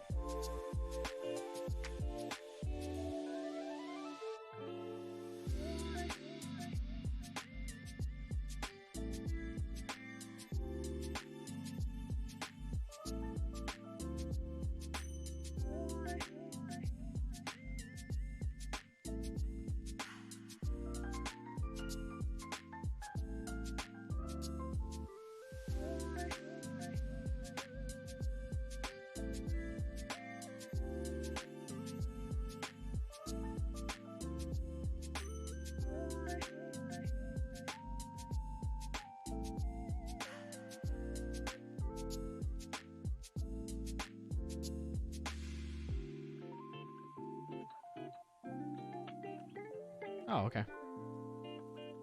So you essentially just copy the same thing below yours.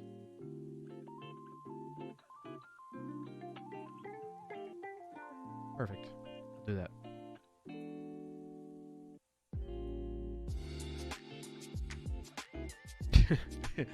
Well, I'm making at least a good faith effort here. I understand that it's not formal legal advice from a computer.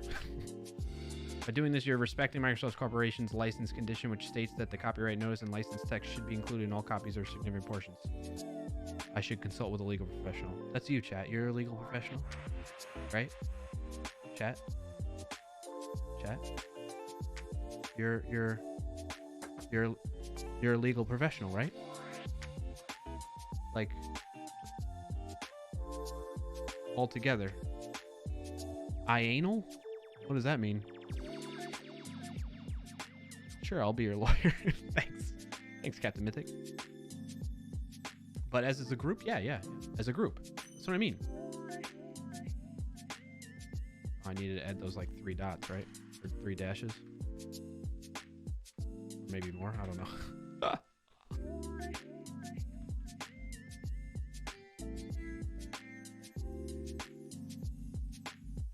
All right. I think we're covered. Thanks, T13, for making sure we do that. So now I can keep, because I don't like having that comment in the source code. Like, leave it alone. License MNC, license TXT in the project fruit. See, like, because if I have that, then it's not going to be accurate. You know what I mean? If in my source code, but in their source code, yes, that makes sense. I guess to have it in there. I think it's like implied anyway, but whatever. All right, so now that I have all that in place, is this happy yet? Almost.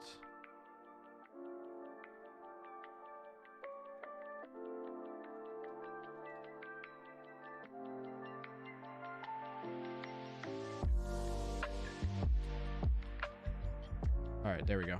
That's so weird that I have to like redo the import for it to like get the squigglies to go away.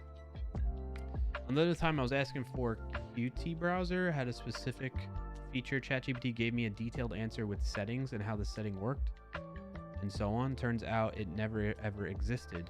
We all know it does, but it's weird to see the absolute confidence. What's the Qt browser?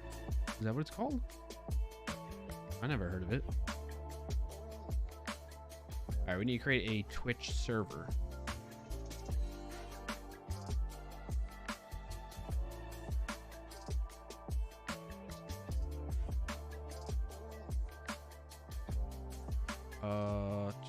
New. How did they name it? Camel case. Twitch server.ts.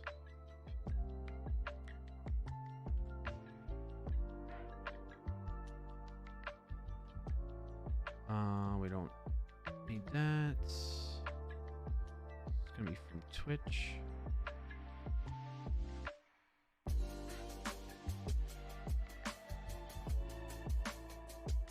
I don't know what that's about. Loopback auth server.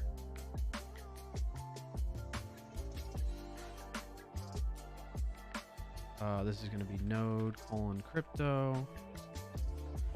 And we're going to take out web crypto as crypto. Isn't node fetch also built in now?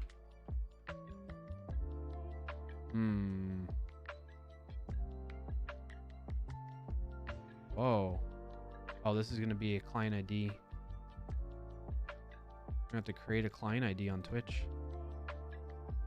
And all this stuff. All right, this is where we're actually going to implement the whole redirect stuff with the Twitch OAuth stuff. So I basically can rip out from my existing extension and plug in that logic in here when I'm ready to do that.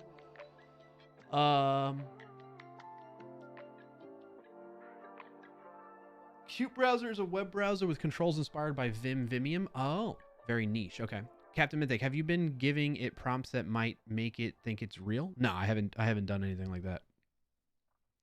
I've been doing very surface level stuff with it. Like, you know, I've had it help me. What have I asked it? I've asked it to like analyze my social accounts and like give me advice on like how to improve them and stuff like that.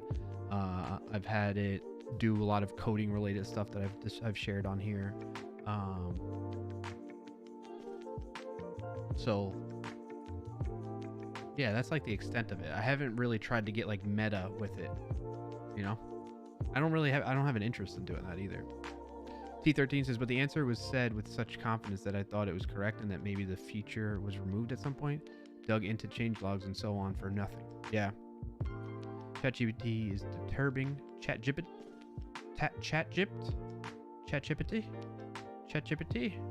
How do people pronounce it? Do they always say ChatGPT? It's such a mouthful. ChatGPT is disturbing when it shows how much of a compulsive liar it is. Captain Mystic, no, I was asking in regards to T13's feature. Gotcha. That's what I say. ChatGPT.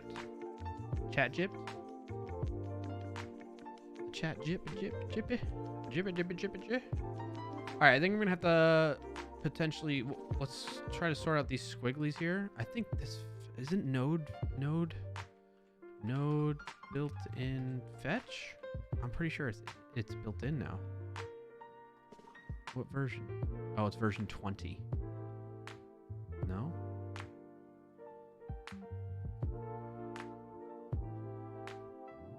Can I search this documentation?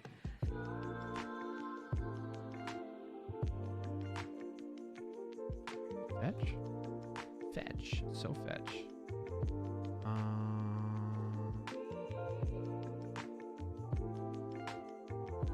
Fetch.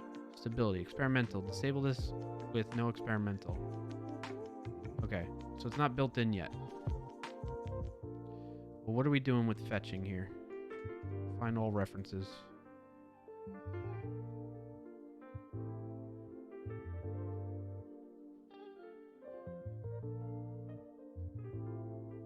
All right. Well, what are they doing with fetching?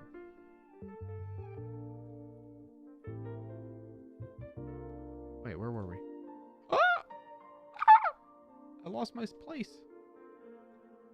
No!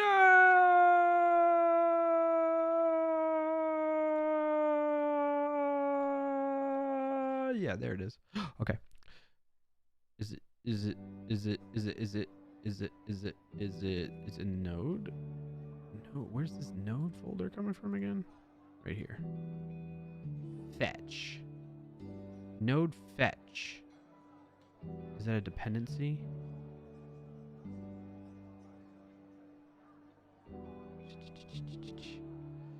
Node fetch. Yes. That's fetching. What does node fetch do?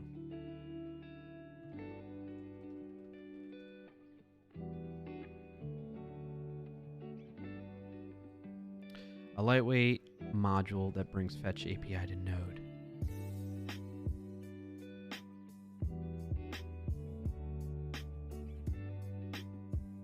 All right, we can do that. Let's double check it on Sneak though. Say Sneak. Sneak.io/advisor.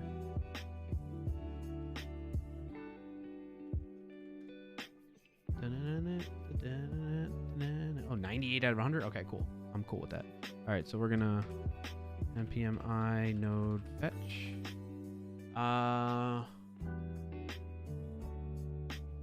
Captain Mythic says, what lurking around Hacker News lately, or was, and found an interesting company, Stability AI, about open source AI models, pretty interesting. Also, LangChain seems to have some nice applications. Not check that out. T13 says, using LangChain is one of the tickets I've managed to kill this week. I was supposed to try it out, but it seemed to be a pain to set up. Captain Mythic says, yeah, can be a workload. Still have to figure that part out. Now, I haven't checked with any of those yet. Okie dokie. We're going to say from node fetch. And we're going to say fetch as fetching.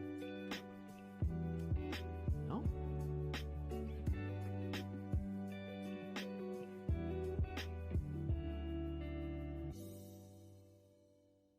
Oh, yeah. Import fetch. Can I say as? I can't say as?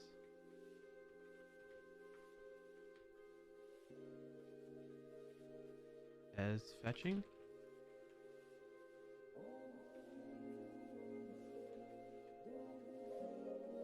Oh, we could say, maybe we could do star as fetching.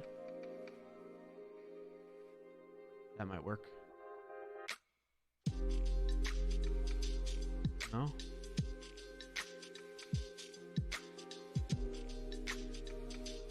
Alright. Another way we could do this is we could say fetch. Const fetching. See, there's GitHub Copilot for me. You see that? Ow, I just never. There we go. That's the extent I use GitHub Copilot, where it like predicts what I want to do, and then like I always press the wrong button and it deletes it anyway. So there's that. All right, what's this common env?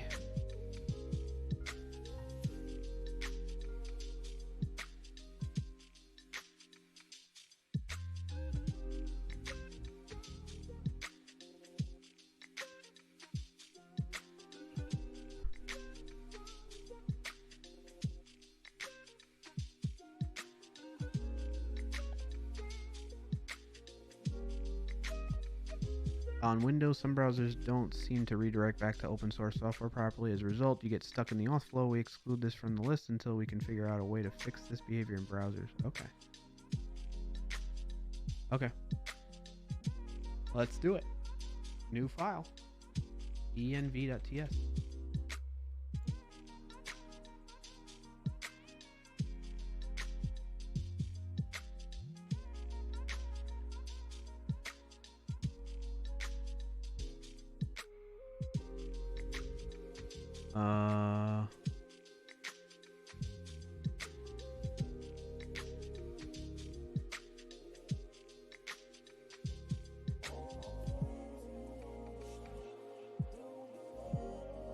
I don't think I need this. I'm gonna cut this out. And then in here.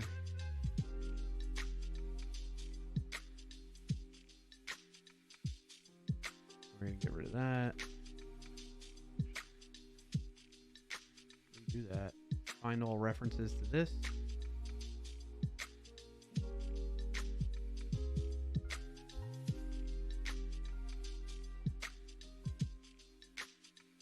Why is that a thing?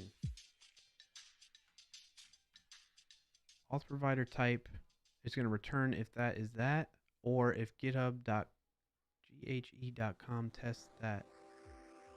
I think we don't need that because we're not doing this. Oops. We're doing that. I think we just cut that out. There.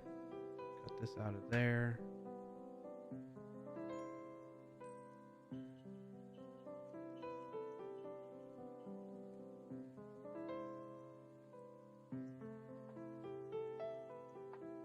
Get server URI. An ad is about to start in 5,000 milliseconds. I don't care There's about an ad running for 90.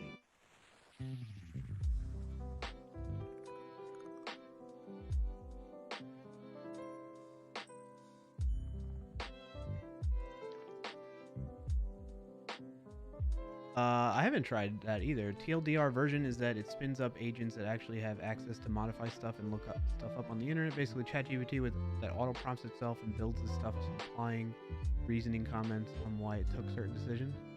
Yeah, I've seen a little bit of it, but I haven't tried it out either. Auto GPT. All right, chat. I'm gonna pause here because all the family's home and I'm feeling like the urge to go hang out and say hi to them and spend some time with them. So. I think this is a decent point. I'll make note of what we did, what we're gonna do next to myself. So next stream is gonna be May 26th. On May 26th, 2023. We are gonna continue adapting GitHub authentication provider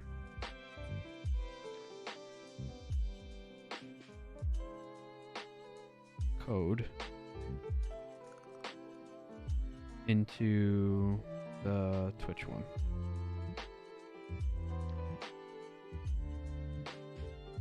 That's what we're going to continue doing. We left off on file Twitch server.ts and the use of, what was that? Is supported target. Is supported target function. Okay. Got note of that now so that we can easily pick back up next week or whenever the next stream is. And that's about it. We made some good progress today. We did a little bit more on the pipeline work with GitHub Actions and semantic release and how we can prevent it from actually publishing a release to the VS Code marketplace for now. And we had some fun in the beginning, talked about wins of the week. Everybody did. Thank you, everybody that shared wins of the week. So good to see and start off a stream on that positive note. And then we started making progress on learning from the GitHub authentication provider example that VS Code has built into it to apply that and adapt that code into the Twitch authentication provider extension that we're trying to build out. In addition to that, we learned about how we can but properly attribute or put the licensing in place for any code that we're adapting from something that is built with MIT licensing. My wife is sending me pictures of her drinking beer. I want a beer now. Okay, so listen, hope that was all fun for those of you that, if you stuck around through the entire stream, I heart you. Thank you. If you've been here for portions of it or as much as you possibly can, I still heart you as well. And somebody mentioned earlier that they're sharing my streams on other platforms and certain Facebook groups that they're in that are like technology focused. That type of stuff is super appreciative, and it's a free way to show your support. So if you do enjoy the streams and you want to show your support in a free way that is low effort type of thing, that is definitely welcome and encouraged, because then that helps bring more people into the community and we get to connect with more people and learn from each other and keep growing.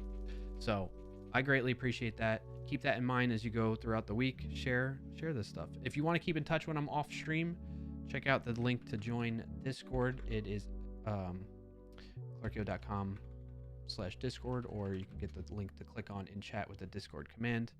If you want to connect with me on social media and see things that I'm sharing and posting about, like when I was working on the template for VS Code extensions, there's all my socials there.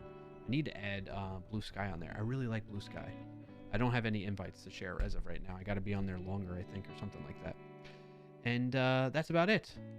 I greatly appreciate you all. Thank you for being here, supporting the stream, whether you were lurking or chatting with me, whether you followed, you subscribed, you gifted, you cheered, you donated, any of that stuff.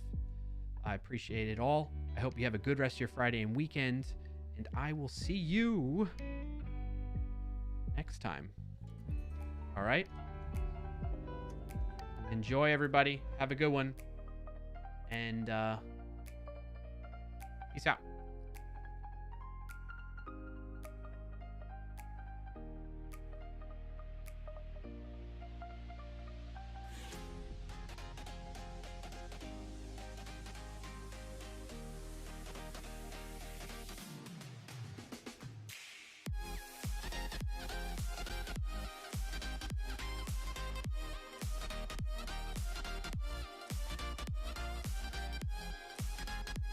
Captain Mythic says.